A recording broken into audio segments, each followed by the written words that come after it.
This is the D6 generation with your hosts, Craig Gallant. Wrong! If you're getting any compensation, it's not charity! Russ Wakeland.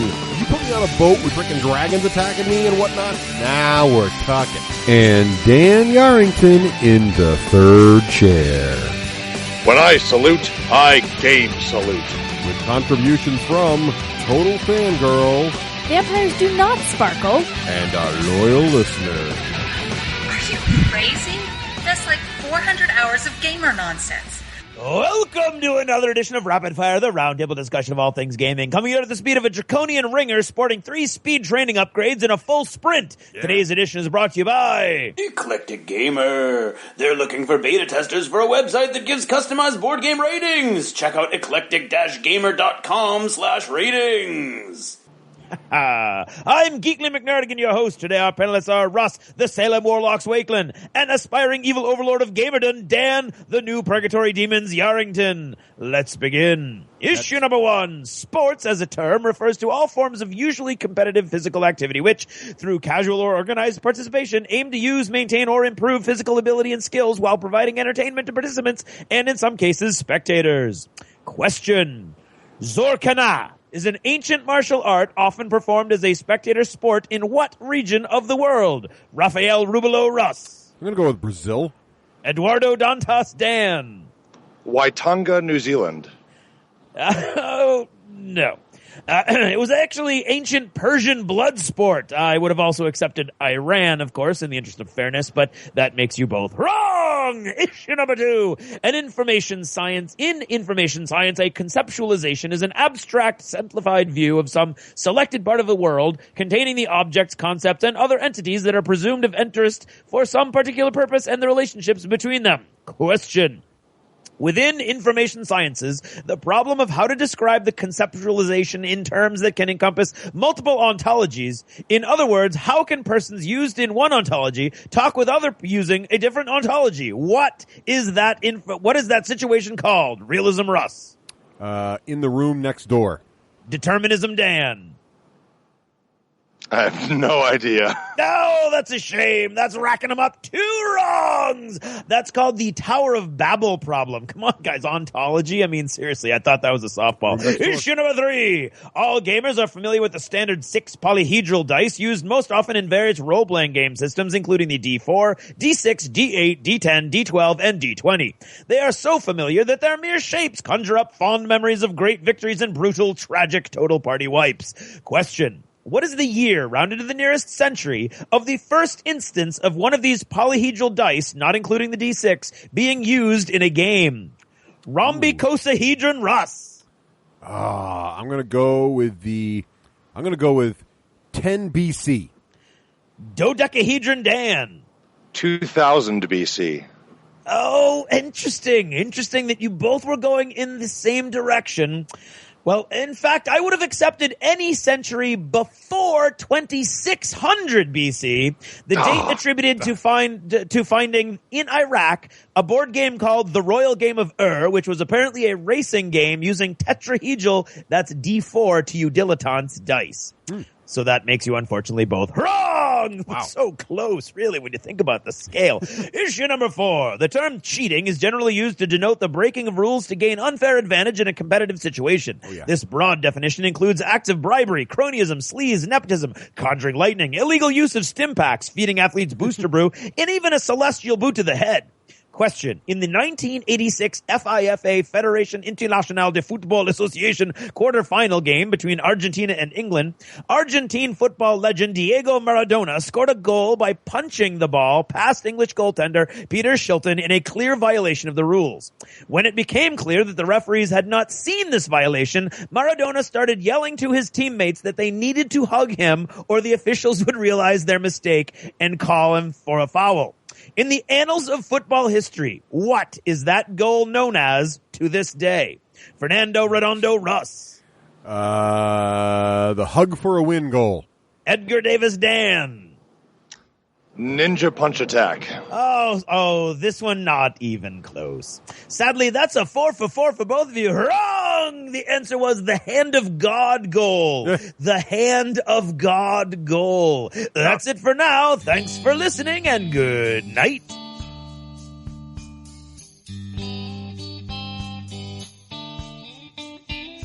This episode of the D6 Generation is brought to you by GameSalute.com. Check out gaming news or find out what the new hotness is on Springboard. GameSalute.com. And by Battle Foam, protecting your army so you don't have to. And the War Store, bringing the war to your door since 1999, and that is for a decade or more. And by Conquistador Games, focusing on immersive and thematic games. More details at cqgames.com. Hello! Hello! Hello. Hey, and welcome to episode 147 Whoa! of the D6 Generation. I'm Russ Wakelin. I'm Craig Gallant. And I'm Dan Yarrington. Hey, Yay, Dan! Welcome Hey, back to the guys. show, Dan. We'd love to have you back on again. This is awesome. Thanks for Dan, having are me. you sitting on the wing of an airplane right now? I am sitting on the wing of a minivan right now. That is action-packed adventure right there. So, Dan, thank you for taking time out of your busy Game Salute schedule to join us on this episode, despite the fact that you are currently traveling in a driving rainstorm. That is correct. So if you hear that sound, that is the environs, as they say. Let's hope we don't hear any worse sounds. Right. If you hear a That's right. crash, you look for Dan on, the Jersey Pike there, Dan? You on that yet? No, I don't know what we're on. Okay. We're on 520. We're All coming right. up on Jeff Engelstein's house, I think. Oh, good. Wave to Jeff for us. I will clarify for all the listeners that I am not driving while recording this podcast. That would be Especially for the New Jersey State Troopers who are Right. listening in. bad. Not only is he not driving, but he's traveling well below the posted speed limit. That's correct. I'm currently traveling 52 miles an hour in a 55-mile-an-hour zone. Exactly right. And well, you should be. So, as listeners will know, long-time listeners and first-time listeners will let you know that Dan, of course, is the man behind both our favorite local gaming store, Myriad Games, and longtime sponsor of the show, and also the man behind Game Salute. Game Salute. Another longtime sponsor of the show and a great place to get games started. And, of course, speaking of starting games, we thought it'd be great to talk to Dan. Dan's been involved with kickstarting board games on Kickstarter pretty much since Kickstarter thought about kickstarting board games. That's a lot of Kickstarters. Say that 10 times fast. So, thought it'd be great to sync up with Dan and get the load on how it's changed and evolved. What's the load on? It's what does right that next- mean, getting the load on? It's two lefts and a right past the low down. It's just a little Oh, farther along. okay. A All little right. farther along. Yeah. And then, speaking of Kickstarter, we also Speaking of it, let's review the latest hotness in Kickstarter board games, Kaosball, Kaosball. which is dropping into the hands of backers as we speak right now via little parachutes, In fact, and then should be in local gaming stores not too far from somebody today. got a giant box in his driveway today. I'm looking at it right now. I'm not even just rip it open, but of course Craig's ripped his open, and we've had a chance to play many a game, and we will talk about that later too. But up first, of course, Craig, we just wound up that last giant contest. Oh my God! Was Oh. that a lot of haikus? That was a lot of haikus. So we're going to need just an episode to kind of recover, yeah, from the we need to haiku recoup trauma. our strength. and then next episode we will start a new contest, Dan. And we'll take any ideas anyone has for contests. So if you're a patron, post on the patron forums there what you think a great a contest would be, and maybe we'll use it Oh, there on you the next go. show. Let's crowdsource all effort. We should have a contest to come up with a contest. Ooh, that even would better. be brilliant. That is so meta. I love it. We should do that. Yeah. I feel like Tom Sawyer here. I don't think you can come up with a better contest. This sure is an awful lot of fun, guys. This is a lot of fun coming up with contests. That's exactly right. Okay. So before we get into all the fun that is this show, which we claim is fun, you can be the judge of that. We should probably talk about, we had Dan on the Lost Chapters recently. And Dan, do you remember what we talked about in Dunkin' Donuts in the Lost Chapters? Indeed, we talked about various beverages, and then we had a rousing discussion of the life and times of a board game. Right. As described by polyhedral dice, which was a Yes. pretty interesting we approach. skipped step 8 though, because that's depressing. That's correct.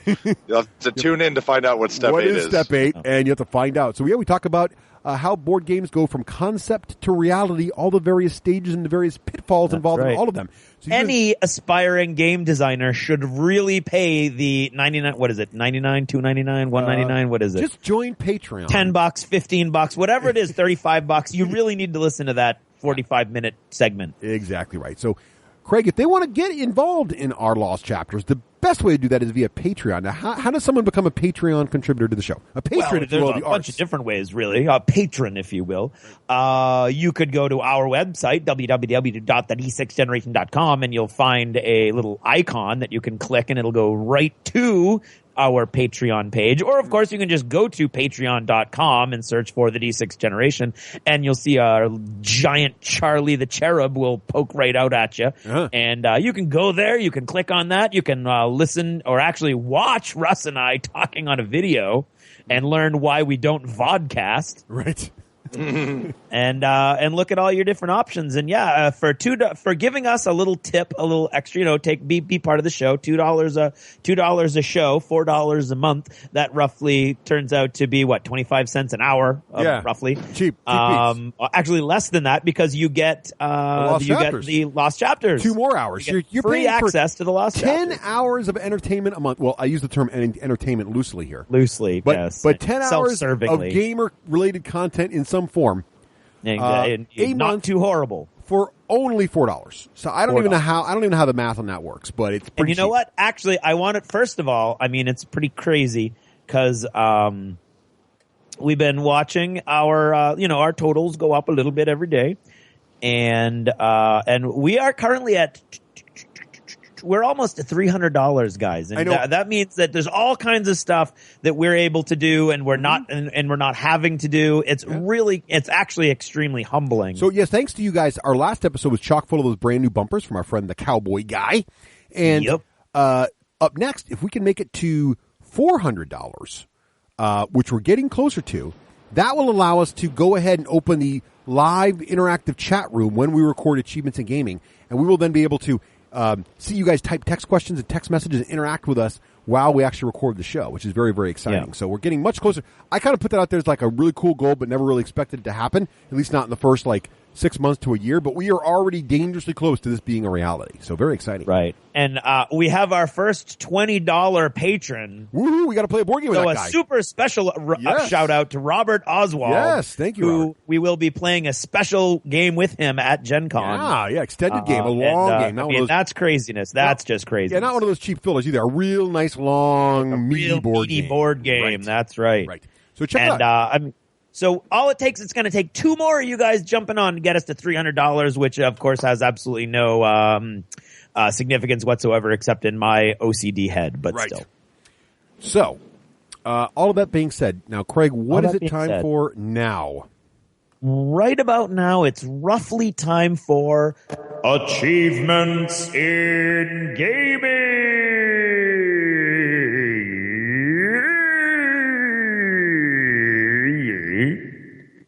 There you go. And Army matey. Achievements in Gaming is brought to you by the Wandering Dragon Game Shop. Thanks for providing us with an amazing place to play. All right, so Dan, as our guest, you may remember how Achievements in Gaming works. What have you been playing lately?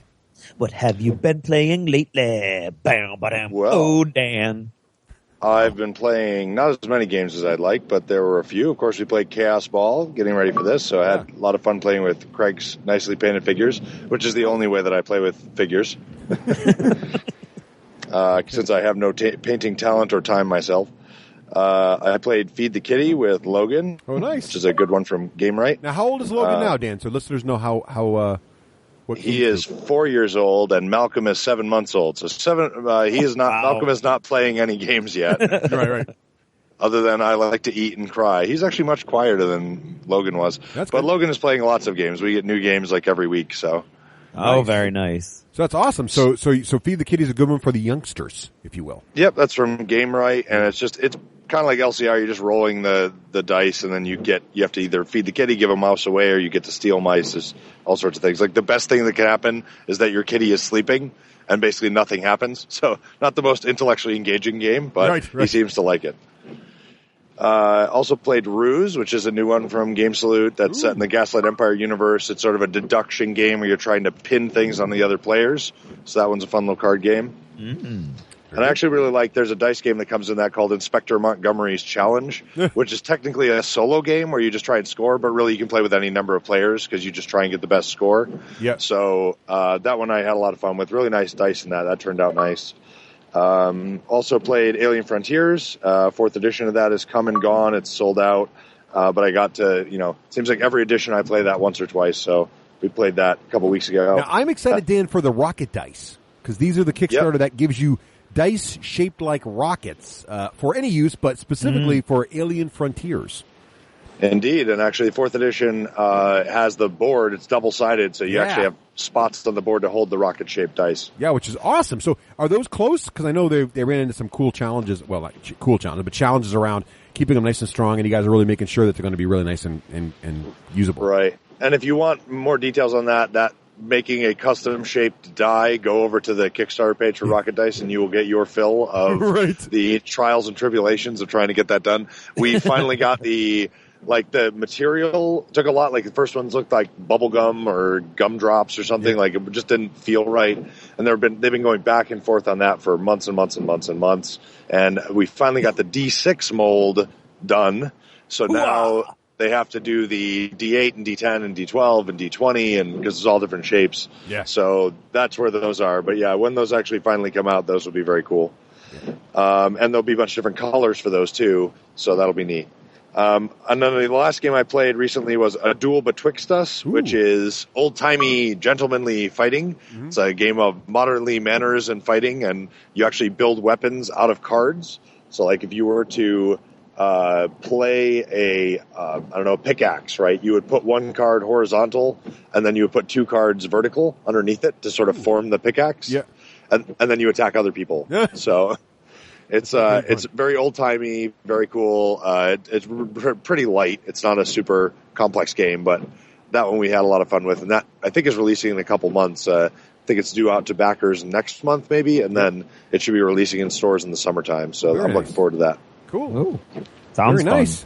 What have you been up to, Russ? Oh, well, thank you for that, Dan. I have been playing, so 2 new hotnesses. Actually, 3 new hotnesses, Dan. 3 of them. So first, Dead Zone. So Craig and I bought Dead Zone on my own very own copy from our friends at Myriad Games there not too long ago. And when I was at Adepticon, I picked up even more Dead Zone materials. And I finally got it together, started painting it, started falling in love with it, and was like, we got to play this, Craig. So we did, and then Craig got sucked in, and we've been putting together the terrain. So what's cool about Dead Zone is it takes place on a very, very small play surface for a miniature war game, 2 feet by 2 feet, which in miniature gaming world is tiny. Yes. Comes with this really cool sort of soft mouse pad like mat that is this cool like sort of urban concrete sort of look, but there's a very lightly drawn on grid on this thing. Yep. And then above this, it comes with all this cool plastic terrain that assembles in sort of cube shapes that gives you this idea of like a bunch of sci-fi containers that have been basically stacked on one on top. It's almost like colonists took all these containers and stacked them together to make little buildings and shelters. And so you stack things up and you get a lot of vertical height. You get little bridges. There's also advanced sets, and Craig's got the landing pad set. He put that all together. So cool. And thank you to sorry. Yeah. So what do we call him? I totally forgot.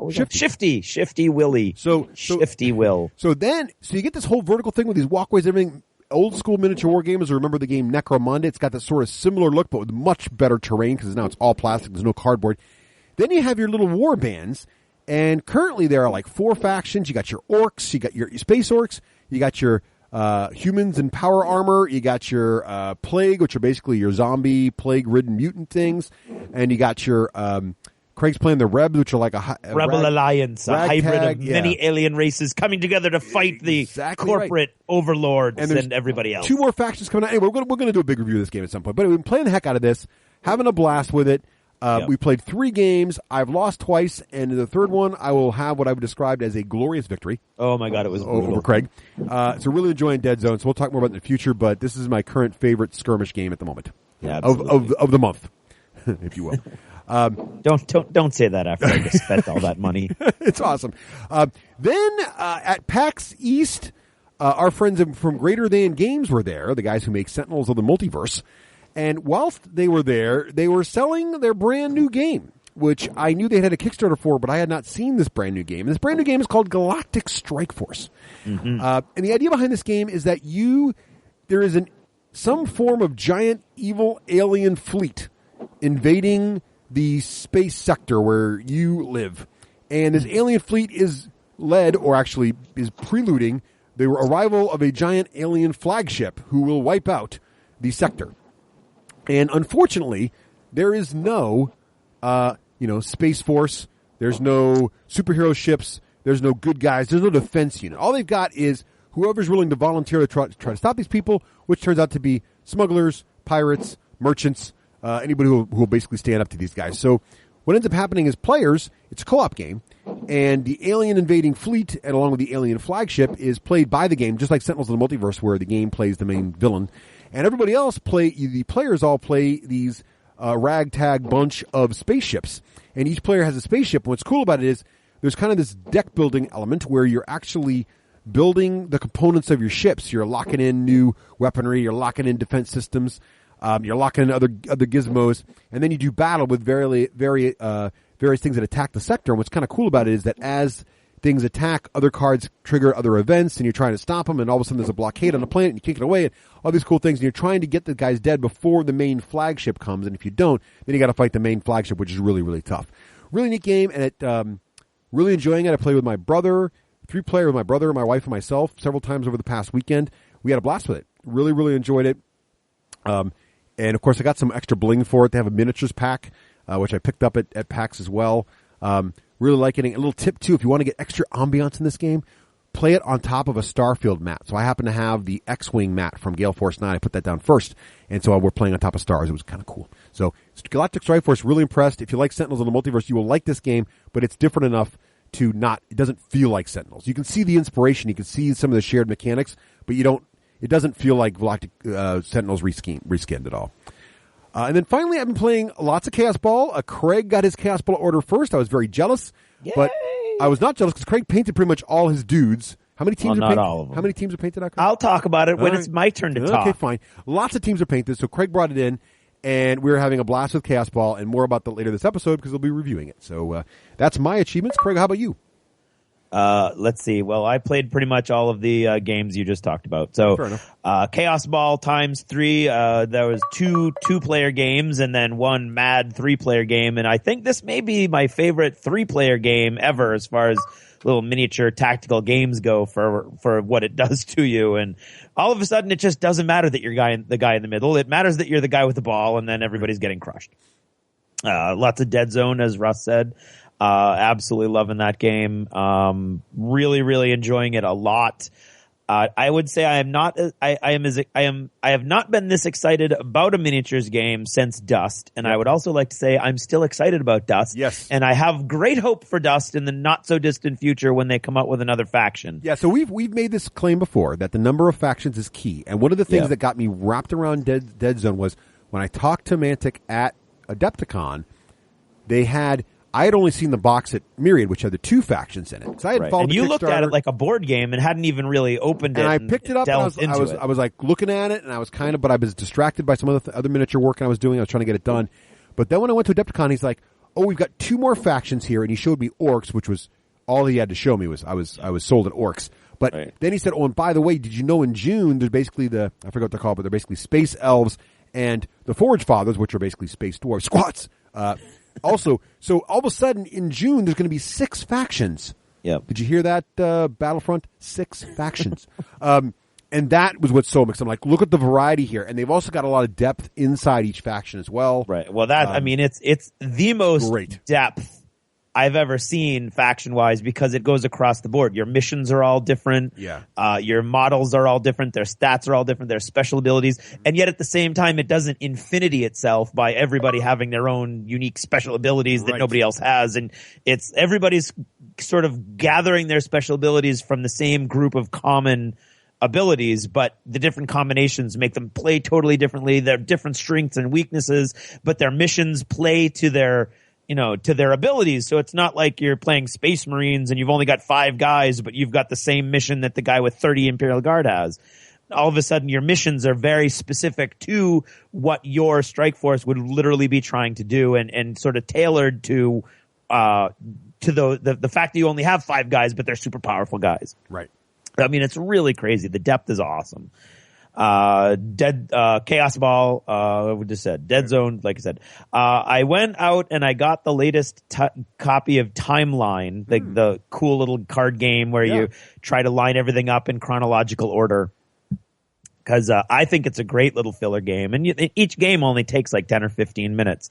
And I bought it for Karen cause the latest one is music and cinema, and she loves movies. And music, and I realized something about my wife and her interest in Timeline. To her, the game Timeline is a one-time game. Oh. And we sit down and we play it through the entire deck. And then she has no interest in it ever again. Oh, wow. Because, and I quote, I've seen all the cards now. Did she So I memorize was like, them? oh, well, that's a $15 hour right there. That's like, I mean, we could have seen a movie or something. It's but like how much you love graphic novels. Right. Yeah, well, Nice, exactly. man. Nice callback, But see, she wouldn't pay the $15. I'm the sucker paying the $15. So that'd be if somebody else was paying for me to look at graphic novels, and I'd be like, oh yeah, cool, and then off with me. Have you played the card line version of that? It's like the sister game to it. No. Okay, we got the animals version of that the other day. It's sort of neat, same concept, but yeah. It's just different like attributes of the animals. So it's like, what's the biggest, or cool. has the longest nose, or stuff like that. Oh yeah, I see it. I should like that too. So I'll look at that next time I'm in. Nice. And last night, after we had 3 games of Kaosball going at once at one point, and that was craziness. And after that, Russ had to leave early, so then we had an odd number, which we could have still made it work, but we decided not to do that. I have the Resistance that I got right after Adepticon that I think is great. Bang the Dice game, which I think is great, and of course Dungeon Roll, which is awesome. And Dungeon Dice, actually, a bunch of you have told us you wanted us to review it, and we just got a review copy today. So that's something that we'll be looking at in the near future. But unfortunately, somehow I think my wife moved all of my little filler games out of my car. Oh, no. And so all I had was Perudo. So we played a few rousing games of Perudo last night, and that's how we rounded out our evening. So That's what I played. All right. So next up is Russ, you haven't done a lot of modeling lately. What have you been doing now? Oh, well, so I have been modeling a lot lately because of Dead Zone mostly. Right. So, I meant before Dead Zone, you hadn't really been doing a lot. Right. You've been in a lull, but all of a sudden. But now I am a man on a mission. So I've been trying to balance 2 things. I've been trying to get enough terrain for Dead Zone to be playable, and I finally finished.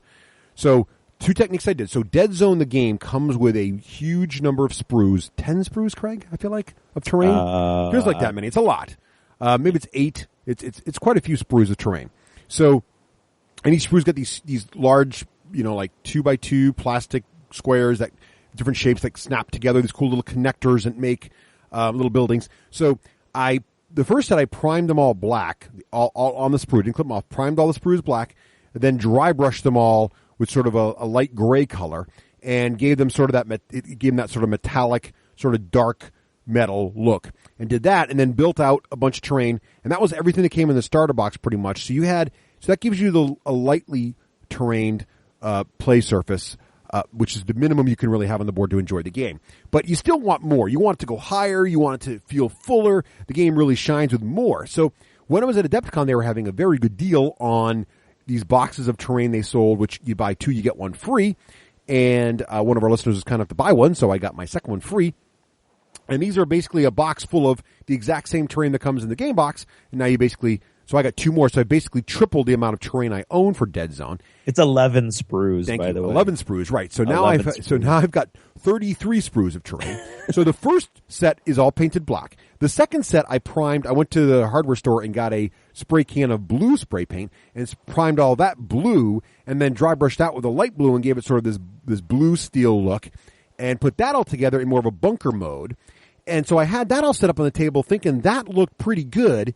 and filled the table out nicely. But then Craig showed up that day, and he had done the entire landing pad, which I'll let him talk about. But by adding that to the table, my stuff all went vertical, and it looked great. It looked like really full, and I can't wait to get my third set together and just really go up. So it's a game that doesn't really feel like you need to make the little 4x4 board wider. It makes you feel like you want to just go higher and be having like a guy on 6 stories shooting at a guy down on the 3rd floor, kind of thing. It's like, and you can definitely get there with only a few of these sets. So, and especially if you have a friend like Craig and our other friend Will buying this stuff like crazy, we got enough terrain. We could build, I think, 12 stories. Will buys it like crazy. I just put it together and paint it. So, so that was a lot of fun. But also, of course, I wanted to be able to play with dudes. So I've been assembling my orcs, and I now have 4 of the orc trooper commandos built, primed. Now, here's a tip. So Craig and I both do this thing where we try to get our miniatures to tabletop quality so they look like they're painted on the table as soon as possible, but they're not really finished. A close inspection shows you a few things, like obviously the guy's not done painting them. So Craig is much better about this than I am, but I have a couple things, especially with orcs, there are some tricks. So you look at a model, you prime it. So I prime my guys black. Then so that gives them like they're all black, and then I paint their orc. The 2 most important things on an orc, for anybody who doesn't know, there are only 2 colors you need in an orc to make an orc look orky. First, he's got to have green skin. I will not accept a color for orc other than green. If you've got an other colored alien that you are claiming as an orc, you are incorrect. You're in some other species. But anyway, so you paint their skin green, right? And that highlights their face usually, and of course, almost every orky miniature by law, their arms are exposed. So you've got big green arms. By law. And then, though, the next most important thing, even before you start shading the green, which you could do if you want to, the next most important thing is pick out the orky teeth. Because also by law, orcs have big teeth sticking out of their bottom jaw in some way. So if you paint those teeth white and do nothing else to the model. So he's carrying a black gun, hasn't even been dry brushed. I didn't dry brush him. He's got his black clothing, which hasn't even been painted. Then he's got his green arms, his green face, and his white teeth. That's all you need, orc. And so I did that, and then I based them. So I did that for the 4 commandos. Then I'm of the opinion that any orc armor is not steel colored. All orc armor is this brazen brass sort of or burnished bronze sort of color. It just feels like the orky way to me. I've always painted down my GW orcs that way, and it's carried forward to these orcs now. So the orcs in the Ripper suits, which is looks like mega armored knobs, the orcs in Ripper suits, I painted those all this bronze color. You can just dry brush them bronze, just picked out their faces, done. And, not done, but done enough to look good on the table. And then I painted my dog, and the only model I really painted to completion is, 2. The dog, who has run up and successfully, this is a dog, it's a brilliant model. It's a dog with a chainsaw tongue. It's been grafted onto his face, along with these metal jaws. So it's kind of like a cybernetic dog with a cybernetic jaw and a cybernetic chainsaw in his mouth. But that's not orky enough. So you got this dog, and it's got the cybernetic jaw, and you think that's pretty good. You send him out there, he's really, really fast, chomping. But no, these orcs are smarter than that, because in addition to that, they also strap a bomb to his back. So now you've got a fire and forget weapon of awesomeness. So the dog runs out there, it's super fast. Now he's easy to kill, and it's kind of dangerous, because if you get shot at all, he detonates and kills everything near him. So you don't want him to blow up in your orky lines. But you get him out there in front of the enemy, you get in amongst the enemy, he starts chewing him up with his chainsaw mouth, and at the end, if he shoots him, he blows up and gets everybody near him, which is great. So he's awesome. And, of course, he's done that now in 2 of my games. He has successfully got into Craig's lines and caused all kinds of chaos and confusion.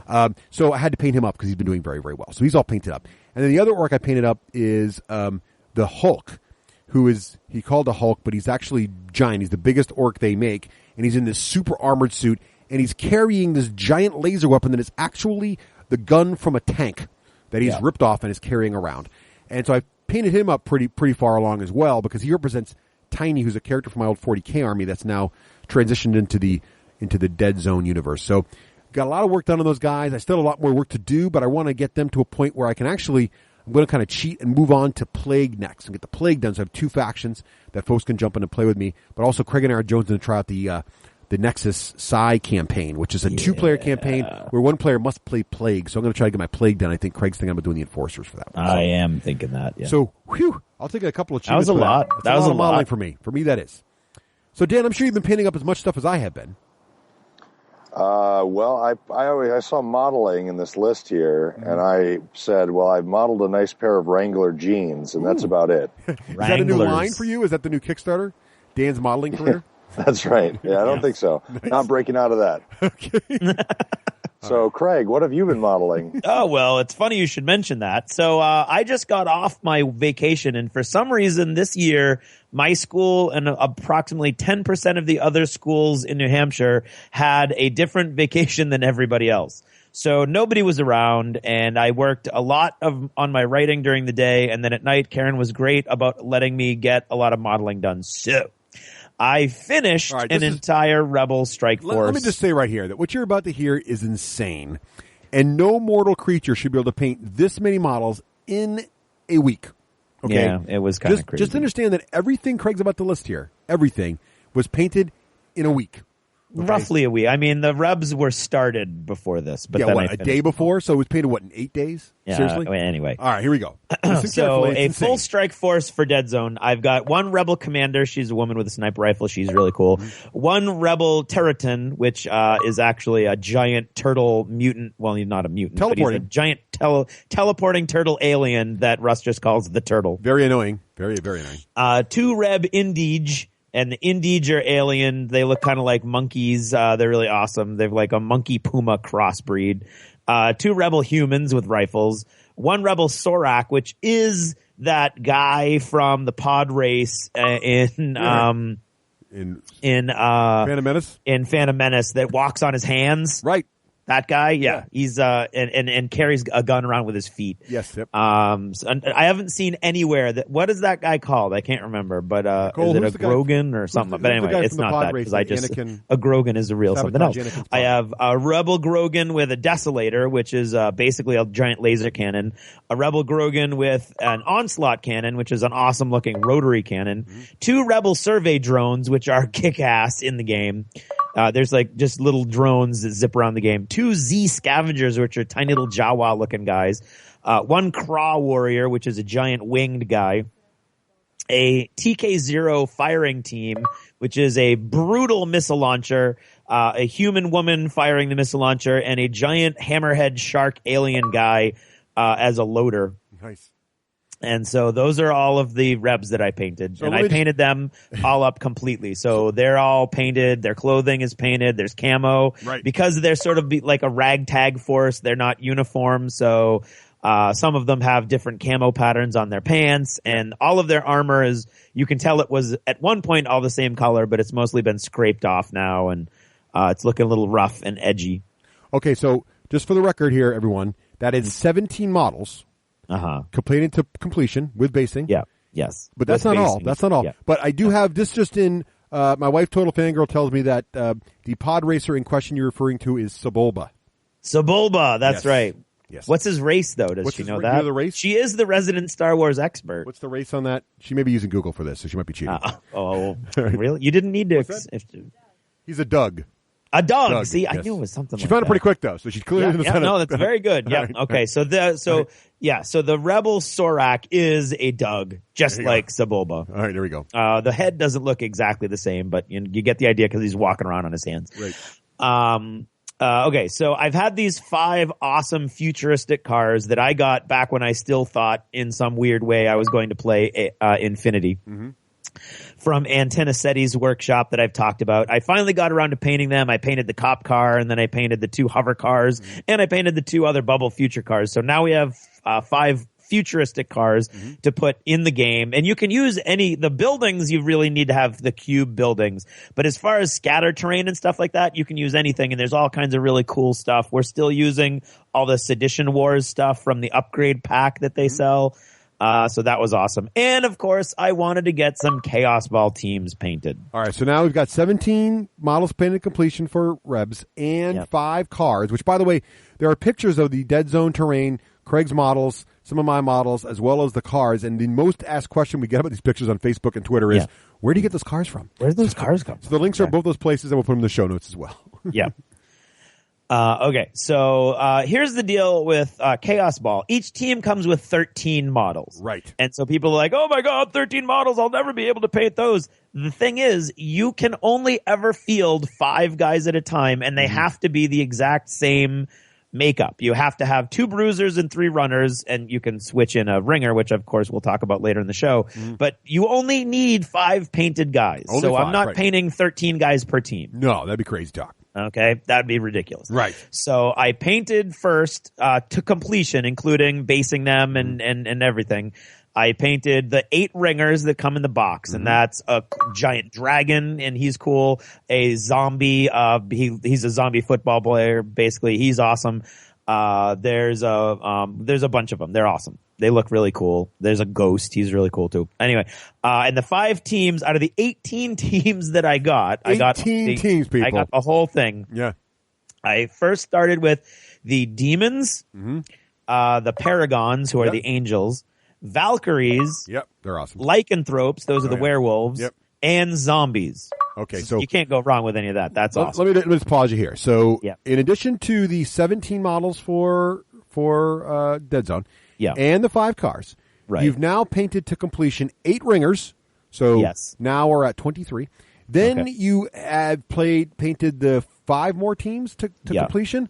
So 5 more teams, only 5 models a team. So that's only 25 more models. Unfortunately for me, I don't know why I did this, but I chose the lycanthropes, and their special team ability is at any time one model can turn into the other kind of model, so you actually need 10 models for that. Okay, so that's 30 models plus the 22 from the other game. Now you are at 52 models you've painted. Okay. So far in a week, but we're not done yet. No.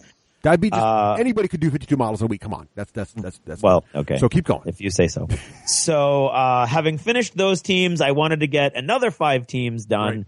And so currently I'm working on, so I've not completed these models yet, but I've done all of their flesh tones and all of the basic colors for their uniforms and stuff.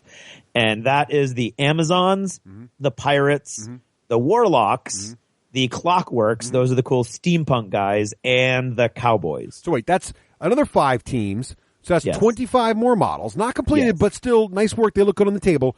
25 more models. We're now just north of 75 models painted in a week. Okay. 77. And 5 more ringers, including Godzilla, King Kong. Oh my God. Who else? Another big guy. Godzilla, King Kong. I did Biru Biru, who is the league mascot, a tiny little like weird anime rabbit-looking guy. And I can't remember what his arch nemesis is, but he's another weird-looking little rabbit guy. And then one other, Maze, who's a giant minotaur. So now we are at 77 models. 77 I thought models. I was at 77. No, 72. Now you're at 77. Oh, There's 5 more ringers, right? So 77 models. Yeah. But wait, there's more. Yeah. So, So I wanted more terrain, and my thing about the terrain for Dead Zone is I don't want it to look like it's just a bunch of stuff that was put there specifically to be terrain for a war game. I want stuff that's going to look real and look like it had a purpose before the battle began. So either battle damage stuff, which they're going to make battle damage sprues, which are going to be awesome, but until those come out, I have to come up with other designs. So I made a giant landing pad with a big bridge going to a watchtower that rises up into a big, basically like a sniper's nest. Yeah. So I built that. I primed mine black. I dry brushed it with an ivory color. I dry brushed over that a relatively vibrant blue. Then I dry brushed over that a lightened blue. So mine's like a little slightly brighter version of blue than Russ's with a little more detail. And then I put black and yellow hazard stripes all around the landing pad. Right. And then I've never used the technique before, but I wanted to try it out. So I got some sea sponges, and I used sea sponge with a brown and then a metallic to make rust all over the whole thing. So I did that. It looks fantastic. And it actually is more pieces than all the terrain I put together so far. And mine, which is just dry brushed, pales in comparison to Craig's. Oh, it looks cool. Awesome. It all looks cool together. So just to be clear, so that was 77 models, now a giant landing pad with all kinds of cool painting effects on it, and lettering and everything else, and hazard striping, all hand painted. Looks fantastic. So at this point, I'm looking at my, 6 orcs and my little bit of terrain, and Craig's got 77 models, 5 cars, and a landing pad center done here, half a table full of terrain that's beginning to be painted. And he's primed his Dead Zone crates, which are really, really cool. These little crates at the tops pop off. They're awesome. You've got to upgrade your game to these little. Gotta get the crates. So I haven't even primed my crates. My crates are still light blue plastic color.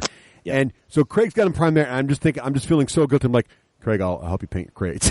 so Craig and I sat down on Tuesday and painted some of his crates there and finished those up. It was cool. Well. It was fun. So in addition to the 77 models, the 5 cars, the landing pad, he also painted crates with me as well. It was like 10 crates to paint. So we had a blast. It was like a little impromptu painting session before you ate my entire strike force with your dog. That was like doing a Warhammer Fantasy army in a week. That was just insane, dude. Insane. That's a lot of guys. Now, I hadn't really thought about it until I looked at it all right now in the notes. That is amazing. Now I realize why I was up till 1 or 2 in the morning and 4 a.m. that day before Tuesday. I would expect so, man. That's a lot of stuff. 2 full games with lots and lots of models. Looks awesome. I'm not quite halfway there with Kaosball yet. But anyway, so let's talk about other random stuff. Russ, what have you been doing for random geeky stuff? Well, after I passed out seeing all the painting you did, I think I mentioned last week we watched some Captain America, loved it. I've seen it 3 times now. I've tried to get to see it a second time 3 times and failed. Well, so I've only seen it once. It worked out well for me because I saw it with you at Adepticon. Then I got back, and of course Nicole wanted to see it, so we went out one night and saw it. Then of course my girls wanted to see it. Nicole was out of town the following weekend, so I took my girls to see Cap. So I got to see it 3 different times, and I loved it every single time. It stands up perfectly to a third viewing. Yeah. I am also loving Agents of S.H.I.E.L.D. And how good is that getting? All the twists and turns they've taken with that show. It's classic Joss Whedon now. Tying it in with Cap is beautiful. Tying it in with the Avengers even more now with some other relationships going on there is beautiful. The rumor has it's on the bubble. Which I don't understand because I thought it got renewed already. I don't understand that. I don't think so because it's on the bubble for possible cancel. And I heard they canceled Almost Human. Almost Human. The bastard! Fox is doing it again. Stop it. It did it again. Curse you, Fox, and your science fiction hating. Why do they sponsor these shows like Firefly and Almost Human and then kill them? I'm not saying Almost Human was at the Firefly level, but it was darn close. It was really good. It was. At least that got a full season. You're right. At least it got all its episodes out. So but speaking of sci-fi shows, I am enjoying a really cool series. Dan, have you seen The True History of Science Fiction? I have not. Ooh, it's an excellent new series. I think it's a mini series. But basically they go back through and they pick a it's not each episode's not an era of science fiction. It's a topic of science fiction. So they'll pick like robots and they'll go through like when robots first appeared in science fiction, but it's really cool because they have like appearances from like everybody ever involved in robot sci-fi. Like they've got old footage of like Isaac Asimov talking about the theory, the robot rules. Like actually, I didn't even know there was footage of him doing that. They got that in there. They got Arthur C. Clarke talking about stuff because they're talking to people about HAL in 2001. Then they've got how Robbie the robot came to be, and then how some robots from other movies influenced George Lucas and the droids of Star Wars, and how that all ties together. And they've got like every actor. Nathan Fillion's on the show, and of course all the guys from Star Trek are in there, but all the guys from these more obscure shows, the producers from these shows. They had the guys from RoboCop in there talking about. It's just really cool how they do it all together. Really, really great stuff, and makes you very nostalgic for the old shows. But even more importantly, it kind of gives you good context and talks about the influences and how everything kind of comes together. Really digging that show. It's The True History of Science Fiction. I don't even know what channel it's on. But if you, I'm watching it on Vudu, which is a internet-based service that's on Xbox and Roku and other devices like that. BBC America, yes, it's a British show. BBC America as well. Oh, and also, I need to mention one other fantastic show that just concluded. So there is this show called The IT Crowd. Have you guys either heard of this show before? I've heard of it from you. All right, so The IT Crowd is a British sitcom. It's been around for a little while. And for some reason, I think it made 3 seasons, all of which were hilarious. And it follows the story of these 2 guys and a woman in the IT department, which lives in the basement of this sort of random, generic corporation. And it just sort of follows their exploits of geekiness. The classic line, "Have you tried turning it off and on again?" is used repeatedly. So this latest episode was fantastic because basically, I don't know why, just out of the blue, the show's been like essentially dark for like 2 years. They just did the final episode. So just they got the budget to do one last episode. They did it. They filmed it, and it just came out in the U.S. now. I think it came out on BBC in the UK back in the fall. fantastic episode. Great finale. Really, really funny. Just really, really well done. If you knew about the show and missed the last episode, it's definitely worth watching. Really, really great show. They do a great job with internet memes. It's really fantastically done.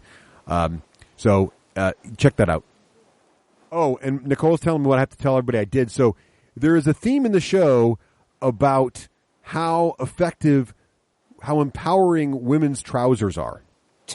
So I didn't intentionally wear women's trousers, but instead I accidentally wore one of Nicole's belts the other day because I just happened to be on my side of the bedroom and I grabbed it and put it on, and it was a brown belt, so I didn't notice. And it was very empowering. Not as empowering as women's trousers might be, but a women's belt is almost as empowering as women's trousers. So you need to watch the episode to really understand that. But yes, it does appear that theory presented in the show appears to be real for my limited data gathering efforts so far. So there you have it. So that is the IT Crowd. Definitely check that out. There you go. So Dan, what have you been doing for geeky goodness? Okay, so for movies, also saw Captain America. Very much enjoyed it. Saw it twice. Took a group out to see it for work, and we saw it with the family once. Saw Draft Day recently, which was not great. It wasn't bad. It just wasn't. It's very much like a 2.5 stars out of 5-star movie. There were some enjoyable parts of it, but otherwise, it just felt like it should be longer. Like from the trailers, I'm expecting this grand sort of scheme of putting together this cool team of, athletes and the negotiations that go around it. And there's some of that, but it's really like 2 trades and that's it. So that was a little disappointing. But still enjoyed it. It was just not a great movie. Divergent. Have either of you guys seen that one? I did. Yes. My daughters are fans of the first book. Yeah. I'm reading the first book now, and we have the series, but I haven't. And we watched I think we heard about it right when the movie was coming out. So we actually saw the movie first. Yeah. And then I've been reading the book. So it follows very closely to the book from what I've seen. It does until the end. The end, pardon the pun, diverges, if you will. I see. Okay. Well, I'm about 400 pages in. So in the last X number of pages here, I'm sure I'll see that. But I like the concept. There are a lot of people it's just too close to Hunger Games. And I don't think so. I mean, it doesn't. Like, they're both post-apocalyptic. They both deal with a lot of the same themes. Yeah, but it's really only the same if it's the same because they're female leads and it's dystopian. That's about as close as it gets, really. Right.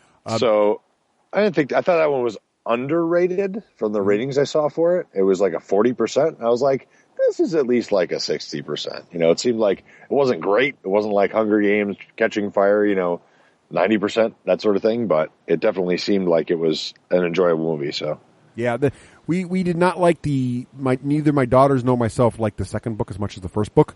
So your mileage may vary. Just don't get too excited about it. But I thought the first book was good, and I thought the movie was not a bad attempt. So. Did you guys ever read the third book, or you just stopped at the second? We got so disappointed. My youngest daughter, who is a voracious reader and burns through books like every third day she gets a new book, burnt through Divergent.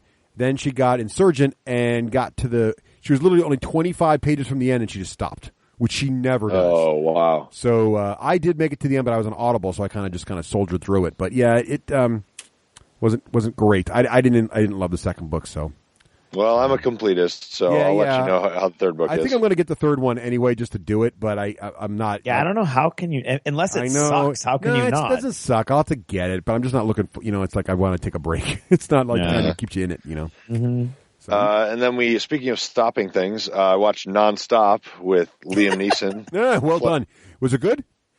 Yeah, I liked it. That was another one I thought was underrated. It was Liam Neeson doing what you expect Liam Neeson to do. Right, and there's nothing wrong with that. And there were people like, I don't know. It was just like him being Taken 3. And I was like, I don't know. I like Taken 1 and 2. So, and to be fair, his character was much more, developed in this one. And it had a lot of good psychological tension to it and that sort of thing. So, but mostly it was just an action movie. So I enjoyed that one. Now, and then, is that still in theaters or did you see that like on demand?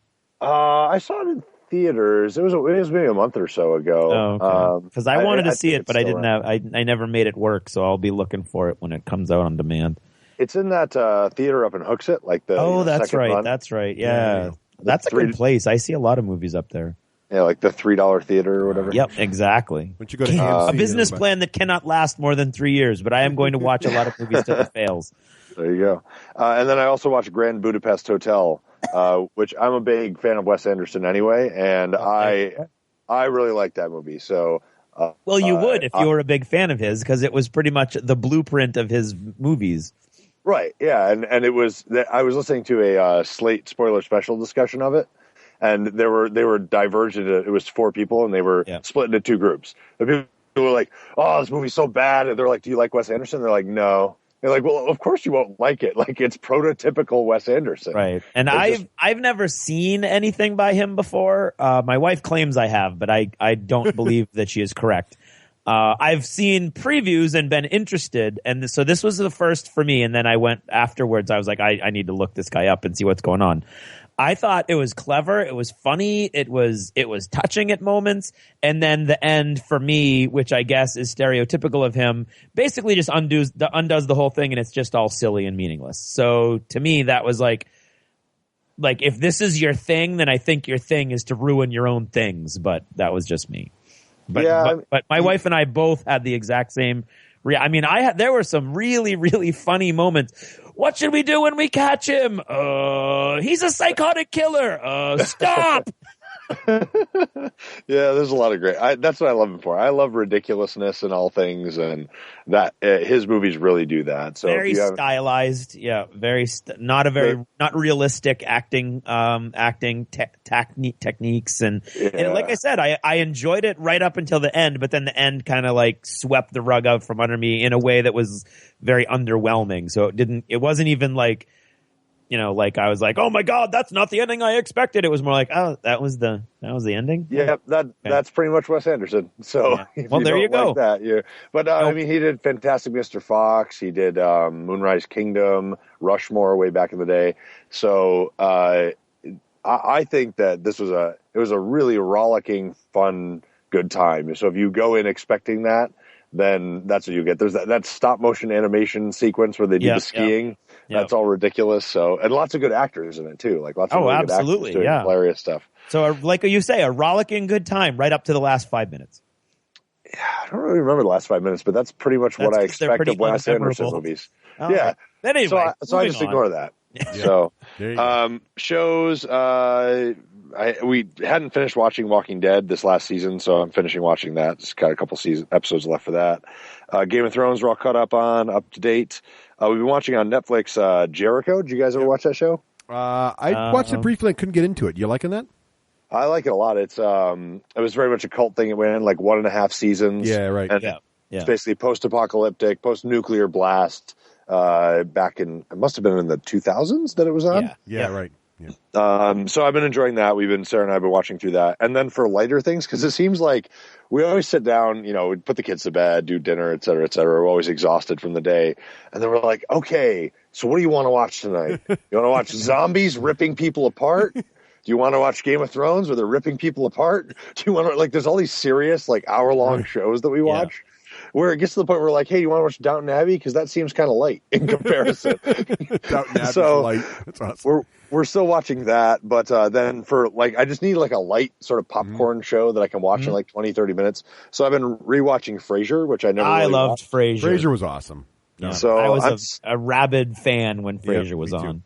And it's 11 seasons, so I've got a lot there. There you go. Plenty of meat. So that's my go-to, just hey, I need to watch a show and I'm tired. There's a couple current light shows that we like on Hulu. One is Last Man Standing, and the other one is New Girl, which are, because we have the same problem. We both, Nicole and I, are really busy, and you get home and you just you just don't want to watch anything heavy. So it's a couple of sitcoms we just turn to for just empty. I have watching. So I refuse to watch things on Hulu in general principle, but that's a separate discussion. Okay, well, that's fair. But Sarah has watched Last Man Standing, the entire thing that's available, and I'm just watching it on Netflix. I'm happy. I'm content to watch it a season behind or whatever. Fine. Yeah. So I watched the entire first season for that, and then I sort of I'll do this a lot. I'll watch a season, and then I don't want to keep watching. I'll just take a break, watch something else a season, and then I'll go back to watching that other thing. So I've been doing that for Deep Space Nine and Next Generation. Yeah. I'll watch a season of Next Gen, and then go back and watch a season of Deep Space Nine. Every once in a while, something will really take me. When I was watching West Wing maybe 2 years ago. Yeah. I was really just I'm only going to watch this, and it's the only thing I ever need to watch, right? Until it's done. But usually I like to bounce back and forth. So those are these sort of in-between things. And this is consolidating because I haven't been on the show in a while, a lot, 3 months worth of stuff that I've been doing. Reading, I read, have either of you guys read Craig Johnson's Walt Longmire series? No. There's a great, if you watch on Netflix, there's a Longmire TV show. There's one episode, there's one season of it. I think it's 10 episodes or something. What's it about? It's about a sheriff in Wyoming whose wife has died at the opening of the books and the movie, or in the show.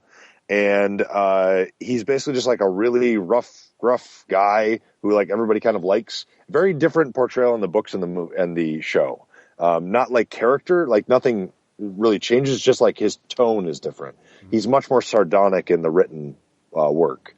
He's much more sort of affable, and they made him much darker in the show. But they're both really good, so I'd recommend that.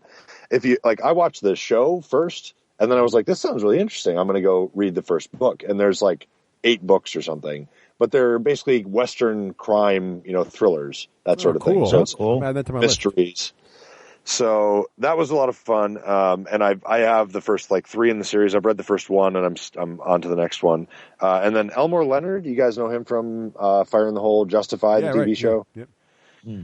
So I've read. I'm reading a big fan of Justified, and so I'm reading the series of ones that feature Raylan Givens. And the first one chronologically was Pronto. So that's the first one that I read, which is all about sort of a mob boss thing in Italy and him going back and forth and trying to track him down. So that's what I've been reading. And then Divergent, I mentioned that before.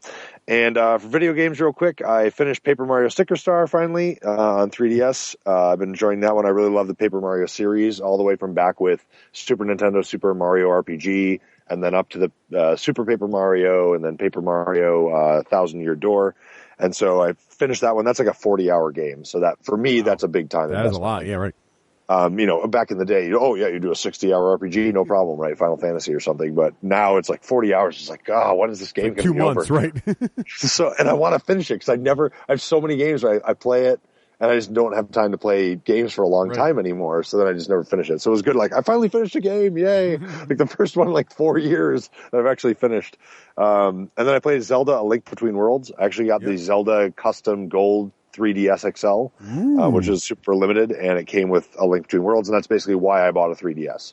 Because I was like, I must play this game. A Link to the Past on the Super Nintendo was my favorite Zelda, so this one uses the same map, and it basically just takes it's a sort of different characters, different layout, but it's the same map. So it's as good as you hoped? I heard it's getting great reviews. Did you like it? Yeah, it's really good so far. I mean, I'm only into I don't even know how far I am into the game. I'm not that far in. Like, I'm probably like 6 hours in. And the first thing is you get 3 different temples. So I've gotten 2 of the 3 temples. Then I have to get a third temple. And then usually in the old one, you went to the dark world. I'm guessing that's what this does, is that you go back and forth between the dark world and the light. So I'll see as I jump into that. And then Logan has been making me play, Dad, we have to play Mario game. Nice. Dad, we have to get 2 stars. We have to get 4 stars. No, Logan, we don't have time to get 4 stars. We're going to get 2 stars. Nice. So we've been playing Super Mario Galaxy pretty much not every night, but like every night or every other night. We'll play for 1 to 4 stars, depending on how difficult they are. And we finally got up to the 60 stars, so we like beat the game. But then when you beat the game, you get the last thing, and then it's like, hey, by the way, here's 60 more stars if you want to get those. And so I was like, it's a fun game, but like I hate the water levels. I hate the controls in that. And a lot of them are just like, they're pretty tough. Like, I mean, for me, because I'm bad at 3D games. But anyway, so that's what I've been doing. Nice, Dan. That's a lot of achievements. All right, Dan. Wow. So, Craig, what do you got? Okay, I'm just gonna go very quickly, and Agents of S.H.I.E.L.D., awesome, loving it. Just finished yesterday's episode right before we started recording, and wow, it just keeps getting better and better. Still listening to The Wise Man's Fear by Patrick Rothfuss. Mm-hmm. So mission accomplished on letting my credits on Audible reload. There you go. Right. So Audible, of course, is awesome, and we would like to offer you an opportunity to become a free member of Audible for 30 days. And all you've got to do is go to our website and click on the link, and you can get a free credit, which is worth a book, and free access to all of their members-only deals for 30 days. So really cool. Check that out. And that book you get to keep even after the 30 days. Exactly. Right? It's yours forever. Yep. Right. It really is a no-brainer. If you're either going to lack the discipline and not cancel because it's cool or because you forget, and then, the fault is yours. But seriously, you're getting a free audiobook. So a $30 or $40 value if you went to Barnes & Noble or whatever and bought it for free. I haven't been reading anything on my Kindle lately. The battery died and I never remember to plug it in. So luckily I finished the book I was reading. But it's okay because I've been reading my Dead Zone rule book that I got at Myriad Games. Nice. And all the cards, because the cards are so integral to that game. You have 3 different sets of cards for each faction. So you need to know your missions. You need to know your special abilities that might pop up over the course of the game. And you need to, of course, know your stats. So I'm poring over those when I would normally be reading. My second book just became available. Finally, there were a lot of printing issues with it, but Abundant Riches, I just got my copies actually in the mail yesterday. So that was another little exciting milestone in my life. And please go ahead and check those out, of course, from Winged Hussar Publishing. And you can go to their website and get either the ebooks in either of the 2 most common formats, or a physical book. And of course, they should hopefully be showing up at Barnes & Noble and I think Waterstones in England and Australia. Nice. I'm pretty sure that's where that's happening. And while I did all that painting, I was also finalizing the edits on my 3rd book, which should be coming out in June. Right. You wrote a book while painting 77 models, people. That's just... I edited a book. I didn't write a book. All right. So, Dan, before we end Achievements of Gaming here, we reached out to our patrons over there on Patreon, and we said, hey, Dan Yarrington of Game Salute is going to be on the show. Does anyone have any questions for them? And a few folks did. So do you have a moment here we can ask you a couple questions here, Dan? I suppose, of course, for patrons. There you go. Deep and insightful. Anything for a patron. So John wanted to know if, and I'm sure you get this question all the time, so it sounds like a classic. I bet you have an answer on the tip of your tongue. If you could offer any one piece of advice to people submitting games to Game Salute, what would it be? Try to make something that doesn't suck. And there you go. Okay, the next question. I mean, seriously, we've gotten over 830 submissions in the last 2 years. Just do the math on that. It's more than one a day. Most of them are not very good. And to be clear, most of them are not very bad either. Like, most of them just suck by mediocrity because they're just not by good mediocrity, enough. people. Don't be that guy. See, apparently not too horrible is not good enough for game design, right? Well, I mean, usually people sort of think of that. Like, if they break it out and if you were honest with yourself and you were looking at your game with somebody else's eyes that didn't know about it, this is why blind playtesting is so important, because if they look at it and they go, oh, I know that you're my friend. Of course I like your game, right? Well, like, if they don't care about you and they don't know who you are, most of the games are just not good enough. We see too much overlap with other games. Like, oh, this is just like Rune Wars. Right. Why do you need to make this? Oh, well, this is like Arkham Horror, but it's better. In what way? Well, it has 7 phases instead of 6. Okay. I don't think that's really going to differentiate it much. So that's the biggest challenge I see, is that people don't have a hook. They don't have a unique hook, and most games are just not that good. So keep that in mind, right? If you have to be willing to accept that. It's just like if you're a writer, if you're making movies, if you're doing whatever, most stuff sucks. And you have to get used to filtering it to get the cream to get up to the top. All right. So don't suck, people. That's first bit of advice there. They're very insightful, Dan.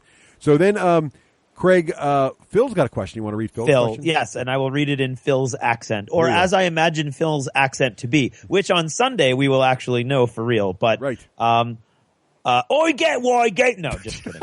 I get why Game Salute is at the bigger cons around the world, GTS, Essen, Gen Con, etc., as these are great places to meet designers, publishers, etc. But how often does Game Salute attend smaller cons in the U.S. and abroad? And is it a networking opportunity, or are they more of a publicity deal? For example, he sees that Game Salute is going to be attending the UK Games Expo in a few weeks. Will Dan be there having meetings, or are local contacts there to just wave the, not just, I don't mean to minimize it, to wave the flag and let people know what Game Salute is? P.S. If Dan is coming, can I buy him a drink on Saturday night for a thank you for the great waves he and Game Salute are making in the industry? Well, thank you very much, Phil. We attended about 23 conventions last year as Game Salute. So we are at a lot of the big shows and a lot of small shows. We went to TotalCon last year. We go to, PAX. We did PAX Australia last year. We do little shows like Unpub, which is like a super tiny show that's just for designers, really. We did that this past January.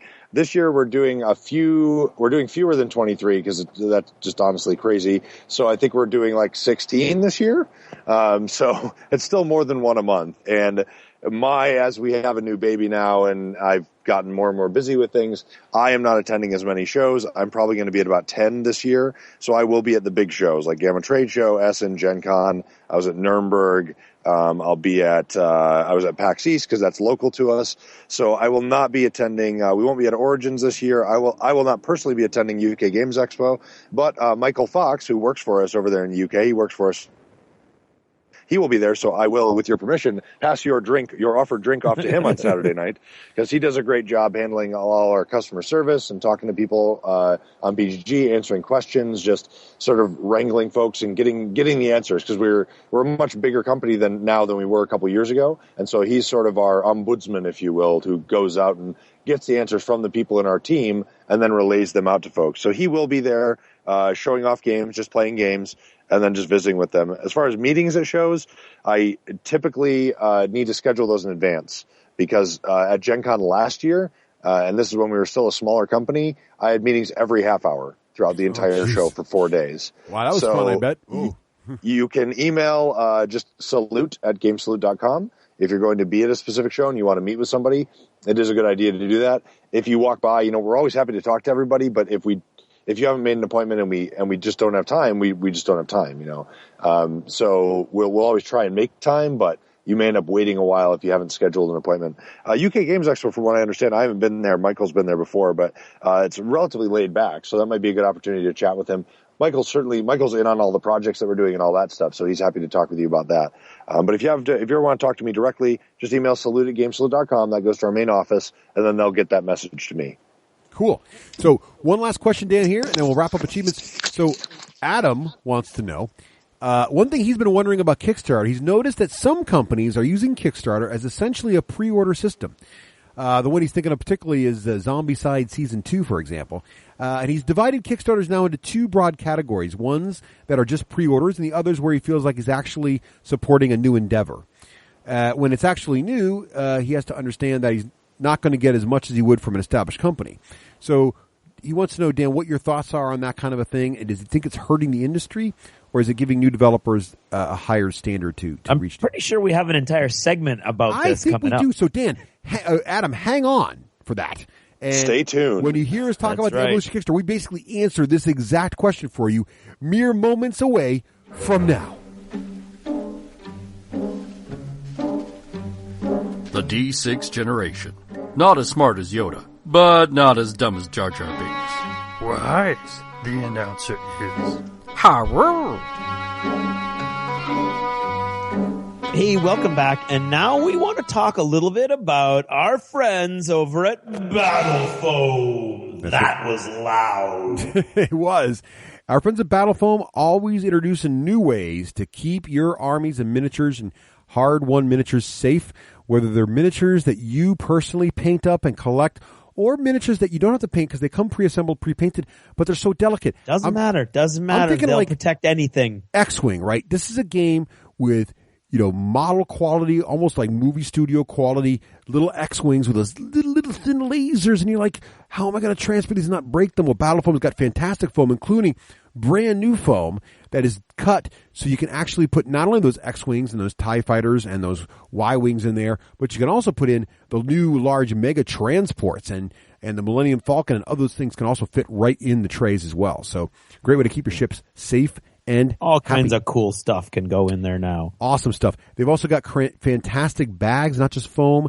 I mentioned recently at Adepticon, I picked up the new, the bag itself is a classic, Battle Foam XL bag, which is this giant bag that's got wheels on it, like a giant airport suitcase, and it's got a little handle that pops up and can carry, a metric ton of models, basically is how this works. And it fits my entire descent thing, but then also, it's got this cool, what they call a Molly system on the side, and what's on there are these cool little straps that you can put other things like, pouches that snap right onto those, and then these pouches can be full of things like there's an iPad pouch, there's a pouch for dice, there's a pouch for other random stuff. They're going to add other pouches for all kinds of craziness soon, and it's just a really cool way to get every square inch of your battle foam bag usable, which again for me is awesome because, like, for example, in Descent, there's all these really, really large tiles that don't really fit in the foam. They're just giant, but they're less than the size of an iPad. So I'm actually using the iPad pouch to store more Descent terrain on this giant bag. It's just so much fun. So if you've got something that you need to transport, like a Descent or just crazy amounts of stuff for a game, and who knows, these board games now even, they all have expansions and they go on forever and ever and ever. You get tons of miniatures. Think about games from Cool Mini or Not with all those crazy miniatures they have, or games from, all the Kickstarters you back with crazy amounts of models. How are you going to get that around? Battle foam is the way you do it. One box, one bag. Really, solid. The only way to transport that you're spending millions of dollars on these models, guys, and hundreds of thousands of hours. I may be exaggerating, but seriously, the amount of time, effort, and money you're spending, you need to protect these models, and there is no better way than battle foam, whether it's the custom trays so you can really just load it out exactly the way you want, or the standard trays so you go for the ease and the loadout, and you can fit more models per level. You can fit more levels. I mean, there's a solution for every model transport problem over at Battle Foam. There certainly is, and don't miss out on the great license bags and license trays as well. They have the cool company logos on them of your favorite games, so you can show your gamer pride and show your company loyalty and your fanboyism to whatever your favorite game system is as well. Yay. When you carry your models around too. That's BattleFoam.com. The company is Battle Foam, and the website is battlefoam.com. And now, what's in the news? Brought to you by all of our fantastic patrons over at Patreon. Their help makes this show possible, including great folks like Eugene Helm and Duncan Allen. Thanks, guys. And now, the news. Up first, 40K Regicide. That's right. Coming to an app near you, both PC and various app stores for mobile devices, 40K Regicide is, in fact, Warhammer 40,000, the chess game. Actually, got a little more to it than that. Well, not much. Well, okay, a little. According to the fine folks over at Polygon.com, they are reporting that Warhammer 40,000, the chess game, will be coming. And for those of you old school gamers, you may remember a classic video game for PC called Battle Chess. And Battle Chess was a chess game in which all the pieces actually were animated to look like actual knights and kings and pawn guards. And when they would take each other, following normal chess rules, they would actually perform a little animation and kill each other in various exciting, gory ways.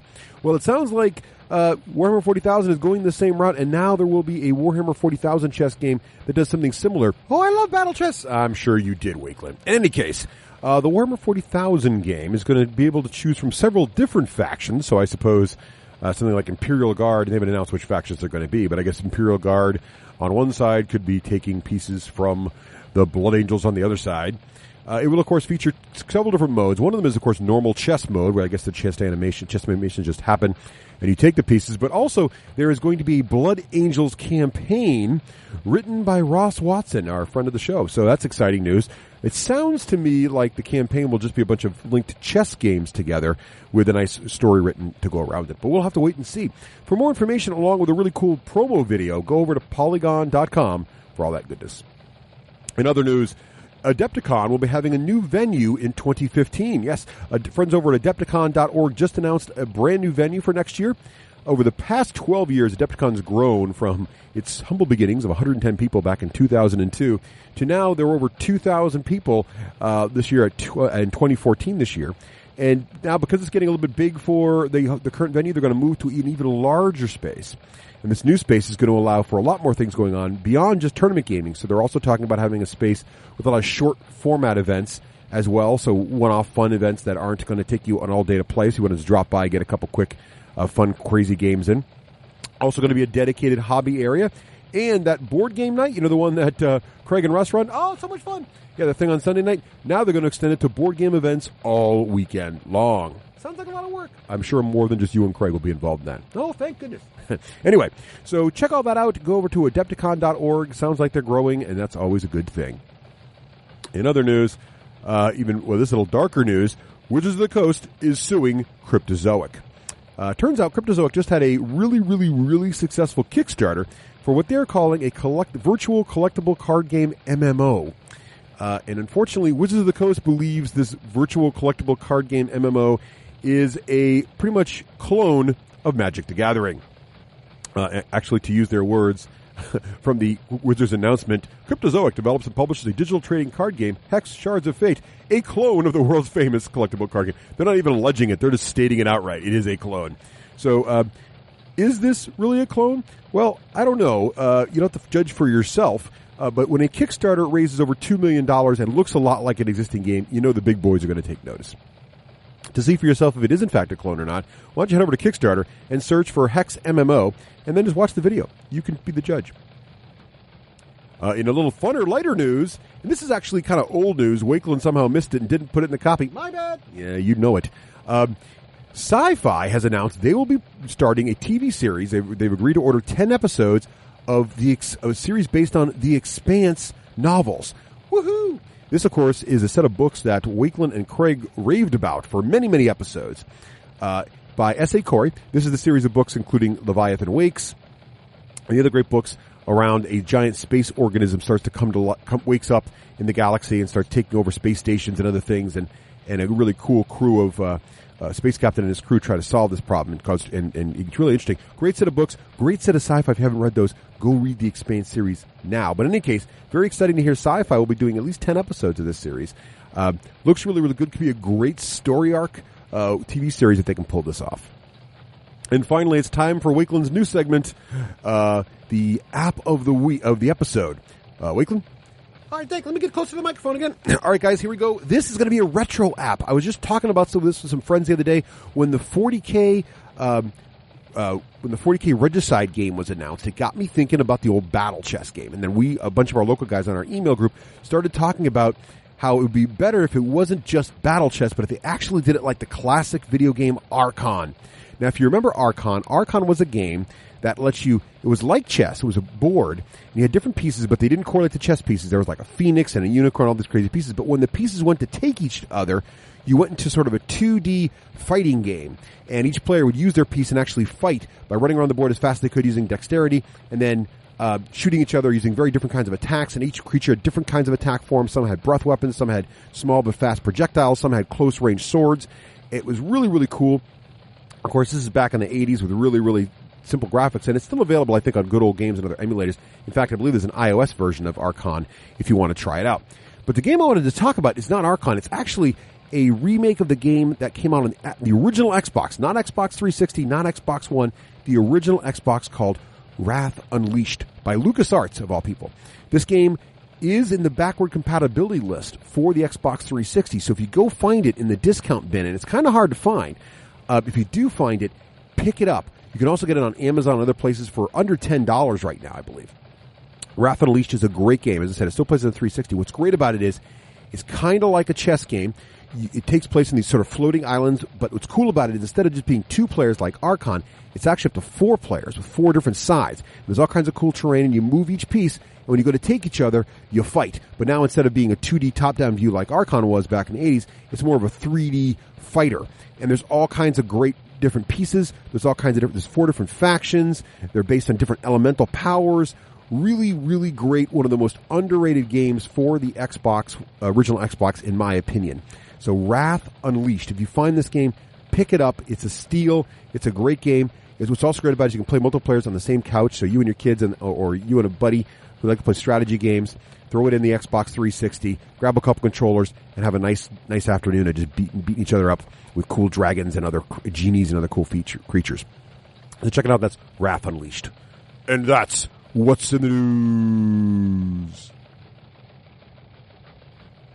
Welcome back. And now we would like to talk about our friends over at Conquistador Yes. Games. Indeed, our friends at Conquistador Games making fantastic board games for quite a while now, and it's awesome.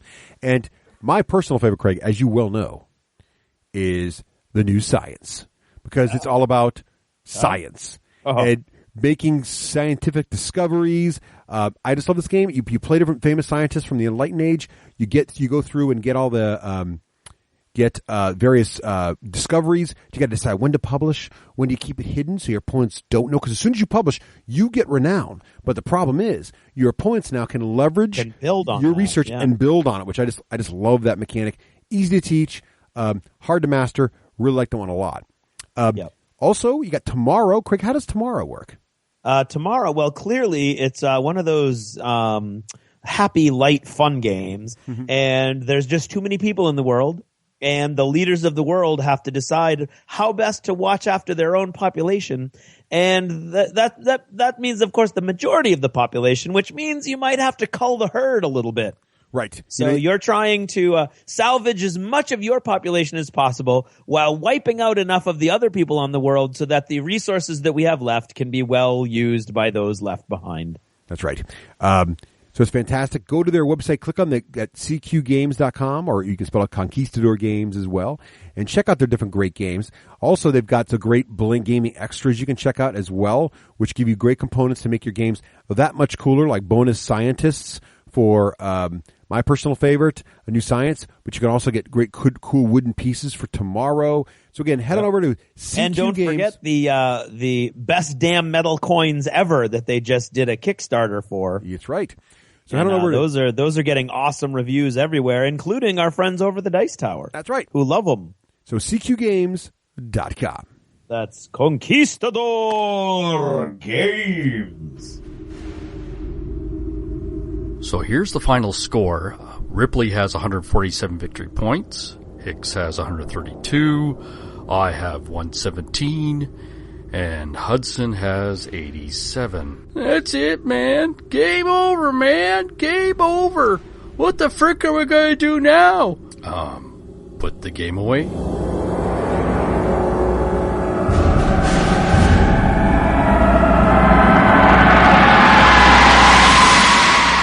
Everybody, welcome back. And so, as you probably know from the last few achievements in gaming, Kickstarter has sort of featured prominently in our gaming purchases. Dominated, I would say. Yeah, it's been a rough few months, and well, we talk about Kickstarter a lot, but we haven't really looked at it in a while, especially since it really blew out of proportion. And so we were going to have Dan Yarrington on the podcast, and we thought, who better to talk to about Kickstarter than the man who has personally led over 150 Kickstarter campaigns, Dan Yarrington. Wow. Welcome back, Dan. Hello. Dan, 150, is that real? So you've done over 150 Kickstarters? You and Game Salute? We have done over 157 as of last week. Wow. And those are the successful campaigns.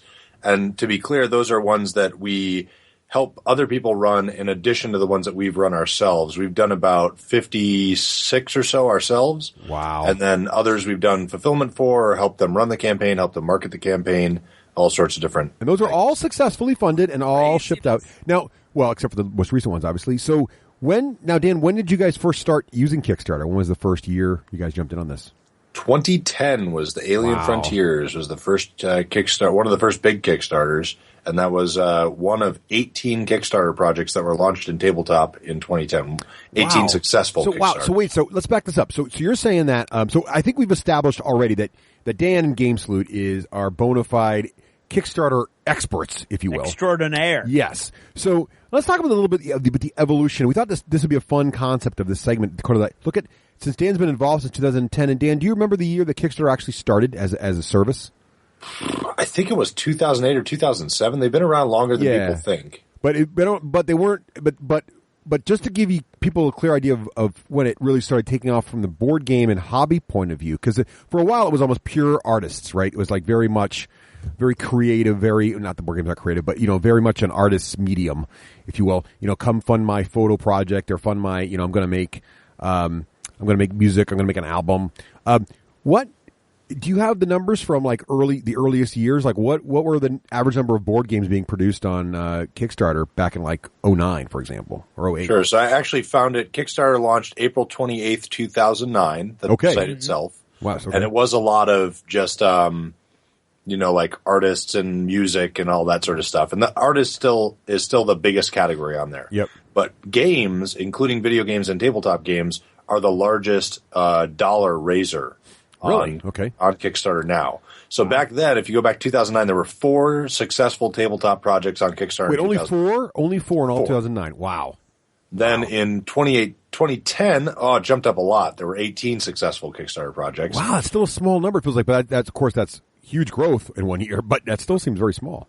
And then 2011, so I had to get these numbers manually off of Kickstarter because they don't have a good API. But 2011 is really where it exploded. So I don't have a number for that. But the total number of Kickstarter projects, including successful and failed, since 2009 when Kickstarter started in tabletop, is 3,789 projects. Whoa! And as of about 2 months ago, I believe it was a 34% success rate for tabletop projects. Wow. And if you compare that to a couple of years ago, 2011, 2012, early 2012, it was about a 50% success rate. Oh, and so you're seeing a lot of stuff go on there. If you compare that to what there currently is on Kickstarter right now, actively in tabletop games, there are 203 tabletop games projects actively running on Kickstarter right now. Wow. Holy mout! So you're saying basically in 2011 it got to the point where you couldn't really count them. So there were hundreds in 2011, and since then there's now been thousands. And running at any given time right now, there's several hundred. So 300 are running like right now. You're saying right, wow. And those rotate. Usually they go 30 days. So if you figure that going, I don't know what the average is for this year. You could look this all up. It's all public. I just didn't take the time to count it, but it's a lot. Like it got to the point where it's just. I think we were responsible for something like when we ran the numbers last. We were responsible for all those projects for about 5% of all the total Kickstarter revenue in tabletop games. Well, that's still pretty good. That's pretty for huge, one Dan. for one conglomerate. Yeah. So let me ask you. So this is crazy. So the growth has been phenomenal. Now, what's great to have you on the show, Dan, because not only does Game Salute obviously do support all these Kickstarters and does all this stuff, but also because you through Myriad Games and also Game Salute also helps supply stores with board games. You understand, the gaming industry as a whole. So would you say, do you have any idea or concept as to how much of the gaming industry is now launched via Kickstarter? Is it like most or some or half, or do you have any kind of feeling for that?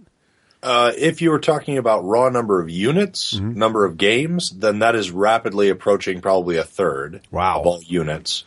And that's just more and more companies. There's tons of companies that are like, I'll never do Kickstarter, 2 years ago. Right. And then they said, oh, well, I guess I'll do Kickstarter for this digital project, or I guess I'll do Kickstarter for this game. Like Goodman Games just released one for Metamorphosis Alpha, which is a old Jim Ward RPG that they're relaunching. So everybody's getting into it from that, and even big companies, right? Days of Wonder did one for Small World for Android, I believe. Privateer Press did one for War Machine Tactics, the video game version, right? Right. So there's lots of companies that back in the day they would say, oh, we'll never do that, and now it's becoming sort of standard. But if you're looking at dollar volume, it's still microscopic if you compare it with the total sales of like Wizards of the Coast, Fantasy Flight, Games Workshop, all Privateer Press, all these companies total. So where the industry overall has been growing about 10 to 20% a year over the last 5 years, and that's really when Kickstarter's been raising up. It's been a growth section for the industry as a whole. So then the stores, it definitely is taking sales away from stores. We see that. Yeah. But the growth of the industry is such that it's sort of absorbing a lot of that. So you see sort of stable growth or relatively flat growth, and a lot of those dollars are just flowing over to Kickstarter. So and this is something interesting too. So I have so many things to ask you, so I'm going to bounce all over the place. So please forgive me, listeners, if we're like not every topic's a tangent here. But so you mentioned something interesting. You said that stores are losing sales. You see that, and I kind of feel like the general populace, like the people who buy board games at Barnes & Noble or Target, probably don't go to Kickstarter because they're not that hardcore of a gamer. But I got to think that what we call the alpha gamer, the guy who, the guys and ladies who are really hardcore gamers who would shop at a gaming store, dedicated gaming store, probably are either the guys that are buying magic cards on eBay and doing all that kind of stuff probably are familiar with Kickstarter. So you're saying like those alpha gamers that are on Kickstarter or on your stores are the same guys who might be on Kickstarter. And so they're getting their very first hit of the hot new game via Kickstarter instead of via your store. Right. And the alpha gamers account for, I was just at PAX East, there was a nice panel called Awesome Video Game Data. Yeah. and it was Jeff, I'm going to mess up his last name, Zatkin, I think, from EDAR. And he was talking about how the top, it's like the Pareto principle says that 20% of your customers give you 80% of your dollars in general. And for video games, it's much different. It's more extreme. So it's a very small number of titles give you I think it was 8% of your titles give you over 90% of your revenue. Oh, wow. And if you look at hardcore gamers that buy a lot, it's, especially in the mobile space, it's very extreme. It's like 3% of all your customers. If you have a free-to-play mobile app, right, only the people that are buying stuff actually give you money. Right. So it's not that extreme in the industry. But if you look at the top 10 tabletop game Kickstarters, this is analysis from ICB2, the average dollars per backer ranges between $193 for Bones, the original Bones campaign, up to $542 for the latest Dwarven Forge campaign. Wow. That was Craig. Craig's one of those guys. That was me. I was in on that one. There you go. So I was part of that. But think about that in terms of, we at Myriad Games, we have a sort of handy root metric for, looking at this as MVP memberships. So people are spending as much as a silver membership, $25 a month, for the entire year. They're spending that on one campaign for something like Dwarven Forge. Right. And so that money has to come from somewhere. They don't just have extra money usually. So that's money that's not going into those local stores usually. And the games are going into the stores. That's sort of the funny / sad part of it, right? Is that oh yeah, I saw this game that hasn't released yet, and we see 3 copies being played at the store because everybody got it on Kickstarter. And then you're like, oh man. And I see this from both angles, right? Because I ship things to customers that are customers at Myriad from Game Salute. And then they have them. So I'm like, ooh, that's good. That's why we do stuff like our local support for Game Salute. We started saying you can get it through your local store, still pledge on Kickstarter. You can get it through your local store, and they get the same benefit as if you bought it from them. Well, that's great. That's cool. That's something that people can do. But a lot of these big campaigns, they don't do that. And it's just sort of that's something that actually sort of reduces the funding that we get for our campaigns because we're not doing exclusive stuff. Yeah. We're not doing really driving the sale or really heavily discounting. And that's effectively a lot of what makes those big campaigns successful is that sure, you're pledging $540, but they're saying, hey, you're getting $1,200 worth of stuff. Right. And you're like, oh man, it's such a good deal. How can I pass that up? Right. Exactly. Well, and let me ask you this, Dan. So it seems like though, and tell me if this is true, because this is the perception we as gamers have.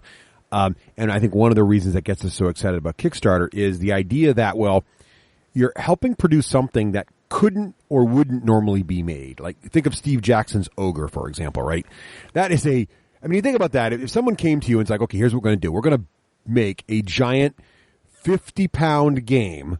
It's 27 pounds. 27-pound game that has tons of cardboard in it. Don't try to slip something like that based Dan. on a rule set from 1985 or something. And by the way, it's going to cost, what, $300? It's going to cost... no, it's less than that. $200. $200. And you're going to carry this on your shelf. We're going to print 1,000 copies of these, and we're going to sell them all to stores. And the stores will be like, no, that's not going to happen. So, but instead, on Kickstarter, somehow, this thing came to be, right?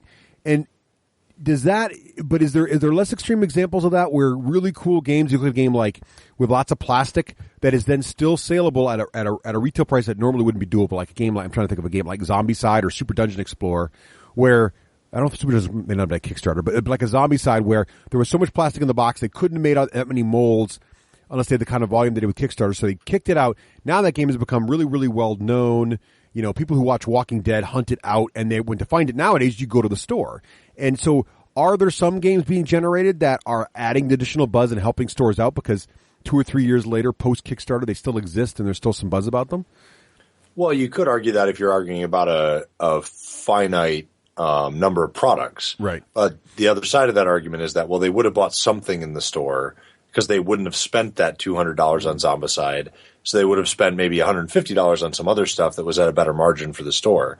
You definitely do underwrite the expense of those projects. Mm. But then if you look at Zombicide as a perfect example, a case study, yeah, a bunch of people got that. And then Zombicide 2 came around and they got even more money, right? $2 million yes. that went to direct to consumer for, I forget how many backers, a lot. Yeah. And so if you look at, okay, let's say you sell 30,000 units of that game, which is a ton, right? Most games might sell 1 to 5,000 units would be like a decent range. Right. And if you're selling 30,000 units, great, you're doing really well. But how much of that was direct? Right. There's no doubt that you can definitely subsidize that cost and lower the SRP by getting more revenue direct from consumers for the early adopters. And that's the trade-off, is that if you look at the latest Forgotten King Kickstarter, they're actually not, this is for the companion game to Super Dungeon Explorer, right. They're not giving you a discount on the product at all. Nope. It's a $100 box. It's going to be a $100 box at retail. Mm-hmm. And you're getting free shipping and you're getting it early and all that. But they're giving you all this other product that's like another $150 worth of stuff. So they're really giving you $250 worth of stuff for $100. Right.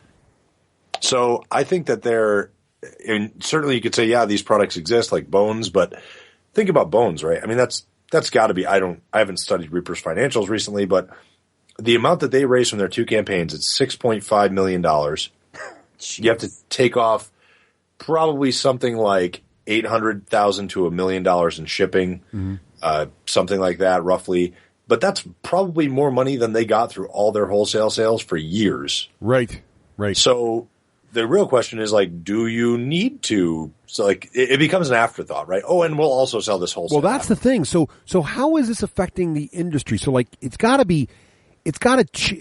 that kind of money, as you're pointing out, has got to change the entire business model of a company like Reaper, right?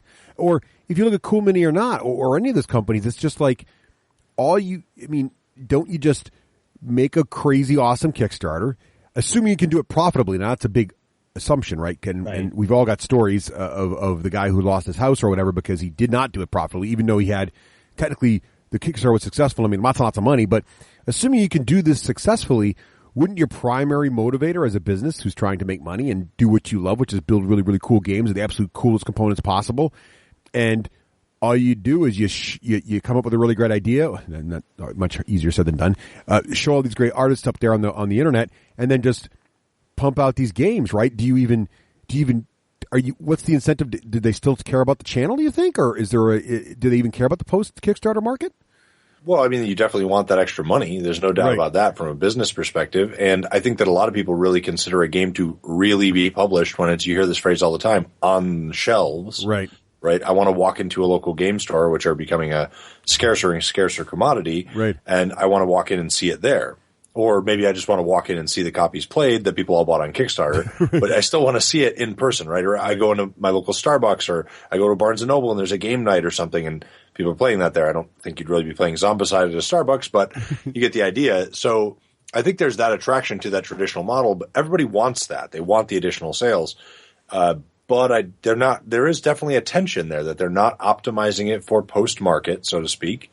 And you also design a product very differently if you're designing it for mail order effectively, online only. You do different packaging, smaller packaging. Mm-hmm. We all know the sort of box impact for in-person, you really want a bigger box. And if you give them a smaller box that has a lot of stuff packed into it, people go, I don't know, doesn't feel like this box is worth it. Well, why is that? It's because we have an expectation. It's like old computer games, right? They used to be in those big chunky boxes. Giant boxes.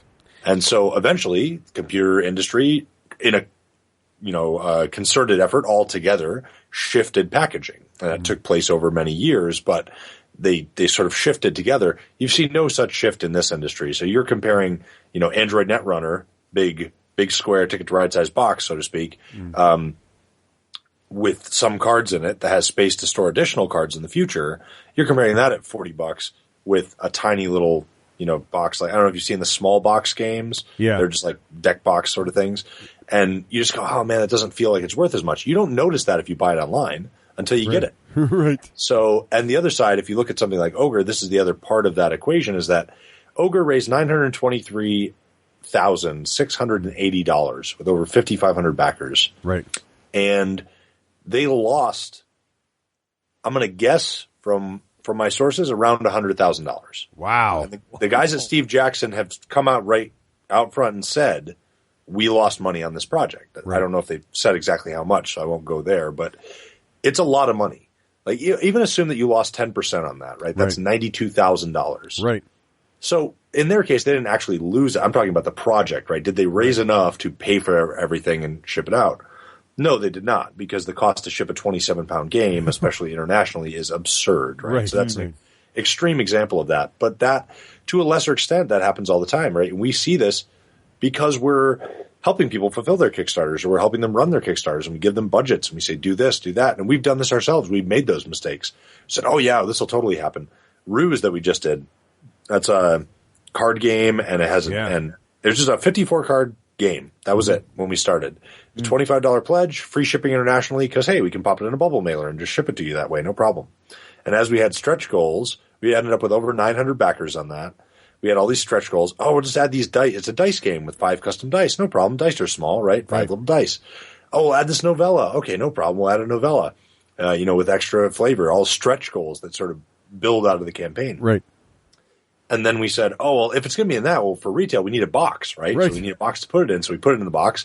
A really nice box. Ended up being very nice. Looks great on the shelf. I saw it at Mirror the other day. Looks lovely. Yeah, so now we're going to add this book box, this collectible book box. I don't know if you've seen this. This is like, it's about the size of the regular box, but it's like a fold-open book box. Oh, yeah, like the old Avalon Hill bookcase games, right? Like those. A little bit, yeah, but even fancier. Like, cool. It's like a book that you would hide a secret tome in. Ooh, see, I like that already. Yeah, there you go. So we're like, okay, we can do that. So then at the end of the day, we lost like over $12,000.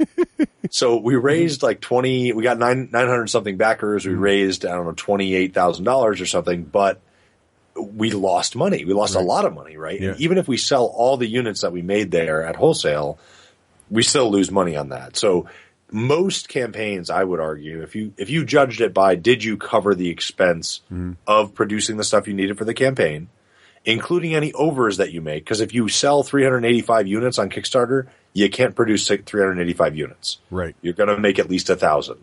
So you could make 500, but you might as well make 1,000. So from a cash flow perspective, you see this bifurcation. I was just at the Gathering of Friends, Alan Moon's little festival of industry folks and gamers and designers and stuff, and they were talking about this with a bunch of designers that, yeah, I don't know, Kickstarter seems sort of be leavening off because you got these huge campaigns, a lot of which are just built on existing infrastructure. Right, yep.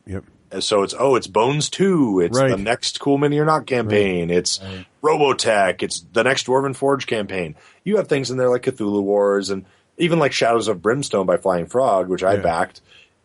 That's based on an established game, right? It's based on an established company. Right. So you know that they're going to be there. Or something like Cthulhu Wars, it's based on Sandy Peterson, right? The original guys. Right. So that has a reputation that's already built there. What you see is a winnowing on the other end, is that there's lots and lots of projects. Obviously, that switch in just a couple of years from a 50% success rate to a 34% success rate, and that's probably going to keep going down.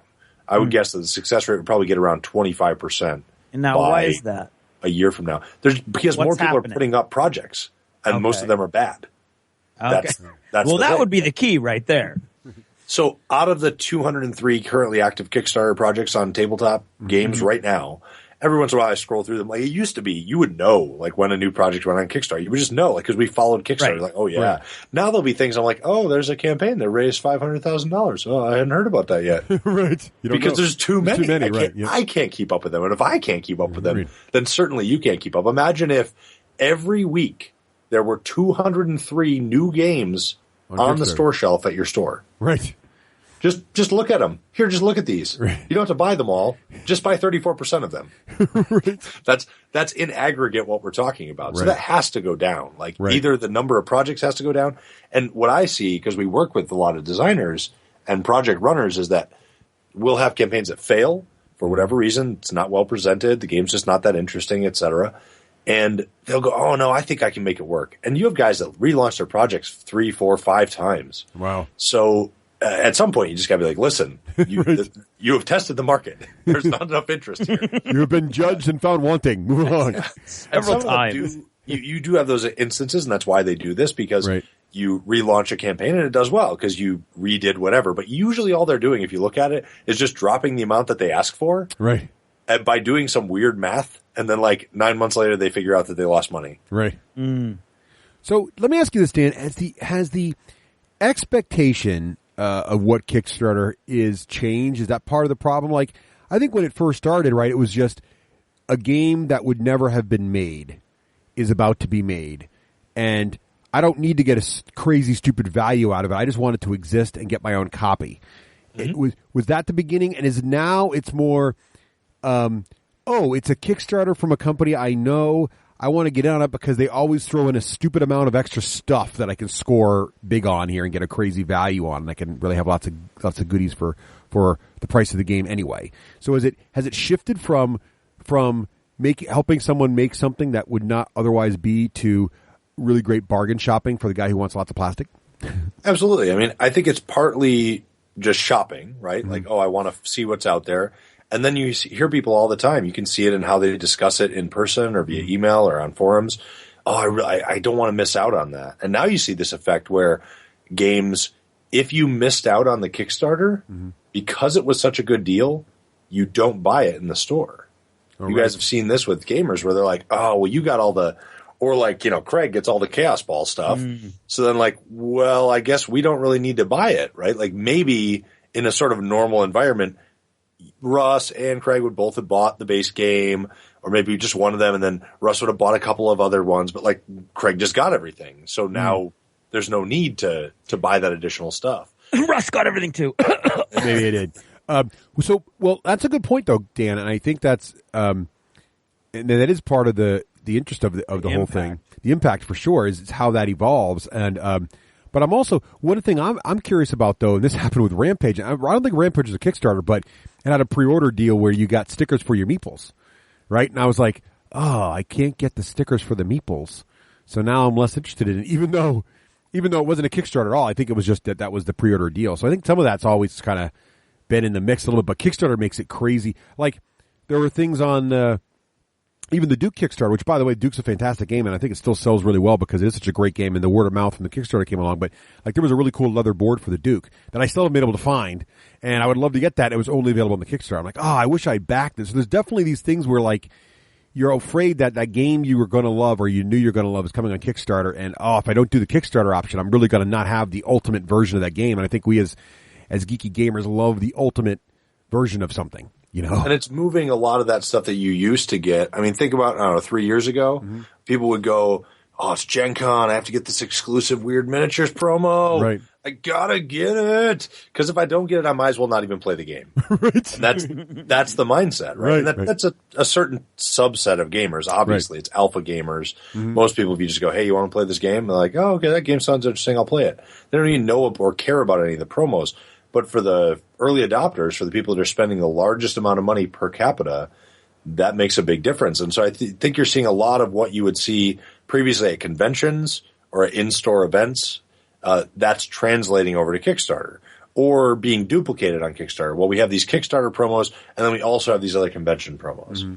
So a lot of times it does sort of itch that completionist vibe where you really want to get whatever that stuff is. And really, I think it's just becoming such a good value proposition. So it becomes more and more of a deal. And the danger with that, of course, is that, yes, you can generate a lot more business right up front. But unless your game is one of the 1 in 100 games that generates a sustained amount of demand, then you're just not going to get that amount of interest. And so therefore it won't matter. Like you've sort of reduce the value of the overall product because now people go, well, why would I pay $100 for Kaosball or whatever it was when I could have paid $100 and gotten $200 worth of stuff. But they're definitely examples of the whole thing sort of coming together in a glorious working thing. Like if you look at, I think one of my favorite examples is Greater Than Games, right? The guys who make Sentinels of the Multiverse, because their whole business model pretty much is, they've got Sentinels of the Multiverse, they Kickstarter a new expansion for it. You get it on the Kickstarter, and you get some extra stuff, promo cards or whatever, but then it comes out in stores. And, like, here's a great example. I've had Sentinels now for about a year after the Kickstarter. I'm loving it. I played it at my brother's house. He fell in love with it with his family. He ran over to Myriad Games and dropped $200 on every Sentinels expansion that day. So, like, that does happen, and but is that sort of the exception that proves the rule, or is there a few companies out there that are sort of making it all come together and work? No, I think that effect happens to all games, just period, all games, whether you get it on Kickstarter or you're just an early adopter and you bought it the first day it came out. Right. And then it spreads from there. The question is, does your brother then jump in on the next, now that he's a Sentinels of the Multiverse fan? Yeah. does he then jump in on the next campaign because he's following them, and effectively, instead of translating your sales, let's say you always buy Summoner Wars products. Well, if you, and some companies do this via pre-orders too, like Plaid Hat just does pre-orders. They don't do Kickstarters, right? But they do have some special promos and some special pricing if you get it through them directly. Right. So if you convert to buying all of your Summoner Wars stuff, you're still being a Summoner Wars customer. You're still being a Sentinels of the Multiverse customer, but you're not necessarily buying it from the local store. Right. But some people do. I mean, I guess the person, like my brother's not techno guy at all, so he actually pre-ordered like Vengeance, for example, to keep the Sentinels thing going, right from Myriad. Just like, I want that when it comes out. So but you do get some of that, but you're right. I mean, again, it comes back to he's not really the alpha gamer, right? He's like, oh, so this alpha gamer showed me this cool thing. I want to go buy it. So it's sort of that, you get that secondary effect. But I see what you're saying. I mean, it used to be that we'd have to all go to the gaming store to get the hotness, and now we have this option with Kickstarter, basically. And I think the bigger the impact, the more, like the bigger, higher number of backers, the more that effect is pronounced. Right. And so if it's a small number of backers, 500 backers, 200 backers, then it's basically just like a regular product release because you've got these early adopters that picked it up. Maybe they got a special deal. Maybe they got it early. But there's a lot of Kickstarter fatigue, both from project creators who are sick of dealing with all the people whining about campaigns on Kickstarter and with project backers who are going, geez, I thought I was just pre-ordering something. Right. And as much as Kickstarter wants to say, we're not a store, this isn't a pre-order, you can't get refunds, blah, blah, blah, that's what the consumer expects. That's what the consumer treats it as. And therefore, that's sort of how it de facto is, even though that's not how it was supposed to be. I mean, Alien Frontiers is a perfect example of this, right? As that it was one of the first games that did really well back in 2010, and it had its first edition. Then it had a second edition that came out. They didn't do a Kickstarter for that; they just did a Kickstarter for the expansion, and the expansion did really well. The first Kickstarter campaign, I think, did something like 15,000. And then the expansion campaign did something like 75,000, 72,000. Then there was a third printing, and there was no Kickstarter for that. And then there was fourth edition, which was really a promo pack and the fourth edition upgrade. And so we upgraded a bunch of stuff for it. Right. And that one did something absurd, 151,000, right? Like compared to, it's literally doubling every time or more than doubling. And you get that effect for a lot of those, but you're starting to see that leaven off. You're starting to see that, like, the last Sentinels of the Multiverse campaign did not necessarily raise more than the one before it. Right. Where for 2 years solid, 2011 to 2013, that was just always going on. And I think it's because not only of the sort of fatigue with Kickstarter, there's too many projects active on Kickstarter at once. There's the projects, when people get them in, are not what they were expecting. If you didn't, the first, 10 projects you back and you're like, these are going to be awesome. And then you get them, you're like, this was basically just like if I bought it off the shelf, but I didn't really like the game. So then once you get soured on that, you just decide, I don't really want to do that anymore. So then you have to get new people into Kickstarter. And the question is, are you going to burn out all the early adopters? And they're just going to be much more selective about the types of projects that they back. Yeah. So how as we run out of time here, I just want to get your opinion on how do you think this is all going to play out? You're saying it's leveling off and things are starting to, the number of percentage of projects getting backed are going down. Before you go to the final summary, Dan, early on in the interview, you mentioned that that local friendly professional gaming stores are a dying breed. Do you see Kickstarter as at least a large portion of why that's happening, or? Like, why do you think that's happening? And to keep it on topic, is it related to Kickstarter? I think that's just part of the internet disintermediation of people buying online. This is just another platform for people buying online. So, yes, it's related a bit. But Kickstarter, local stores are really just evolving. I won't get too much into that, but you see a lot of cafes that people are trying, and you still just see a lot of hobby shops that are places, they're clubhouses where people go and they hang out. Right. And so the real question for that is, how do you monetize that? You see a campaign like Endgame, which is a store out in Oakland, California, is running a Kickstarter to open a coffee shop and local events place next to them. Those are the sorts of things that you could definitely see. And if that's the case, then you could easily have sort of local shops with, 2 P's and an E, where you buy things, and then you would have a separate gaming space. And I would love to see that sort of thing, because that's something that you've seen a bunch of Kickstarters that open up for game spaces where they go, oh, well, pay for this. It's sort of making people realize that, you have your games, but you also have to pay for the space that you want to play them in if you want a nice communal space to play them in. Right. Gotcha. Exactly right. So that's kind of weird yeah. if Kickstarter saves the gaming location by having Kickstarters for it.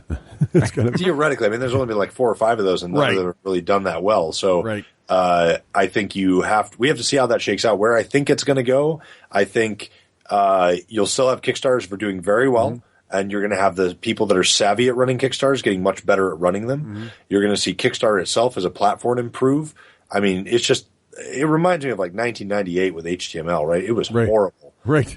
And that's what the interface is for Kickstarter right now. And they know that, right? I mean, it's just, they're working on updating it, but they're just growing so rapidly. It's very difficult. But their interface was not meant to handle like fulfillment. This kind of volume, right. The most basic thing of like, hey, we need a way to ship things to people. Right. And they're like, oh, so that's why all these pledge managers prop up, which, we have our own. There's a million different ones out there.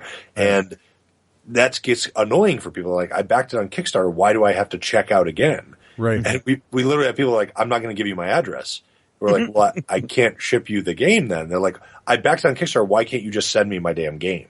Right. We're like, sir, I would love to send you your game, but I don't know where you live. You need to tell me so I can ship it to you. And there's just a fundamental disconnect of people not wanting that. So there's ways that the platform can improve. But I do think you'll see a winnowing. You're already starting to see it. You'll see fewer people. You'll see this whole sort of generation of people that go, I can make my game now. And it'll just keep clogging it up. And then that'll just fade away into the background, kind of like Facebook has. Yeah. Facebook's so much noise now. So you just don't read it unless somebody links you something on Twitter. And you just go, oh, okay, I saw this link to Facebook, so now I'm going to go read it over there. And the same thing is happening with Kickstarter itself. Okay, that makes sense. Well, that's Dan. Thank you so much for filling us in on where Kickstarter's come and where it's state going. of the Kickstarter. Yes, the state of Kickstarter. I think it's going to be interesting to watch how it pans out and how it's going to get used, because it does definitely feel like I don't know. Maybe Rafe's always been complaining there's going to be too many games. Maybe he's right. Maybe Kickstarter's making just too many. Maybe it's the beginning of the end. It's the beginning of game apocalypse. I think it's all right. I mean, we could do another show in a year and take an assessment of where we are, but I think that there's always been too many games. That's true. And it's just a matter of how we filter those. That's what we need, is better tools to actually filter them. Too many Kickstarter games. is not really a great tool that way. Yeah. That reminds me of something. Some kind of slogan. Games, so many games. Slogan. Something. So little space. Little pawns. Oh, that could be. All right. Yeah. Well, Dan, thanks. So few tokens. Up next, we got to review it. We got to review a new game just came out of Kickstarter. We've got to do that. Yeah. Craig just bought a few figures from Kaosball. Just a couple. Just a few. We're going to talk about that in a bit. Stay tuned. They may or may not be like all over Facebook at this point. Right. This is Total Fangirl. Regular Jane most days, Total Fangirl when the moment strikes. Han shot first. Starbuck is a guy. And Lestat, now there's a vampire.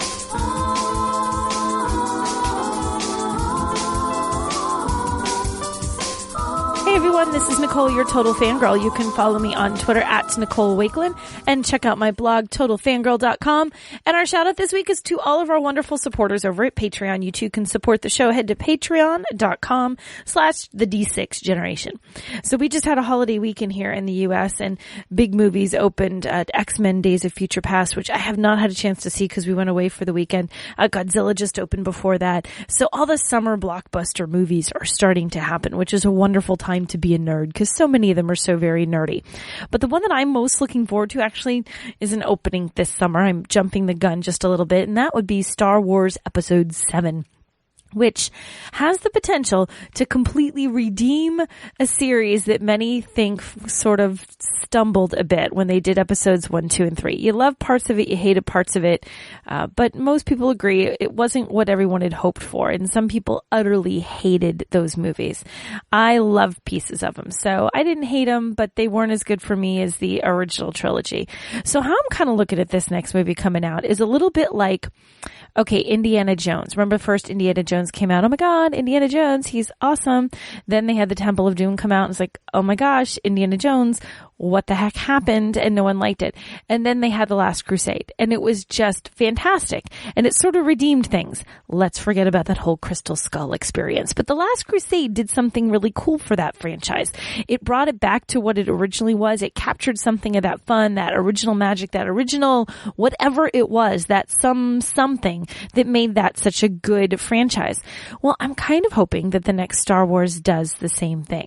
I know people are really worried about it. What's J.J. Abrams going to do? And what is Disney going to do? Are they going to destroy the whole thing? And I happen to think Disney's going to handle it really well. I mean, they've managed to keep Mickey Mouse being Mickey Mouse and haven't let him in any way change, and all of the core Disney characters change in the many years that has been around. So I'd like to think that they're capable of doing the same thing for Star Wars. And I think they know how important this is. And the stuff that they've been involved with thus far, like if you look at their Star Wars weekends they do in May down in Disney World, and the different promotional things they do seem to resonate pretty well with all the fans. So I'm thinking they've kind of got that under control. So I'm really excited about Star Wars. The thing that I would like to see everybody do, because we as nerds have been doing this a lot, is to not be ripping the thing to bits before we've even seen the movie or before they've even revealed a single anything other than casting news. And I think what an image of the whole cast sitting like in a room together, and there's a few little snippets on set, I think, of Chewbacca. That's about it. So people get really antsy about it and really angsty, and is it going to be any good or is it going to be terrible? Am I going to hate it?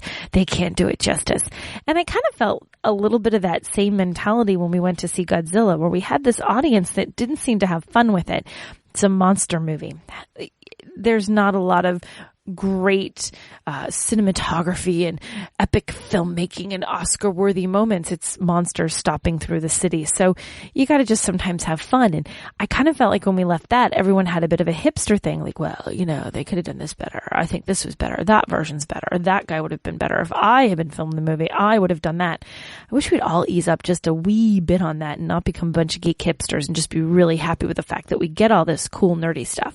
So I'm super excited about this movie. And as each little teeny tidbit gets released, each little image, even though, like I said, I think we've got 2 or 3, that little video with J.J. Abrams encouraging everyone to donate to charity and getting the chance for you to be on the set and on the screen in the Star Wars movies, that's cool. Every little piece that comes out, I'm very excited about. So I kind of have Star Wars on the brain right now. And because I have Star Wars on the brain, you guys are going to get some cool Star Wars stuff, or at least one of you is. You probably heard us talking about a company called Cakes Cove, and they're based in Canada, and they make all sorts of these amazeballs, desserts, and cakes, and cookies, and things that are Star Wars, and Lord of the Rings, and every kind of nerdy franchise that you can think of. They're amazing. Well, I worked with these guys, and I have a little giveaway. I do. I have a giveaway, and it's open to a chunk of the world can cry and a chunk of the world can be happy. It's open to people with shipping addresses in the continental U.S. and Canada. Sorry if you're not in the continental U.S. or Canada. That's the best we can do. But they're giving away some pretty cool stuff. And surprise, surprise, it's Star Wars themed, okay? And you can see pictures of all this stuff if you head over to my blog, totalfangirl.com. I have a post up there with the details. It tells you how to enter the contest. It's just a really easy way to enter. So go over there. You can enter and try to win. And what you can win is this really cool looking, it's the Millennium Falcon made out of chocolate and hand painted with details on it. Looks like the Millennium Falcon, like every last little detail. It's not just the exterior shape, but all little bumps and ridges and panels that fall off when they go through hyperspace. It's all there. There's 3 little hand-painted chocolate X-Wings, and you're going to get 6 Star Wars cookies in the flavor that you want. And you get to pick the flavor. Once the contest is over and I pick the winner, you get to pick what flavor you want. You're going to send those flavors to the folks at Cakes Cove, and they're going to turn them into amazing cookies. So it's like a little Star Wars treat to help you keep you going until the movie comes out, which is really, really far away. So a great big chocolate Millennium Falcon with 3 little chocolate X-Wings and 6 Star Wars cookies can be yours. So if you want to try and win this cool stuff and you live in the US or Canada, head on over to totalfangirl.com and you'll see the pictures, which I'm drooling over right now. They just look really, really yummy, and I might have to have chocolate after I finish recording. And you can enter and you can get a chance to win. And in the meantime, enjoy all the cool summer movies. Enjoy Godzilla. Enjoy Transformers for all its explosive-y craziness. Enjoy X-Men and have a good time with it, and try not to get too hipstered out and too critical. Just sometimes just go along for the ride and have fun. Bye.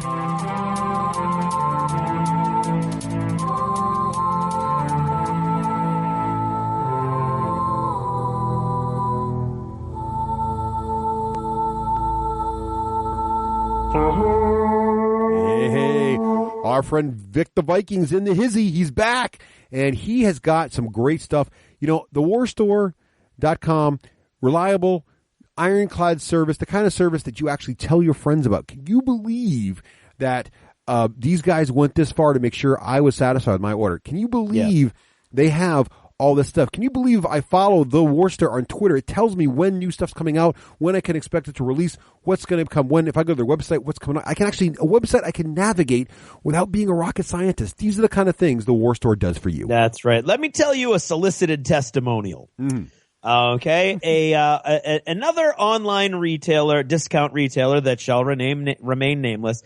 The War Store didn't have they do so much business, and I think we point so much business at them. To be honest, they quite often sell out of what I want. We'll mention it on the show, and they have plenty of it, and then I go to buy it, and they don't have it. So I was very frustrated. So recently, I had to go somewhere else. I was not happy. I had to go to another discount retailer. I won't tell you who it was. I ordered a couple things for Dead Zone, actually.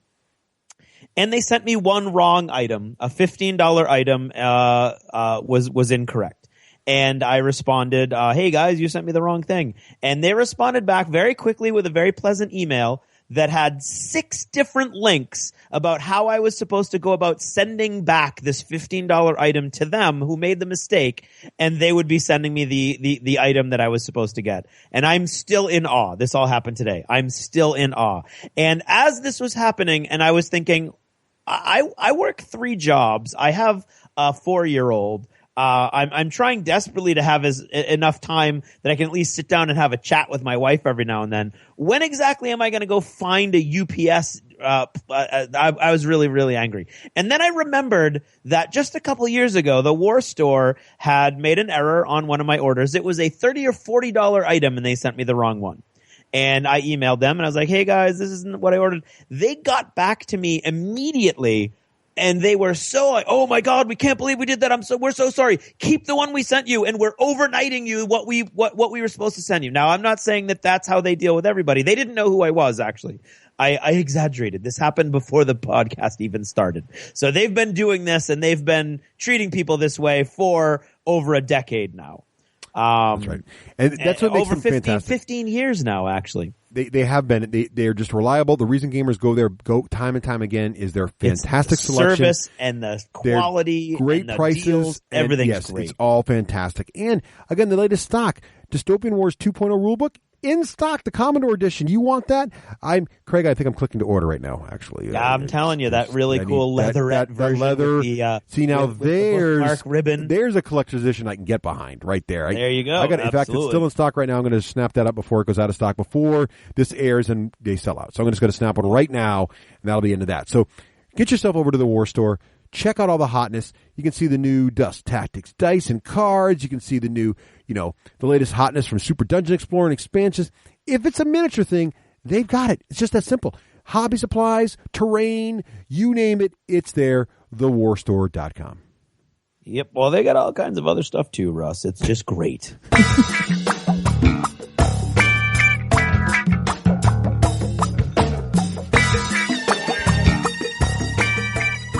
I'm Rafe Hollywood Granger, and this is the Hollywood Minute.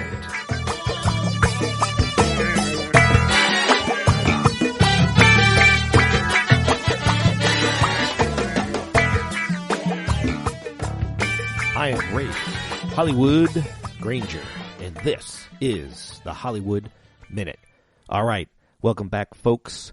Let's see, we've got a beautiful New England evening. The sun's just setting behind the wood line outside my window, and I've already enjoyed my beer for the night. It was a Red Hook ESB with dinner. And now on to gaming news.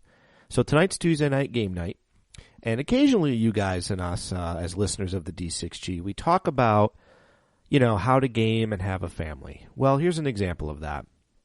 I was really dying to go to game night, but I was out this past, 5 days. I was on a speaking tour, and I was gone from Tuesday till Saturday late at night, and had a blast. Got to catch up with my old gaming buddy, Doc. We did some work on one of my companies, And then I had the opportunity to go over to Dave Ramsey's organization. If you don't know who he is, you can look him up on the Google. He is a financial guru, and I had a chance to speak at a conference that he and his organization put on for bankruptcy lawyers, and it was called the Bankruptcy Leadership Summit, and it was on leadership. So it was kind of cool. Very different for attorneys. Usually we go to these boring things called CLEs, but this was cool because we talked about leadership, which was very cool.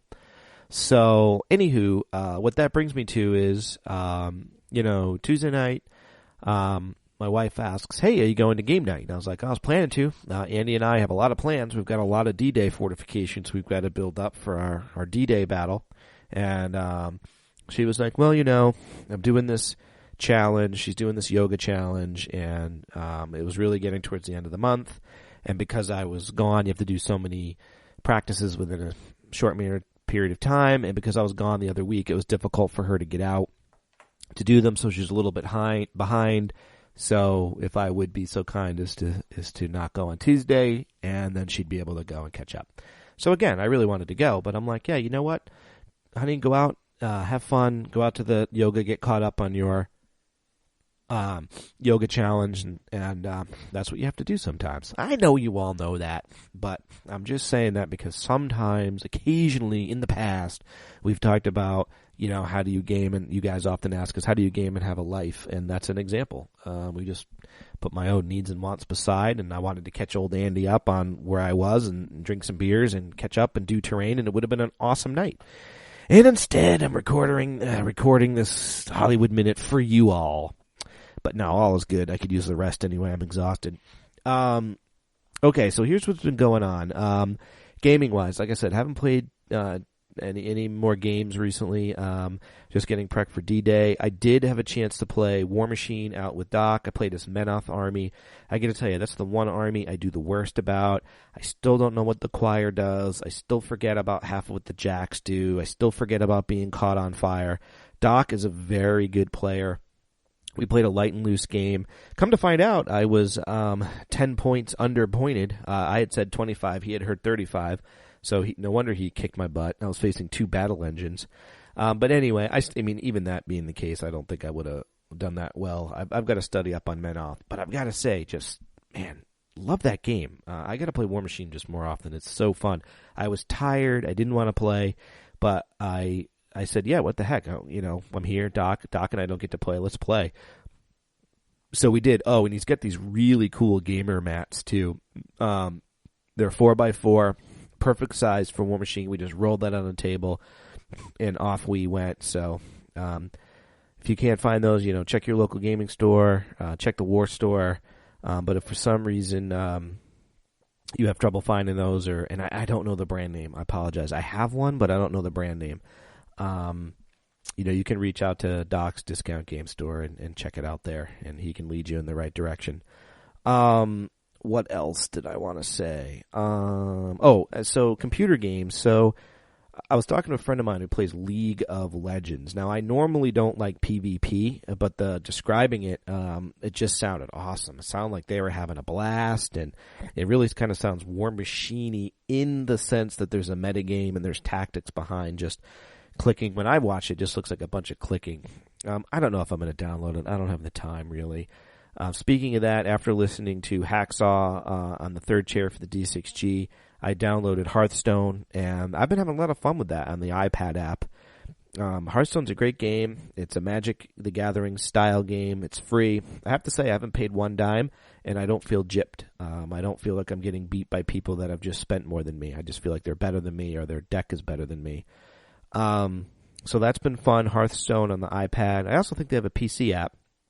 Still don't know what the heck I'm doing with Robert Space Industries. Again, I have a ship. No idea if I'm supposed to be, online checking out a hangar. I don't know. And I'm still missing my MMO. Playing Hearthstone's made me go, oh, I wonder how my character's doing in WoW. And I've almost been close to updating WoW and jumping back in there and exploring some lands with WoW. But then I say, why the heck do I want to do that? Because I can play Lacho for free.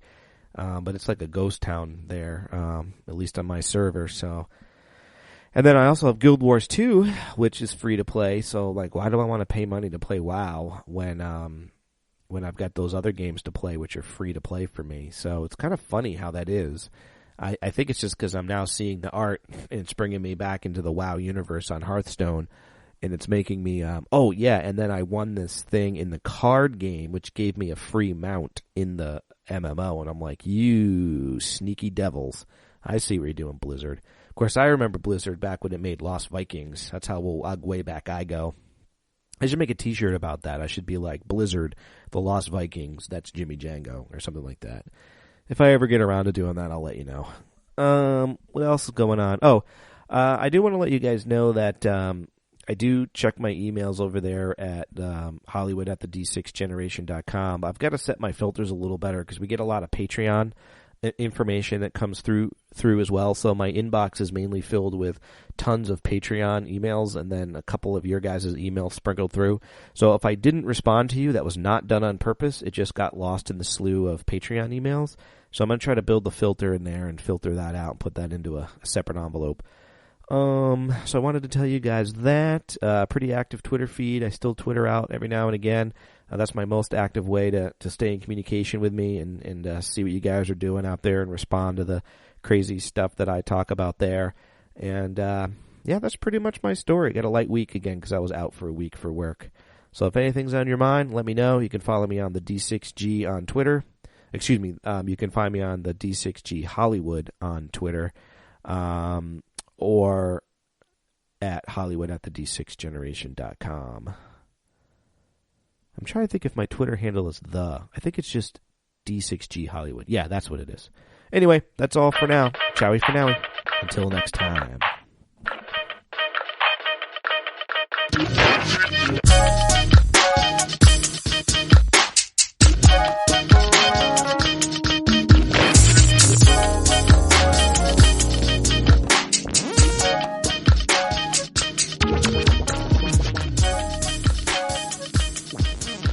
Hey, and welcome back. And now it's time to talk about our friends over at Game Salute. Arriba! Yes, apparently they're from Spain. But anyway, Game Salute. Sorry.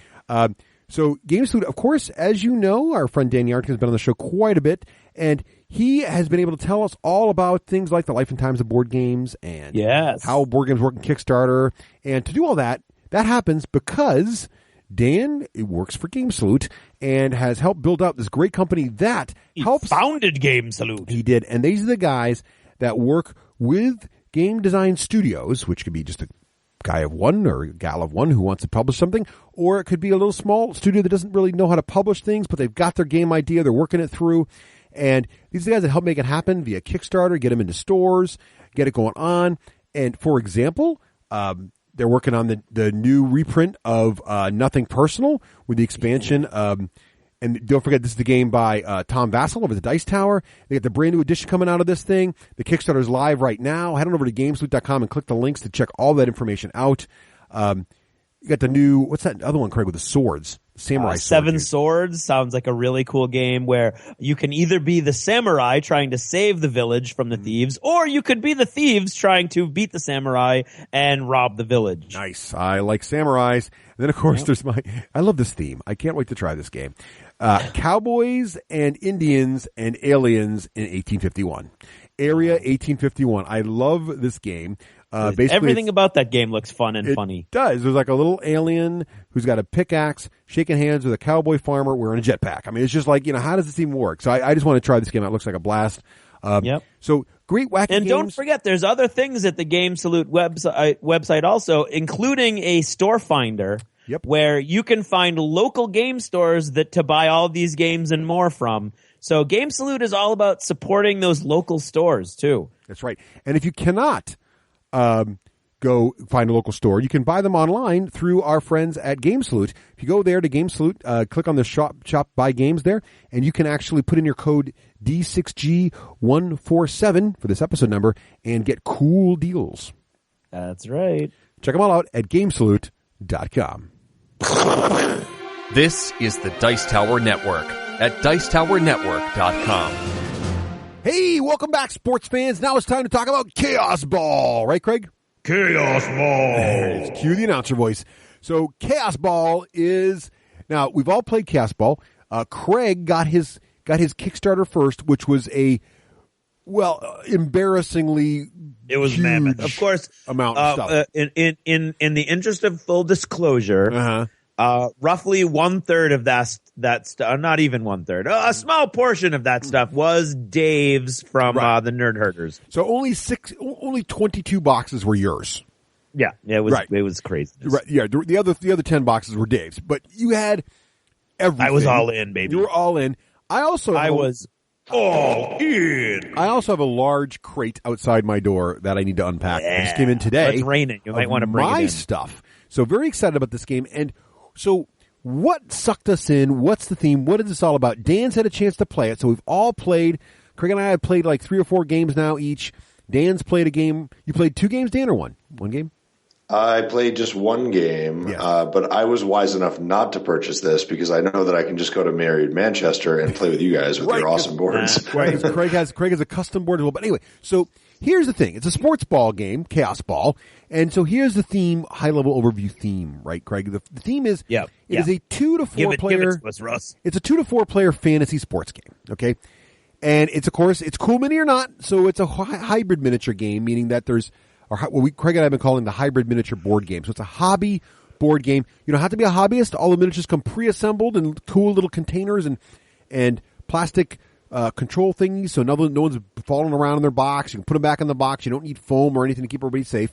But they do call it to be painted. So if you're a hobbyist, you're going to love painting these things up. Yeah.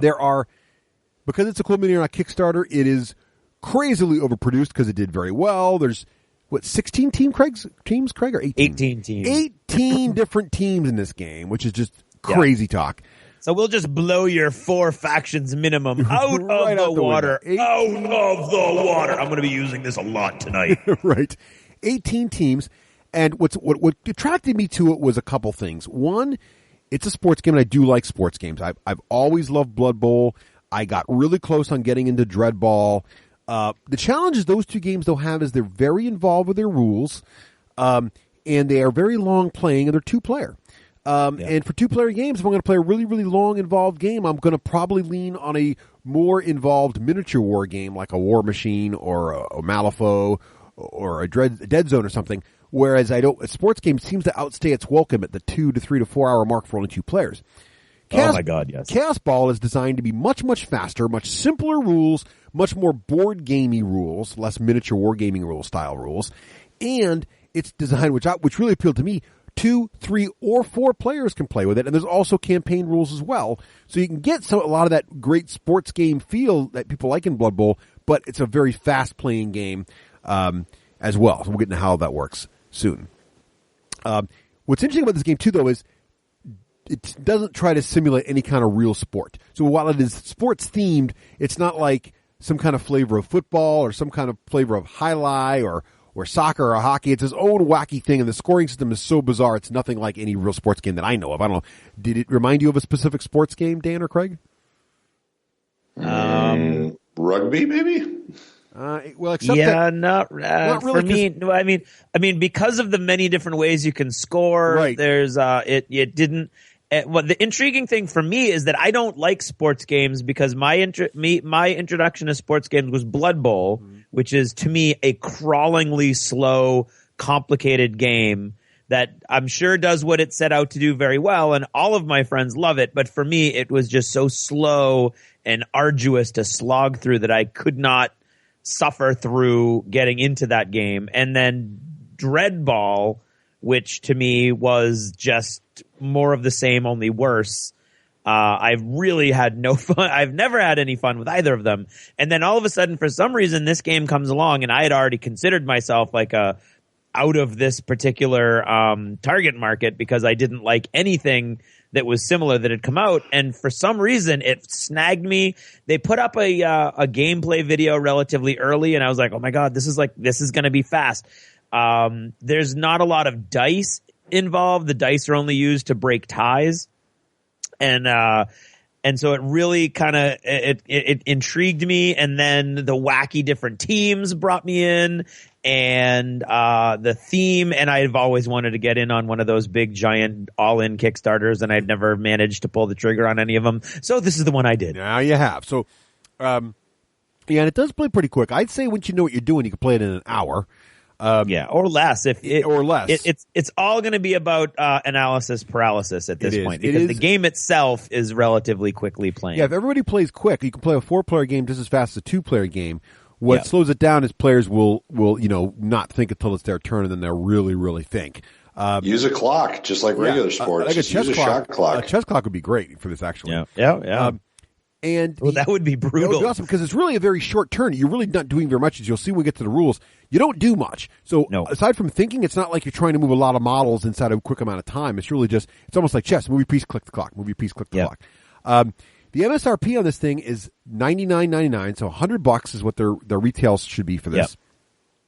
Is that a good value? Let's talk about what comes in the box, and you can be the judge, because that's how we roll. Wait. I'm blast from the past. Yeah. I'm going to resurrect a little bit of Rafe, a little Rafe bit here. There you go. Yeah. What does it sound like when you open a box of Kaosball? Dan, it sounds like this. Yeah.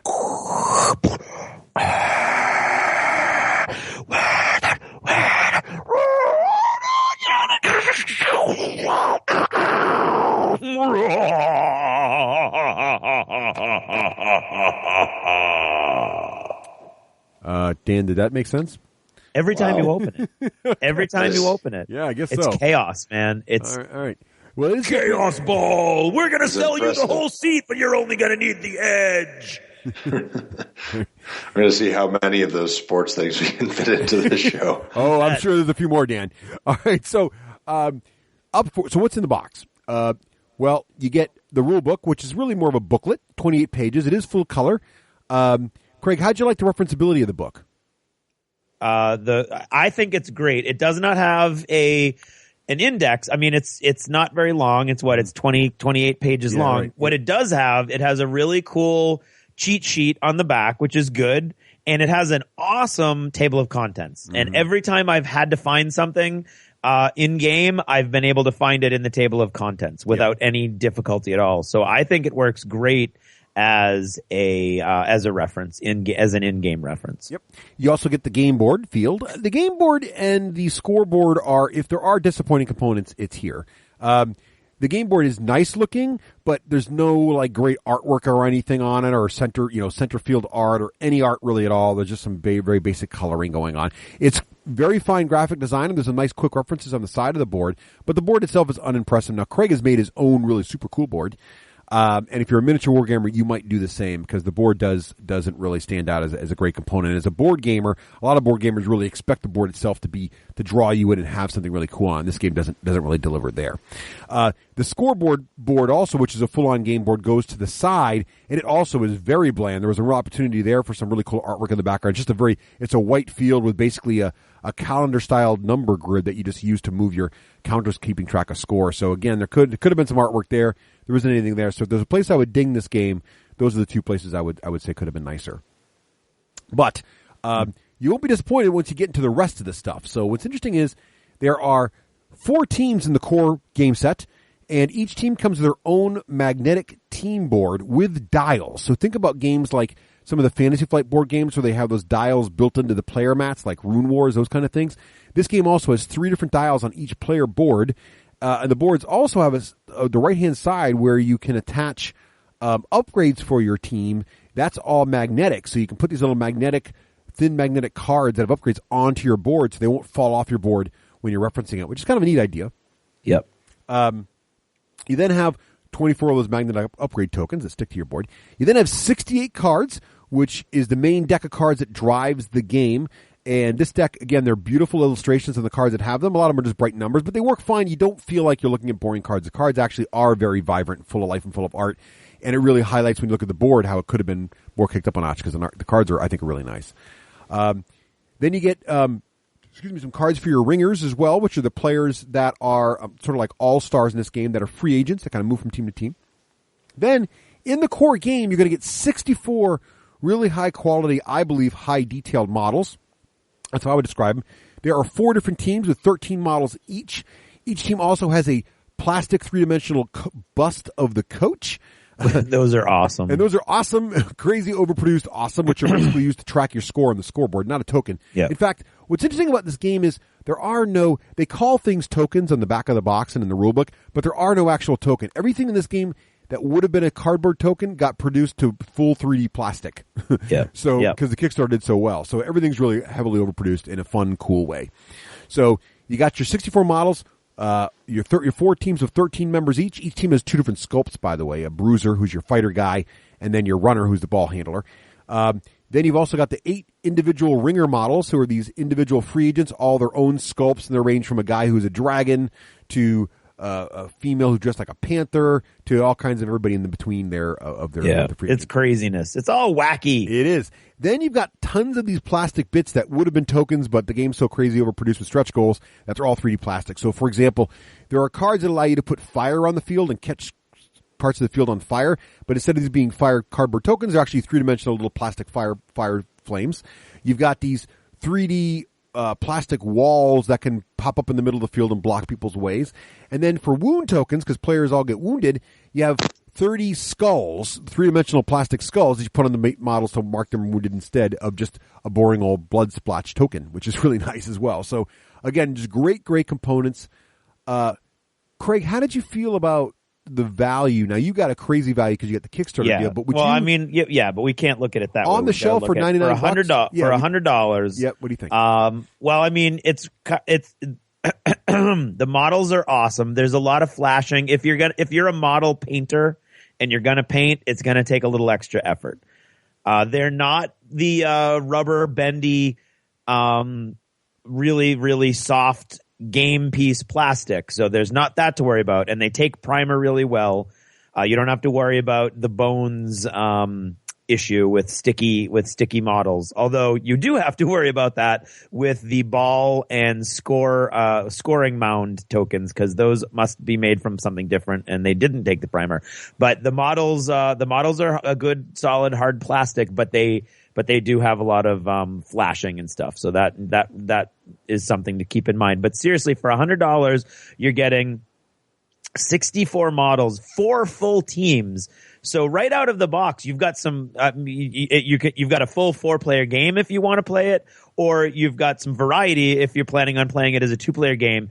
And in my experience, games like this that can go up to 4 players, the starter box is always a 2-player game. 2 teams or 2 armies, and then they're like, and you can add up to 2 more. These guys are like right out of the box. Here's 4 really cool, really weird. You're talking about the ogres, the vampires, the Amazons, and what else? Brain cramp. Oh, I forget who's in the core box. Let me see. The ogres, vampires, Amazons, and I've painted them. And why? Oh, demons and the demons. Right. Yep. So I mean, it's really cool. They've all got different cool special abilities. As far as all the cool, the team, the dugouts, they call them, the team player mats. Those are really cool with the dials to track everything, so you don't have to worry about it shifting. The magnets are awesome because the only thing, they're tiny, but then they're sticking on the board. So like doing the bidding and everything, which we'll talk about, is kind of fiddly because you don't want to have them shift around and lose. But as soon as you bid one, you put it right on your board, you're all set to go. Mm-hmm. The only component from these components that I think is kind of like is the fire. To me, the fire is a weird little, it's an abstraction. It's like a little yellow sort of half star burst on a little base that stands up. It doesn't look like fire. To me, if you're going to make some fire tokens, make some tokens that look like fire. I've already blinged mine out with some urban laser craft, cool, magically glowy blue flames that I had made for my War Machine army. And that already kicked it up a notch right there. But all the skull tokens and the stone walls are cool. The ball token is great. So yeah, I would say it's easily worth the $100. Nice.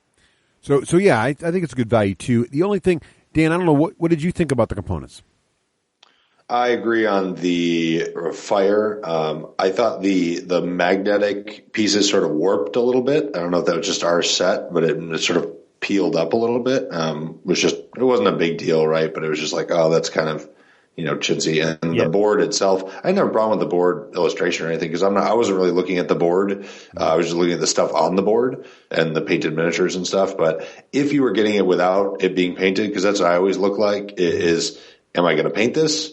Well, probably not if I was getting it. So then are the models distinct enough without being painted to differentiate?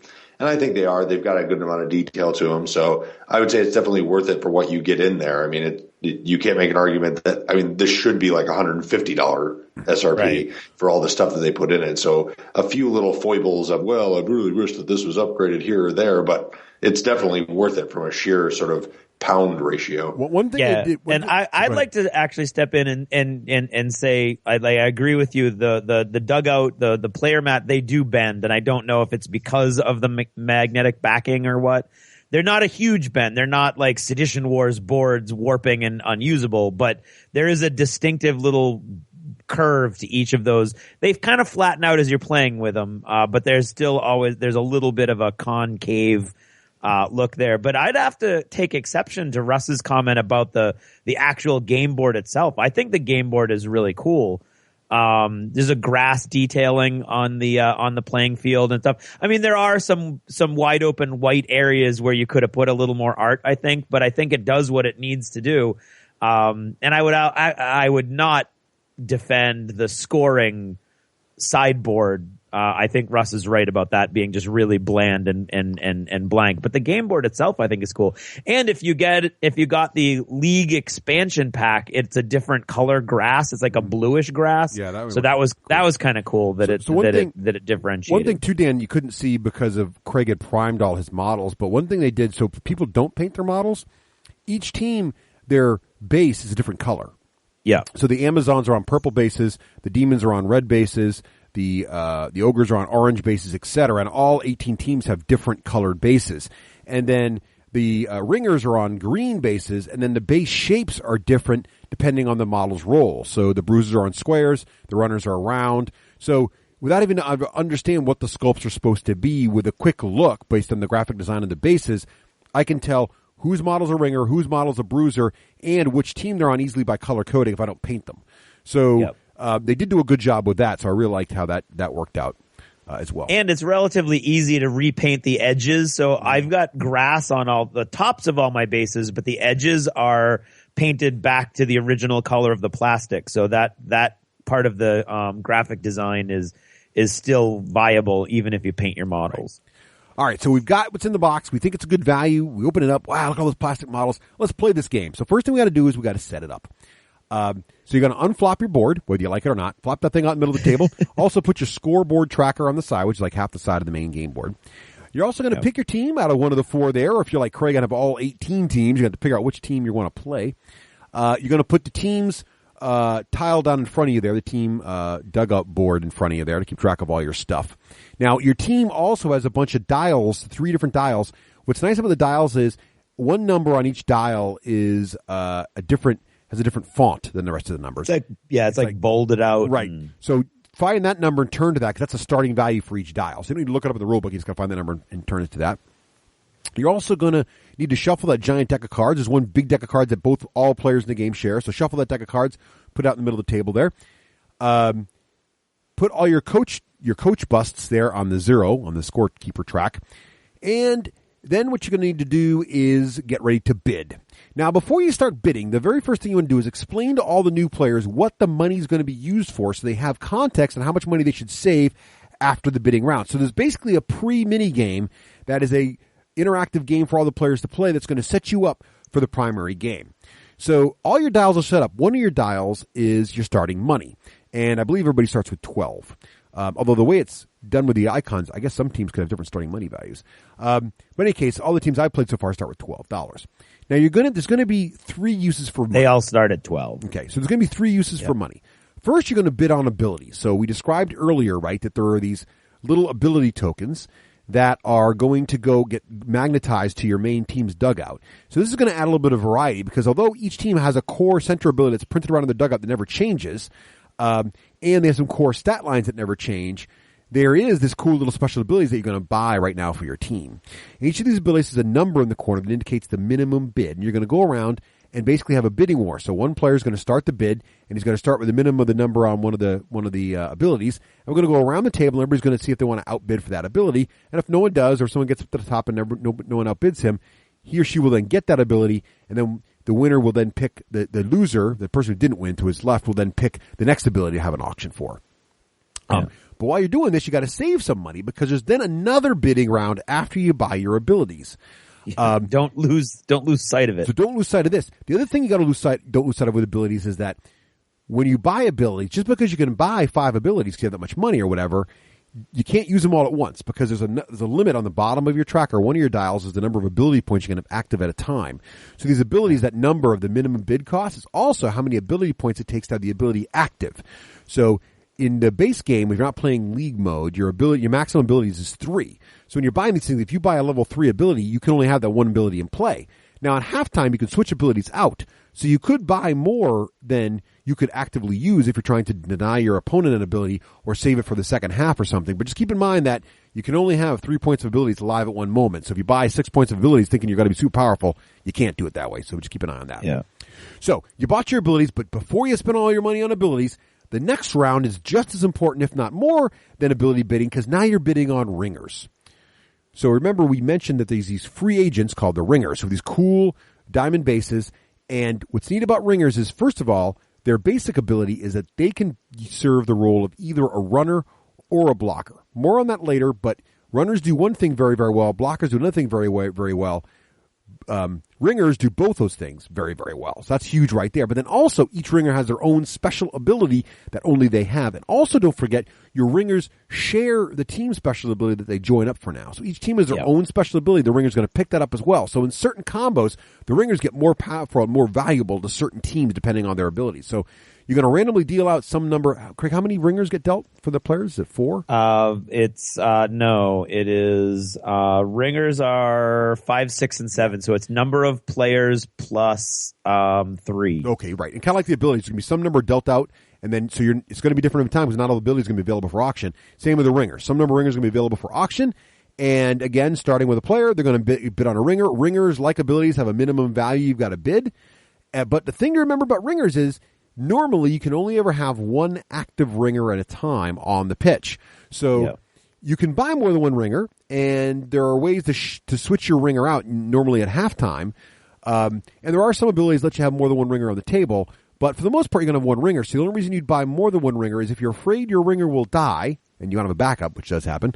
Or if you want to switch them out at halftime, because there's a good ringer for the first half and a good ringer for the second half. That might be smart. Or if you're trying to deny your opponent a particularly nasty ringer that works well with his team ability, you might do that as well. But keep in mind, normally one ringer on the table at a time per team. Right? Yeah. So, but there is one more thing you want to save money for. Craig, what is the last thing you want to worry about with your money?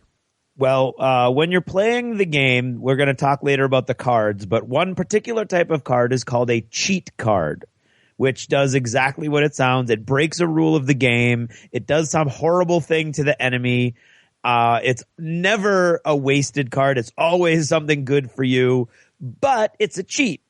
And at the end of every period, you have to be able to bribe the referees, or you're going to there's a danger you might get penalized. So you have to keep track of all the cheat cards. You're going to keep track of all the cards, but you've got to keep track of your cheat cards. And every time you use a cheat card, you have to be able to pay one money to get rid of that cheat card. And for every cheat card you can't, you have to roll the cheat die.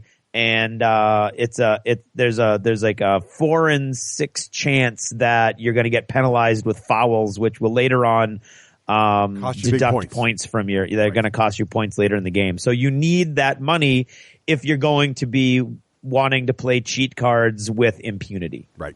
So the thing to remember about this is that what Craig and I have found, I think, so far is that saving $3 for spending cheats later in the game seems like a reasonable number of money for me. There will be a time when that's not enough. No, there will be a time that's not enough, and but I feel like 3 for beginning players. Try to keep 3 in reserve because you'll have just enough to be dangerous there. Yeah. So that is, and the trouble is too that if you're trying not to cheat, your hand can get locked. So you really kind of at some point you may be forced to cheat just to get the cards out of your hand. So saving some money there will get you out of that trouble. All right, so once that's all the pregame. So you bid for some abilities. You got those locked into your board now with magnets. You bid for some ringers. You got them in your dugout. Now you're going to set up your team on the pitch, right? So Dan, what did you think of the pregame bidding process? Did you think that was cool, lame? What did you think of that?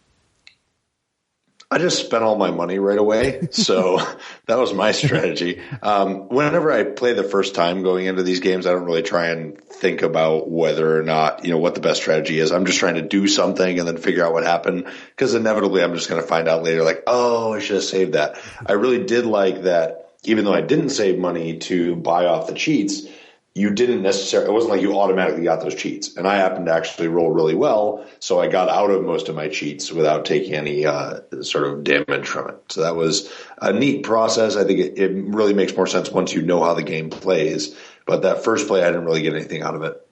Cool. So, yeah, and there's definitely a lot to take in here. And I think the first thing to remember whenever you learn a board game, and in particular a game with this much strategic complication, I don't think it's a very complicated game, there's a lot going on, is that don't worry about trying to win the first game, just experience the first game and then understand what you're going to have for next round. Which I'd also recommend, then don't overanalysis process. Just play through, play fast, have fun, watch what unfolds, and then in the next game, now do your thinking cap, because now you've really got a chance to learn it all. Play again. You hear that, Sarah?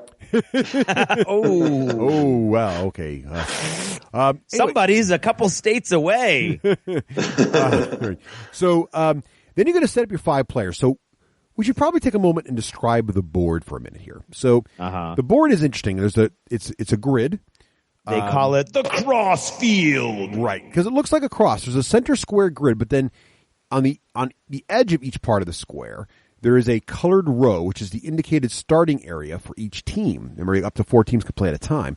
And then behind that, though, the field doesn't end at that row. There's a row behind that as well, where players can walk behind it, and there's a super scoring spot back there. More about that later. So on these colored starting rows, that's where the teams start.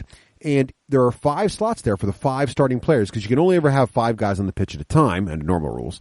And then the graphic design is nice because in each of the starting positions, there's either a circle or a square, indicating that either your bruiser, the square-shaped bases, have to start there, or the runners, the round-shaped bases, have to start there. So you're going to start typically with 3 runners and 2 bruisers. But if you bought any of those star players, those ringers we talked about, one of your players can be swapped out and the ringer can be put on the starting spot instead. So the ringer can either replace a runner or a bruiser. Now remember, the ringer can serve either role. So what you're doing by placing a guy is you're really overloading your team in one particular direction or other. You're either removing a runner and making yourself kind of having your ringer be the runner, or you're kind of removing a bruiser and having your ringer and being down a bruiser. So more about what they do later, but you're making that decision right now when you put the ringers in there. Last thing you're going to do is roll for first player, which is basically your roll. There's this little die out. There's a D6 in the game. That's the tie-breaking / foul die. And it's got numbers, as Craig mentioned. It's got some -1, -2, and +1, +2s on it. So each roll that die, who's with the higher number is going to be player 1. And then each player in the game draws 7 cards. Their starting hand is 7 cards. And you can secretly look at your 7 cards so you know what you're sitting on. And now you are ready to play the Kaosball. Right? All right. Kaosball! So, as I'm what to do, whenever we describe how to learn a new game, the first thing you want to do is make sure everybody understands the goal. And the trick to Kaosball, the counterintuitive part to it, and the reason it doesn't remind me of any real sports is, there is this ball, there is this Kaosball that is in fact used for scoring. Yeah. And is indeed a very effective way to score. However, it's sort of incidental. It probably will not be your primary scoring methodology. So just keep that. It won't be because everybody's going to try to stop you. And these secondary ways will end up becoming your primary way of scoring. So what the heck do I mean by that? Well, the first thing you want to understand is that some of the squares on the board are scoring squares. So if you look at the big square in the middle of the table, inside that there's a center square. Around that center square, orthogonally, each square adjacent to it, the 4 squares, are colored. And these are scoring spots. So those are those. And then also each team has their own personal scoring spot past the opposing team's starting position in the center of their back row. So if I can get one of my guys all the way past Craig's starting zone and into that center square, I would then have the maximum scoring spot I can get to on the table. Okay, but that's really hard to get to back there. So there's one scoring zone back there, plus there's the 4 in the middle of the table that either player can use. or any of the 4 players can use. To score, it has to be one of your runners. If your runner or your ringer has the ball and he's standing on one of those scoring squares at the start of your turn, if it's one of the regular scoring squares in the middle of the board, you will score a number of points at the start of your turn equal to the current quarter. The game is divided into 4 quarters. They call them periods. The stakes go up as the game goes on. They call them periods for some reason, but they're actually quarters because there's 4 of them. So in the start of your turn each quarter, you can score 1 point around, 1 point around in turn in quarter 1, 2 points per round in quarter 2, etc. They go up, right? Only if you have the ball. But also, at the end of the quarter, each quarter, you will score the points for that quarter for every runner you have in a scoring square, whether or not they have the ball. So at the end of the round, it's important to get all your runners on as many scoring squares as possible, even that one way in the back. By the way, the one on the other side of the field is always worth 5 points. So if you can get all the way across there, you can get 5, which is even the most you can score even in 4th quarter. So that's a great square to get to. And near the end game, near the end quarter, you can run up there and try to get all these points. So there's 2 ways to score right there. The ball each round, which is the fastest way to score points, or at the end of each quarter, score wherever you've got runners, if they're on scoring positions. Right? Yep. That's one of the ways. But even that is not the most effective way. This is what burnt me one game. You can also score by killing things. So what you can do is there are ways you can kill people in this game. More about that in a second. When you kill a guy, and this is the reason you have more than 5 models, because whenever a guy dies, you must give one of your models to the opponent who killed them. You're supposed to give them the guy you actually kill, but since Craig's only painted the core 5 ones, you give one out of the box that matches. Call me lazy. Right. So you got to give your dead model to your opponent, who keeps it as a little dead trophy in front of his thing. Now, when a model is killed off the table, he's out of your team for a moment. You're down a guy, and you can't fill you guys back up until the end of the quarter. But in any case, so annoyingly, you're down a guy. But at halftime and at the end of the game, the player who has the most kills scores 6 points in a 2-player game, and it's much, much higher. I think it's 12 points in a 3 or 4-player game. It is. Yep, it's 12. Then second place gets some points in a 3 or 4-player game. In a 3 or 4-player game, yeah. So that's a lot of points. So it's a lot of points, actually, especially if you didn't get the ball anywhere. So that could be the predominant way to score. So you got to watch that. So if you're tied, both players get equal points. So you can't really let your opponent get runaway kill advantage on you unless you're really outscoring the heck of him on him with the ball, which is not easy to do. Okay? In the late game, it's pretty easy to do with 4 points a quarter, but in the early game, it's much harder to do. The other way you can sort of score in a bad way is to have too many fouls. This is the final way. So the other thing that happens at the end of the quarter and the end of half is the player with the most fouls loses, what is it, Craig? -6, -5? It's 1 point less than what you get for killing guys, I think. So it's pretty bad. It's like -5. So even if you have the most kills, if you also have the most fouls, you will only get a net gain of 1 point because you're -5. And if you didn't have the most kills, you can go down 5 points, which is a lot. So no, it's -10. It's -5. Yeah, it's -5 in a 2-player game. It's -10. So it is brutal 3-4-player in a 3 and 4-player game. So you really got to watch the fouls, which are blocked by either never playing a cheat card, which is hard, or paying off the judges with money. And the second thing you got to do is kill dudes. And then the third thing you got to do is score at the end of each quarter by having you guys on the points. Oh, and the fourth thing you should try to do is get the ball and get it on the scoring points. So on top of everything else. Lots of ways. It's almost like a Euro. There's many, many ways to get victory points in this game. How many points do I get for the quaffle? The quaffle, right. If you can use a beater to bop the quaffle into the... Never mind. So what did you think of the scoring system, Dan? I thought it was fine. We were a little confused the first game we played. I don't think we realized that we scored at the end of every turn, or the beginning of every turn, and we thought it was the end of every round. Right. And so we missed that the first 2 turns. But once you got okay, that makes a lot more sense. I got more points for killing people. Yeah. So that was where I got my points. I think beginners will until advanced players.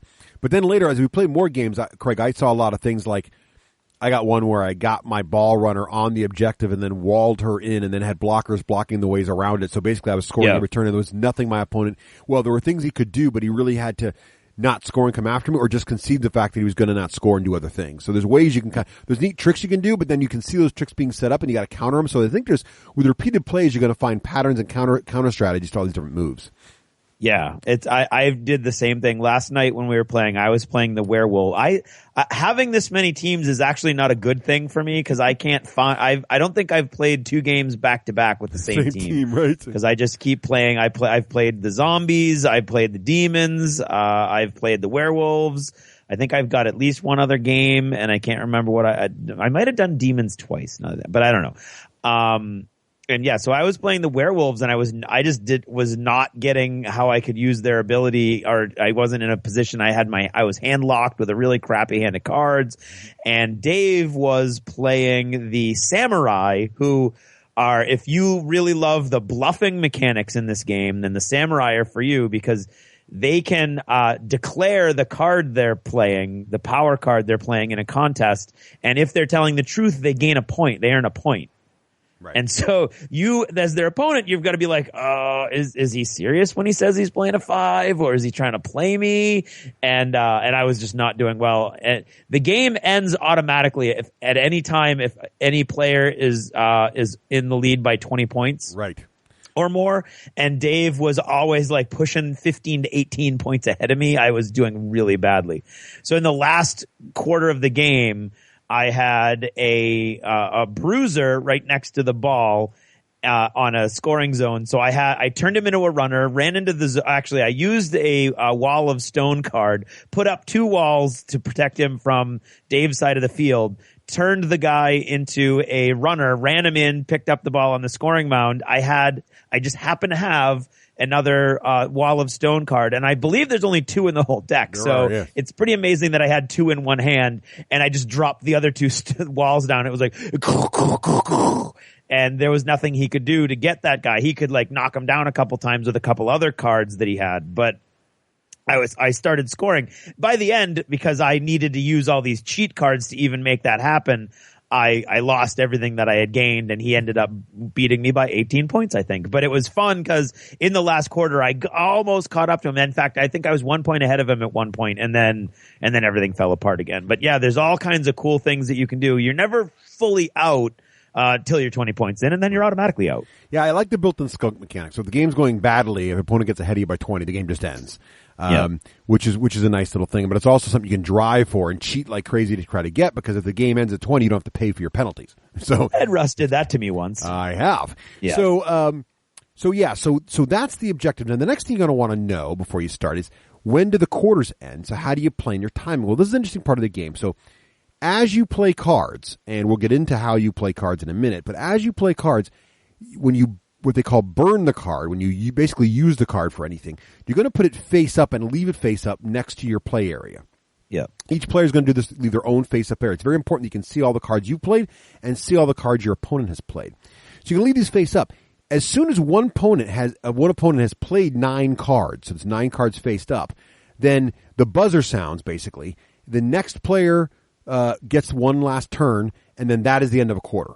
Yep. So the number of cards played dictates how long a quarter is. So you can do things. You can kind of control the clock. If you're scoring really well, like Craig, and you've walled your guy in or really got him protected, you're scoring every turn, you're going to want to play very few cards and try to keep the game going if you were the guy with the most cards down. Yep. Or if the quarter's going very, very badly and someone's in a position like Craig was, like and scoring like crazy, I'm going to try to play as many cards in a turn as I can in order to drive the clock out so that's going to end and I can reset, because after each quarter, all the walls and the fires on the table go away and you're able to maybe get back at that guy with the ball. So there's tricks you can do. There's like a metagame there about controlling the timer, which is really, really interesting.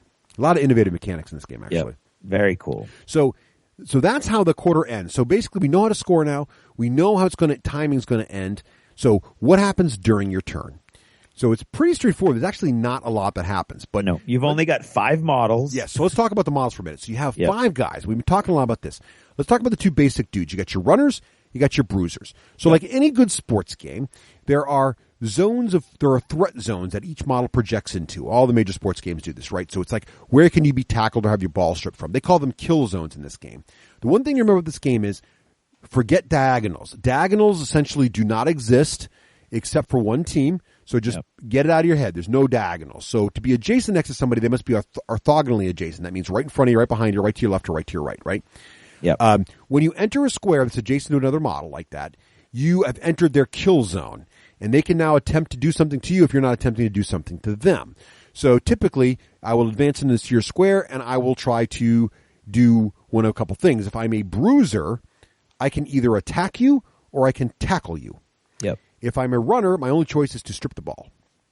Okay, but bruisers can never pick up the ball. So basically, runners, their whole job is to strip the ball or take the ball and get it someplace and score. Runners are also scoring pieces, right? Bruisers cannot score. The square guys cannot score, but they can attack, which does damage to guys, which kills them, which we talked about, kills are important.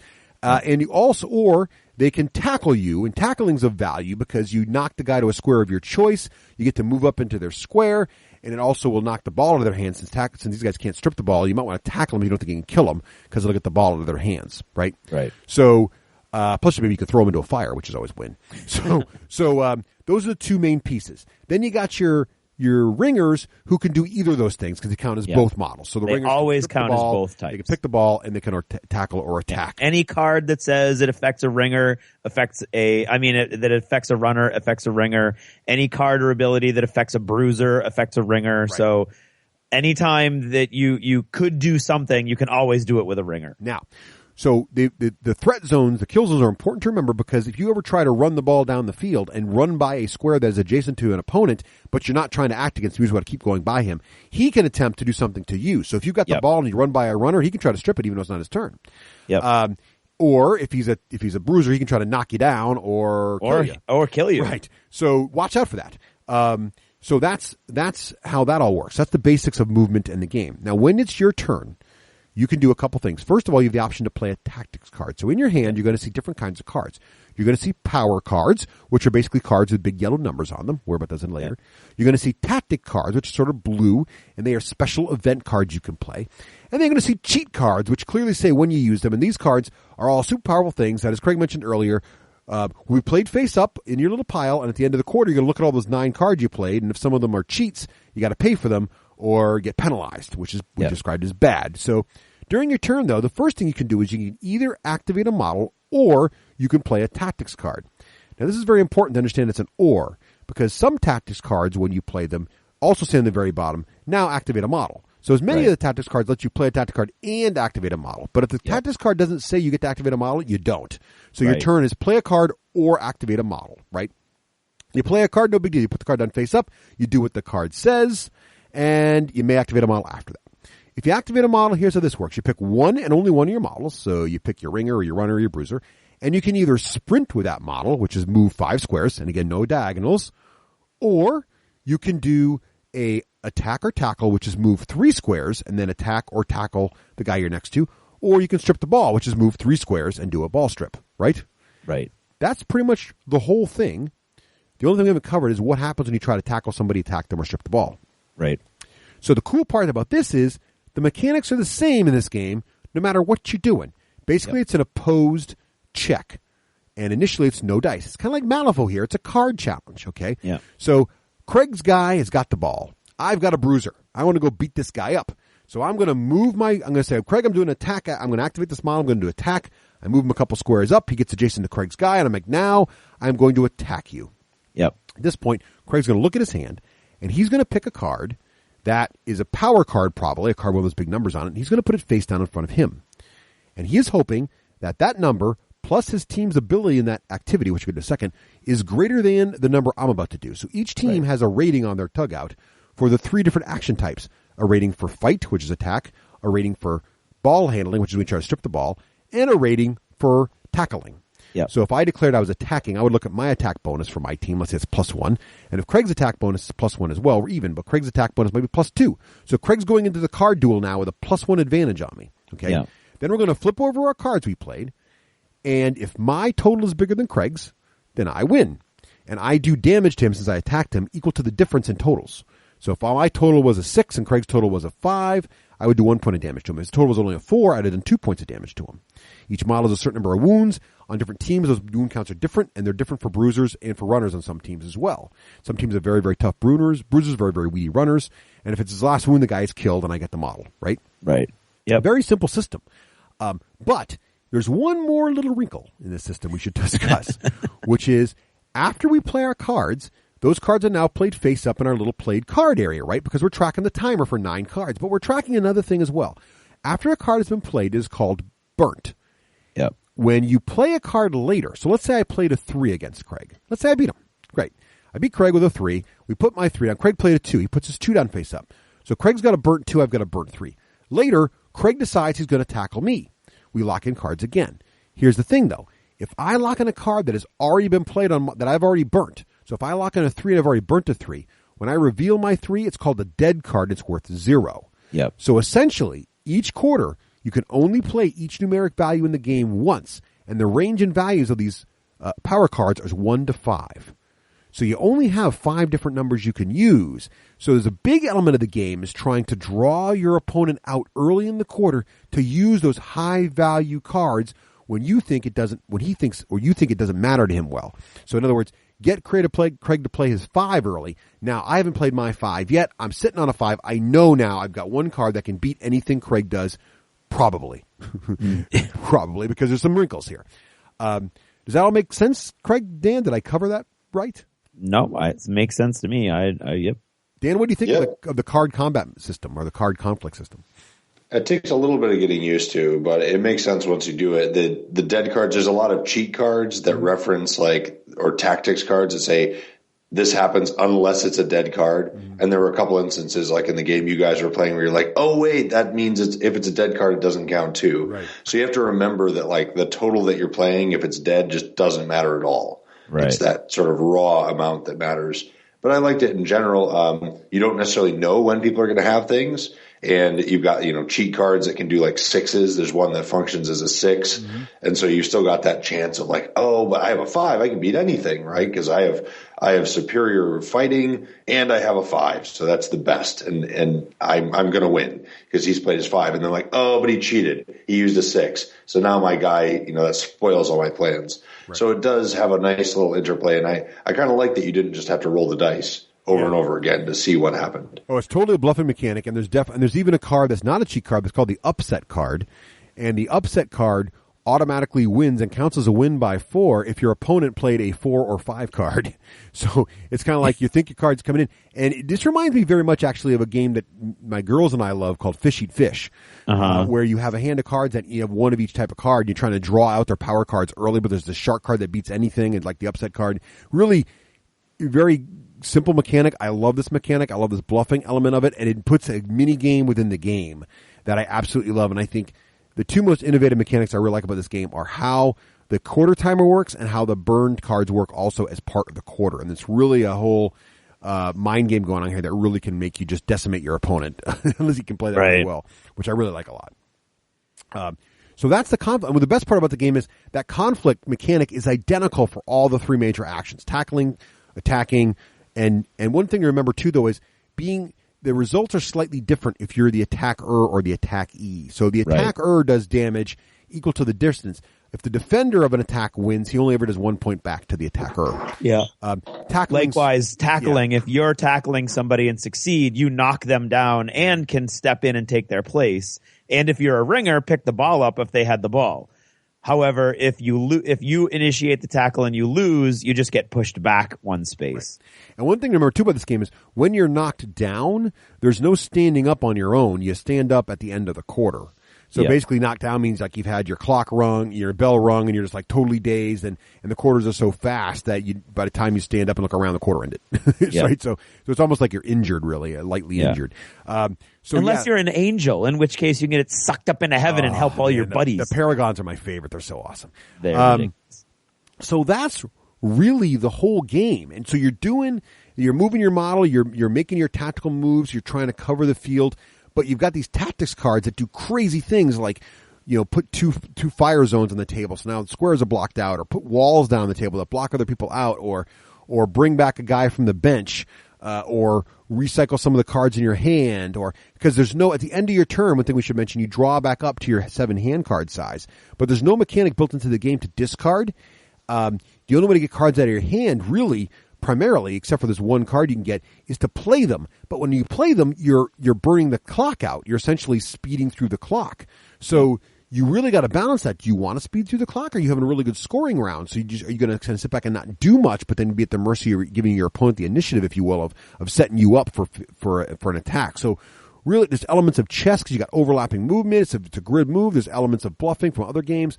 A lot going on in this game with a very, very simple rule set. And then, as Craig mentioned, some of the teams, and we're going to get into team variety now because there's so many. One of the things I was worried about was, so they kickstarted this thing, and obviously the sculptor was well paid. The guy cranked out 18 different teams with 2 sculpts per team. All the teams have basically 2 sculpts in them, 1 sculpt for the runners, 1 sculpt for the bruisers. And I was worried because when I initially looked at it, they showed the dugout cards. Each team only has 1 special rule. It's a very little one-liner. And I was like, is that going to give enough variety? Are all the teams going to basically feel the same? But the special rules are very, very interesting, and they really do make each team feel totally different. The one that Craig was describing earlier, as you can imagine, is pretty powerful, was the Samurais. Their deal is when we're locking our cards in, but before we reveal them, I can say to Craig, I'm playing a 4. And Craig's like, crap. So here's the deal. Craig now knows. He can change his card. I'm telling him I'm playing a 4. Now, if we reveal the cards and I'm playing a 4, I get a +1 because I told the truth. So now I've actually No, you 5. get a point. Not a +1 in the contest. You score a point. Or you score a point in the game, right? So I scored a point. Boom. So I just scored a point in the game.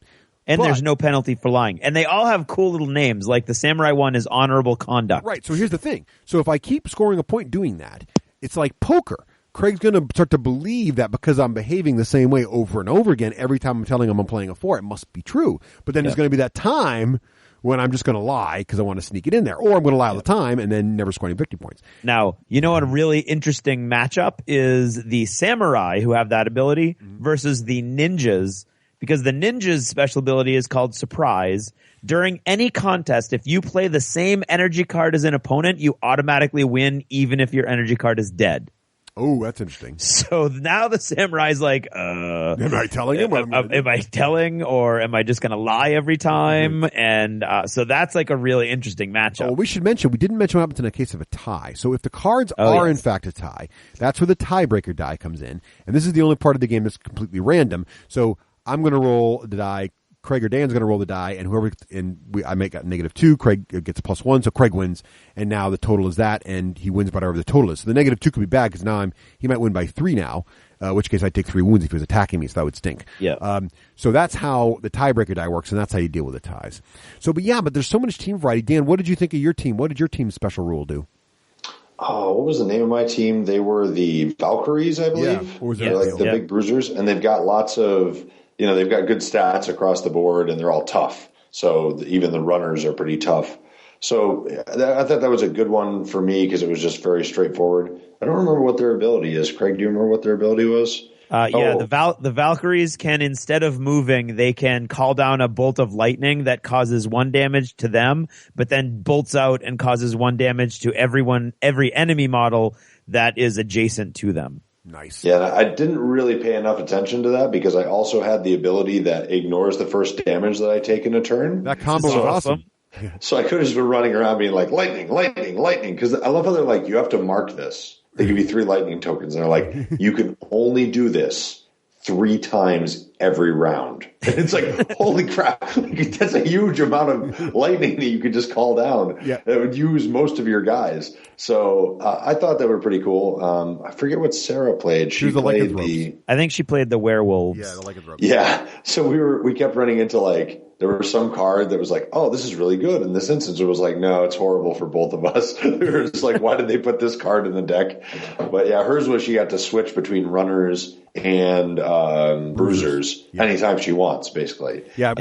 And she was like, oh, no, it's not very. There are things like that are like, well, I feel like when you get a player into a game for the first time, you give them something that's like, this is really obviously awesome, whatever it is. Yeah. Right. And they like flashy, like calling down lightning. That's something that would do that. And then there's more, finesse ability. So with so many different teams, with 18 different teams, you've got a large variety to play for sort of, you could even, I imagine, handicap it, not from a power level perspective, but from a complexity perspective, where if you gave that to a new player, they might be AP, destroyed. And if you give it to an experienced player, oh yeah, I can totally handle all the complexities of this strategy. Right. Definitely. Yep. There's probably teams like that. And I think one thing too that's subtle but in there too is I had initially taken the special rule to be the main differentiator between teams, but as I played more and I've discovered that each team also has different wound counts on their runners and their bruisers. So some teams can take more damage and last longer than others.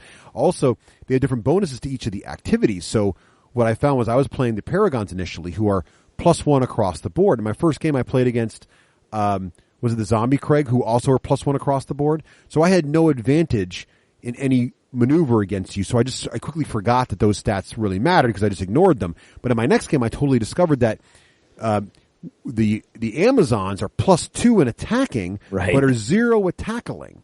So what I ended up trying to do is, okay, I don't want to ever attack the Amazons because they'll beat me most times in a fight, but I can tackle them more. So you're like, your opponent, it's going to change how you're going to play against them based totally on team type, which I thought was really, really interesting. And some of there's just so much different variety that really captures a flavor. Like I played the Cowboys, and their deal is they all have guns, so they can attack an opponent from 2 squares away instead of just 1. Oh man, I want to play Cowboys. I know, right? Oh, they were good. The Demons thing is that they can basically burn anybody adjacent to them. I loved that. That was a good one. The other one was the Pirates are awesome. So here's a great bit of fluff with a very simple rule. The Pirates' simple rule is that when they hit you, they get money. Yep. All right. But what does money enable you to do in the game? Play more cheats. So pirates are money-grubbing cheats, which is perfect. They're pirates. So it's like that kind of stuff. And then you got the samurai with some kind of honor because basically they're telling you what they're actually playing before they do it. Yep. Like no secrets. A really cool one is the steampunk team, the New Victoria Clockworks. Yep. Their special ability is Overload. Before you start a contest, you may declare Overload. If you do, the value of any live energy card with a star, which are some of the energy cards have a little extra star on them that can activate other abilities. If your energy card has a star, you play it doubled, but if you win, you take 1 point of damage. Right. So it's like, and that's huge because you can get up to a 4 with a star. Then nobody's going to beat an 8, but then you're going to take a point of damage. So as you can see, there's 18 teams. They're crazy, really nice sculpts, crazy amount of variety in this game. There's so much going on here, but it's not that complicated game. So that's Kaosball. So Dan, before we get into our final thoughts here and rate this game, we need to remind our listeners of how the rating system works. So Dan, if you'd be so kind, in the style of a sports announcer, please explain the patent pending D6G rating system. A sports announcer. Yeah. Like, you pick your Bob Costas? Howard Cosell, whatever it takes. You figure it out. Okay. All right. Give me a second. All right. I think I'm ready. You ready? Go. Are you ready to grumble? Welcome to the D6 Generation Ratings Extravaganza Cup, brought to you in part by Diet IBC Root Beer. Tonight, for one night only, we're going to see once-in-a-lifetime opportunity for Kaosball to ascend to godlike stature or crumble forever into the obscurity of mediocrity. And now, coming onto the field, we have the almighty 6-sided die of ultimate assessment. If the result is high, like a 5+, the chances of you enjoying the game are much lower, since you'll only enjoy the game on that roll of that number or higher. If the result is low, like a 2+, the average gamer is much more likely to enjoy the game. And occasionally the referees will add in mathematically inaccurate re-rolls to indicate that something is slightly better than one level below it, but not as good as the level above it. Will Kaosball end up as the best game ever, or the biggest disappointment this side of the notable decrease in vuvuzelas this past season? Stay tuned to find out after these messages. Well done, Dan. Oh, excellent. Well done. So Craig, you get to follow up, Dan. We'll save the best for last here. We'll do Dan last and his thoughts. So Craig, you get to follow up that great announcement. Great. What are your thoughts on Kaosball? I'm having a blast with this game, and I'm really enjoying it. I would second your comments about how different the teams feel. I feel like every time I play a new team, I'm playing something completely different with different challenges and strengths. And every time I play against a different team, it's a totally different game. With the drafts at the beginning of each game, everything's going to be different, because don't forget that not only are your bonuses going to be different, your special ability is going to be different, and your durability is going to be different with the number of wounds your bruisers and your runners get. In addition to that, you're going to get the chance to have up to 3 or maybe even 4 if you're really super lucky and you get some zeros. Special abilities that are going to affect your game, and those special abilities can be pretty awe-inspiring. I played with when I played Russ with one of our first games.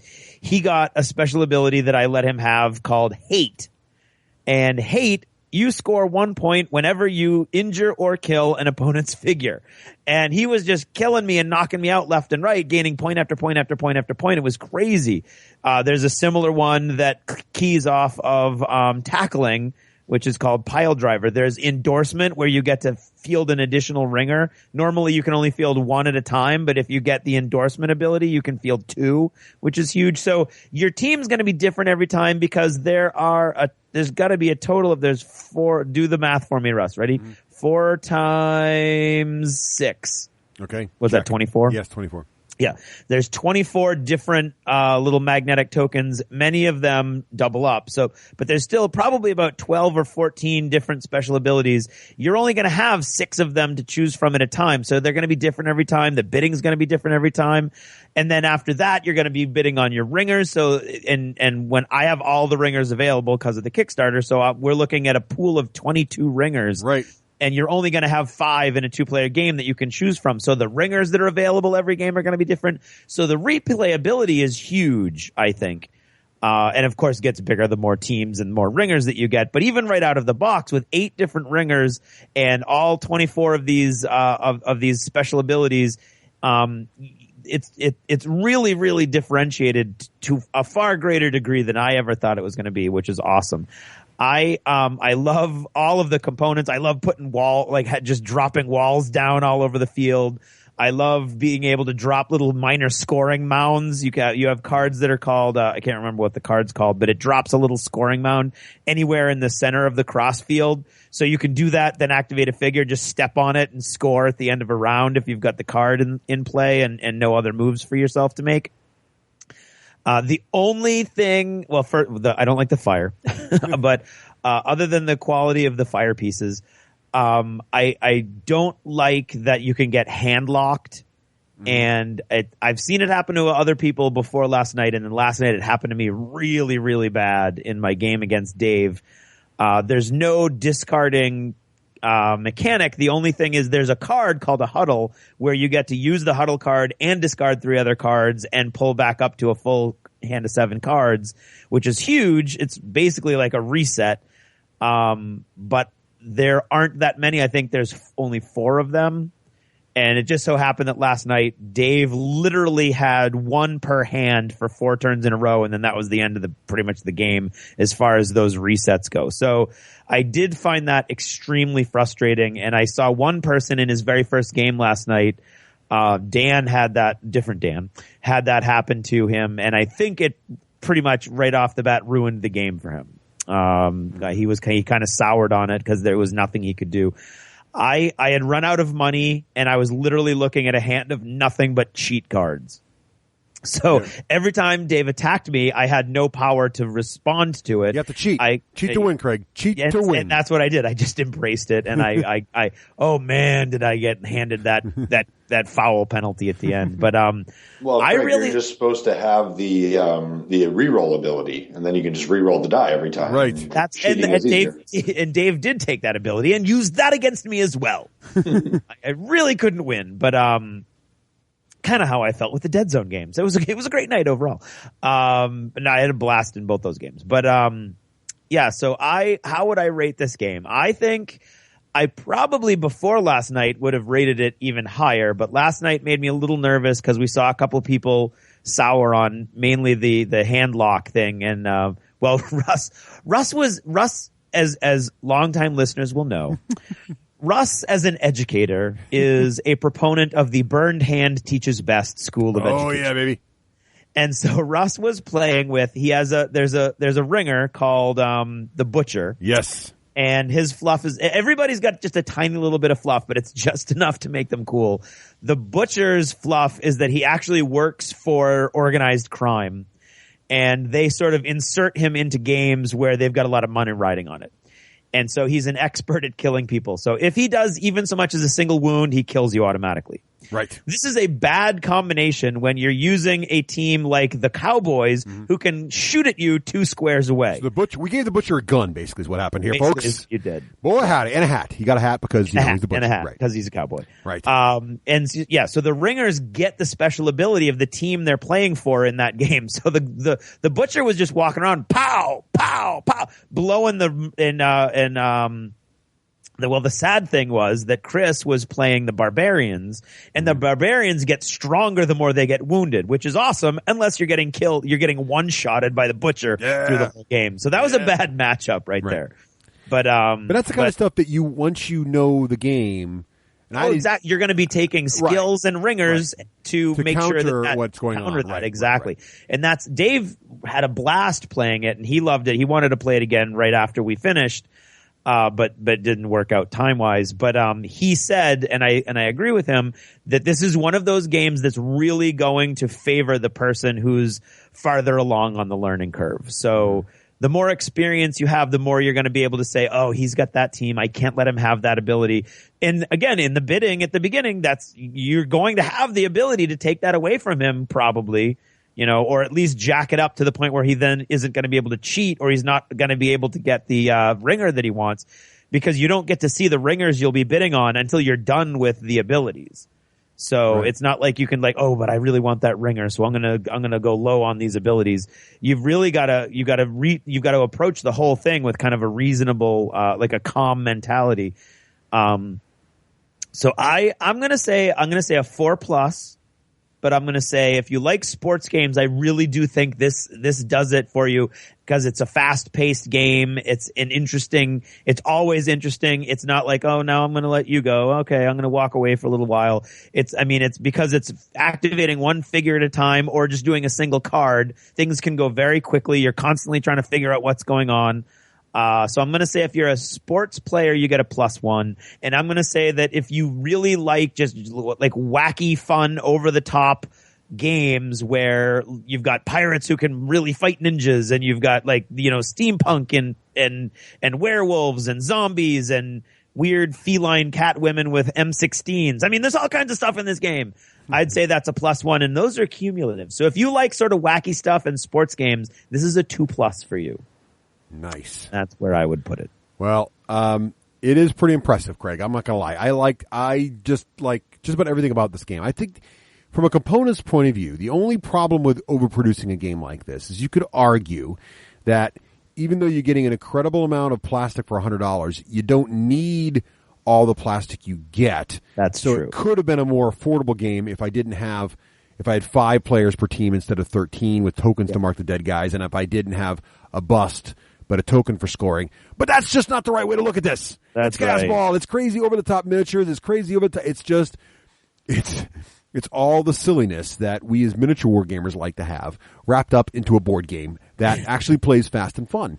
And what also is great about it is it's not like what I like about these guys at Cool Mini is that they didn't just take this overproduced plastic game and stack on some just mediocre rules. This is a really innovative set of rules in a way I've never seen done before, and a really innovative scoring system and a really innovative game. And there are elements like maybe I haven't played enough to know if the hand locking thing is really going to be a long-term issue or if there's just kind of ways to mitigate that. And you look at your hand like, I'm going to be a big cheater this game. That's just going to happen. And maybe that's one of the powers of the pirates. They can avoid that problem. Or maybe there is, and maybe there should be a house rule that you can dump your hand at the end of each quarter, which would give you a chance to at least survive a quarter and then make a comeback, kind of thing. But those are minor things you can get around it. The fact of the matter is the core rules are really, really solid. I love this bluffing mechanic built into the game. I love the team variety is just fantastic. And it's little things, too, like the Amazon special rule is they can attack diagonally. That seems like, compared to some of the teams, that seems so weak. But then you start playing with it, you're like, oh my, they totally box me in. I can't get around them. It's devastating. And you can't, because you're just looking at those adjacent cross usually for a kill zone, you can kind of maneuver around people when you're running around trying to get past them on the field. You can't do that with the Amazons. It's crazy. And it's kind of like a Euro in a way, because as you go through this, there's so many tough decisions to make. Like when you're buying those abilities, which again make your team so unique. And then what's also cool is you'll notice we mentioned earlier, there's these 3 dials on the player dugout card. The first dial keeps track of your money, or the second dial keeps track of your money. The first dial keeps track of your I'm totally forgetting now what the first dial does. I'm totally brain cramping now. But the third dial, let me go back. I'll look this up again. The third dial keeps track of the number of abilities you can have active at a time. Which when I looked at that, that's what it is. It's cash, is the first dial, how much money you have. It's fouls is your second dial, right? How much time you've cheated so that you can see who's got the most cheats. The third dial, though, is active upgrade points, which stays at 3 the whole game. I believe this is part of the league system, which is a PDF coming out online. I don't think the league rules are in the core rules, right, Craig? No, they're not. They're online. There is already a PDF. Oh, great. So they're out already. I haven't had a chance to read through them yet, but this is exciting, too. And you can tell that the upgrade points, the number of active upgrades, is going to go up as your team levels in the league system. So they've already got this set up where your team's going to be able to have more and more abilities as you go on. And it's going to be interesting to see how the league rules work in terms of how do you keep your abilities from game to game? Do you kind of mature your team? Do you have to reset the abilities, but you can have more of them now?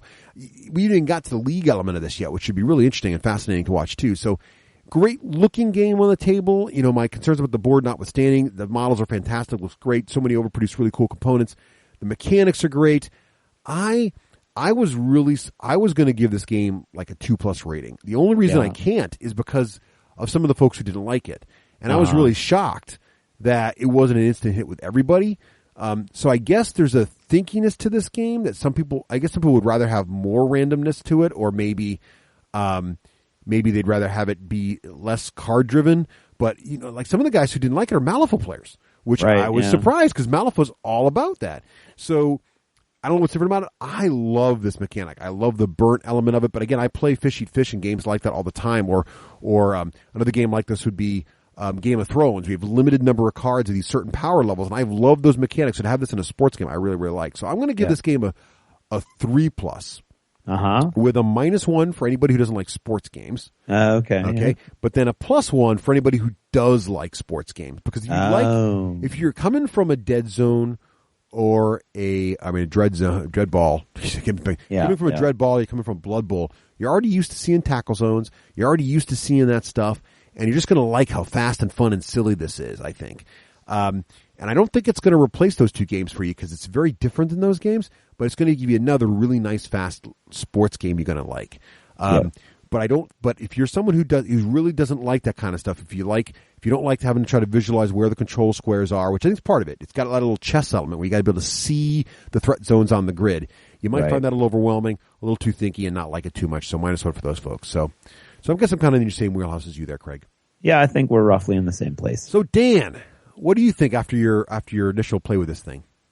I would like to congratulate Cool Mini or Not on making a game that does not suck. Huzzah! Wow, there you go. I will give it a 4+ for many of the reasons that you guys already enumerated. I don't think that the card mechanic is fully balanced in that little wonkiness of the not being able to discard. For all the other strategic elements of this and how much they tried to minimize luck in this. I mean, you've got luck of the cards you draw, you've got luck of the dice that you roll if you do ties, that sort of thing. But that does feel like a little bit of a flaw in the game that they didn't quite get right. And that they may patch that later, but that leaves a bit to be desired there. If you like wacky stuff, like you said, it's going to be something you'd enjoy. I can see where people think it's a little too thinky. I think the solution to that is don't play with those people and just say, stop thinking. This is a game about, Valkyries casting lightning bolts at zombies. Stop it. This is not, this should be a game that plays in 45 minutes to an hour with experienced players. And that's how I would like to experience it is, okay, it's a league, like 1 hour out of my 4 hours of game night, I will play this game. But I don't want to sit there and I would enjoy doing it as a league, like every week for 12 weeks or whatever, because it's only 1 hour. So if it stretches on to 2 hours because the person across from me is trying to decide what they're going to do, it's like, I would like to just take like one team and be like, this is my team. This is what I know. I'm going to play that and not worry about all the other variety. And I think for most people, that 4+ rating is sort of a fair rating for most people. So I'm not going to bother giving it pluses and minuses. I think people can get a good feel from the extensive discussion that we've had of whether or not they'll like that type of game. But I can definitely see a little bit of a mismatch there between the sort of level of strategy and the theme of sort of randomosity or ridiculousness that they're going for with the whole concept. I think it's well balanced overall, but it's just not quite that 3+. I think it's more of a 4+. Okay. And there you have it. Well, Dan, thank you so much for taking time out of your busy schedule and travel day there to join us here on the show to give us the insights into Kickstarter and help us review Kaosball. Really appreciate that. hey, if people want to see what you're up to, what Game Salute's up to, where should they go to find out more about you and all the things?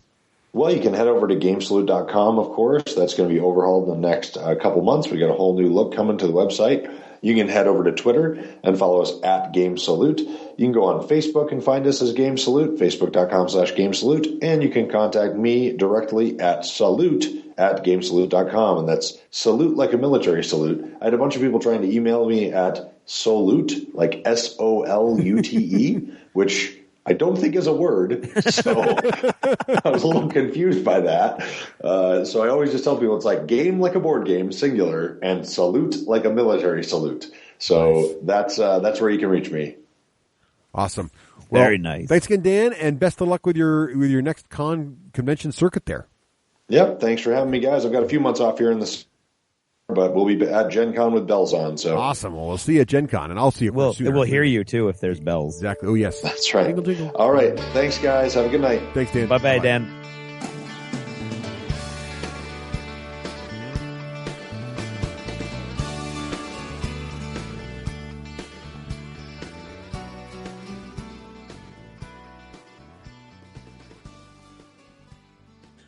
This edition of Jever Notice is brought to you by all of our fine patrons over at Patreon. Hey guys, you did it! We broke 100. We're at 104 now. And specifically this time around, I would like to thank Daniel Zvizda. I'm sorry about that. Eugene Helm, David Blood, Gene, and Sam E. Thank you guys, and for all of you, go on over, check out that silly, sad video, and become part of the show. It's just awesome seeing you guys support the show like this and being able to drop these advertisers and make this more streamlined and get more into what we're looking forward to like bringing to you guys. It's been great. Did you ever notice how you just can't please some people any of the time? As a high school teacher, you get to see the trends as they come and they go, and every now and then you'll see a new thing emerge from the primordial ooze of high school social life. And a while ago, I noticed that there were a small group of people, and they almost always wore vintage clothing, which I think is cool. So I thought, oh, that's neat. And then I noticed that they all had sort of a quiet affectation, which, I was a quiet kid, so I was, whatever. And then I noticed that they kind of had a sort of a semi-sneer on their lips pretty much all the time. And I thought, well, that's not entirely pleasant. And then I had one in class, and it was literally that nothing could please this kid. Nothing was good. We would talk about TV shows. We would talk about plays. Nothing that was current was any good. It was always, oh, this wasn't nearly as good as what was, the original what they did in Japan in 1972 or... and I was like, wow, you guys just like literally nothing is good enough for you right now. I always thought I was born in the wrong time period. These guys really thought they were born in the wrong time period. And guys and girls, by the way. And it wasn't but years before I found out that this is what like people meant when they said hipsters nowadays. Cause hipster to me was like, those hip cool cats from the 70s. And that's the impression that I always had, leisure suits and whatnot, big giant sunglasses. But no, the modern hipster, and not all people who wear vintage clothes, and I'm not making casting a broad brush and saying everybody who dresses a certain way is a certain way, but it's kind of like all squares are rectangles, but not all rectangles are squares kind of thing. And I'm talking specifically about the squares today, meaning the hipster people. And even more specifically, I'm talking about geek or gamer or nerd hipsters, which I'm going to be calling nerpsters from now on. And these guys are, of course, no science fiction movie is any good now. They'll tell you why all the science fiction shows on TV are bad. They don't wear the vintage clothing isn't quite as important. Although, vintage t-shirts make a huge appearance. And basically, it's just the same note over and over again about how none of this stuff is good enough. Nobody's been able to make any kind of improvement on Dungeons and Dragons since 2E. 40K, I don't even play 40K. That's ridiculous. Excuse me. I haven't gotten any better, as you see. And it's just, it always gets on my nerves because it's just literally, you don't gain anything by tearing everything down. Okay? I feel sorry for you that nothing is as good as it used to be. And ironically, you weren't alive when any of the stuff that you think was great was actually popular. So that's ironic.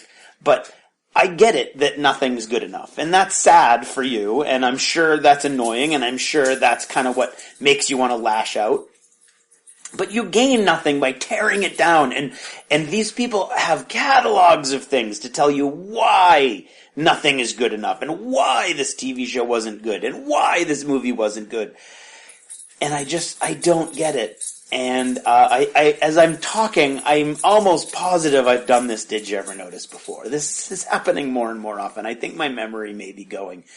But anyway, I think it bears testament because it touches on something that Nicole had talked about earlier, and that would be the crowd that they went and saw Godzilla with, which was full of nerpsters, who this Godzilla movie wasn't, clearly wasn't good enough. And I just want to, I'm about to cough again, so forgive me.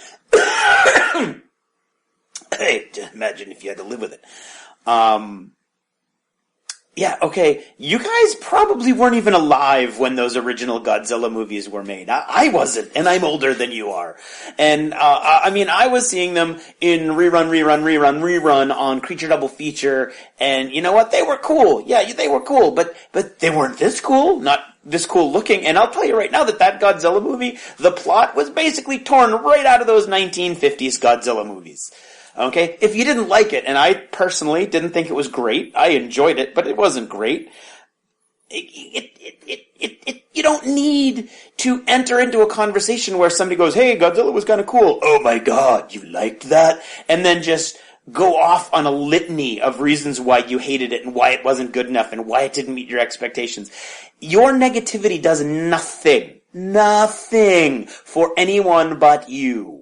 Okay? And if you don't know any of those, you don't know anybody who's constantly negative, just be thankful. And if you think, oh my god, that might be me, every opinion I share is negative. Now, longtime listeners know there's plenty of things that disappoint me in life. There's plenty of movies, there's plenty of shows. But you know what? When I don't like it, I try to keep it to myself. In fact, I found myself not doing that this week, and I embarrassed myself, and I apologized for it. Where a bunch of my friends were talking on email about one of the games they wanted to play on Tuesday, and they wanted to play this Marvel Dice Duel game or Dice game, whatever it's called. And I jumped in on the email specifically to say I have no interest in playing that game. Why did I do that? I don't do that. Why did I do that? Nothing good came of that. I could have jumped on and said, I'd rather play these games, but instead I took this faux nerpster maneuver and just jumped in there with that game, blah, blah, blah, Magic the Gathering, blah, blah, blah, Warriors is fine, good enough, blah. I don't get it. I don't get why I did that, and I wish I hadn't. I was embarrassed that I did it, and when I brought it up at dinner that night, everybody was like, yeah, that was kind of weird that you did that. So don't do that. Don't be a nerpster. Either try to appreciate things and try to enjoy something, or at the very least, just sit back and relax and enjoy other people's enjoyment. Okay? Don't judge them because they found merit or entertainment in something that you think is so gauche. Okay? It does nothing for you. It does nothing for anyone. So please, take off the fedora, and I'm speaking figuratively here, of course. Fedoras are great if you can pull them off. I personally can't, but they're great if you can. But seriously, just relax and enjoy the show. This reminds me of, and I think I've told this story before now that I mention it as well, but I'm going to tell it anyway. The volleyball coach at the high school was, a guy's guy, and which is, girls' sport, but still, he was a guy's guy. He taught business, kind of a gruff guy. closet science fiction fanatic. And nobody, I think, in the school knew this but me. He's since retired, and it was sad to see him go because we would not talk for months on end, and all of a sudden he would come swooping at me out of the hallway and say, okay, what have you seen? What do I need to see? And we would do these rundowns on science fiction movies. And very seldom did we communicate outside of these weird little clandestine meetings.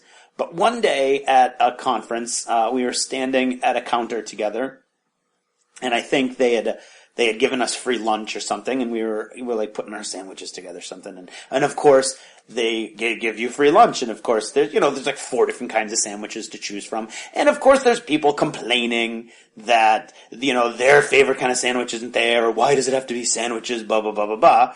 Complaining about a free lunch, which there are specific classes of individuals who, that's kind of sums it up. And I didn't even realize he was standing next to me. Excuse me. And then all of a sudden I heard, there are people in this building that, if they were handing out $10 bills in the lobby, would be complaining that they weren't 20s.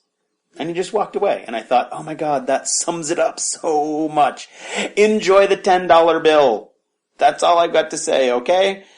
And that's all I've got to say on the whole topic. So go out there, enjoy stuff. Don't be ashamed to enjoy it if the guy in the fedora doesn't. And if you're the guy in the fedora, and of course, again, I'm speaking figuratively, don't burn your fedoras. Not on my account. I own several. Just try to enjoy your friend's enjoyment as opposed to looking at every opportunity, at everything that you don't like that other people like as an opportunity to engage in aggressive debate. Because it's not. And it doesn't have to be. And most people don't enjoy it. Okay? That's about it all. That's all I've got to say about that. So thanks for listening, and good night.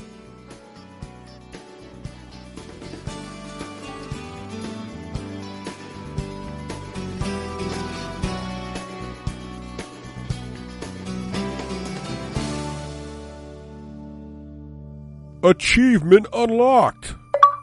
You've made it to the end of another D6 Generation episode, the podcast whose humor has universally been acclaimed as not too horrible.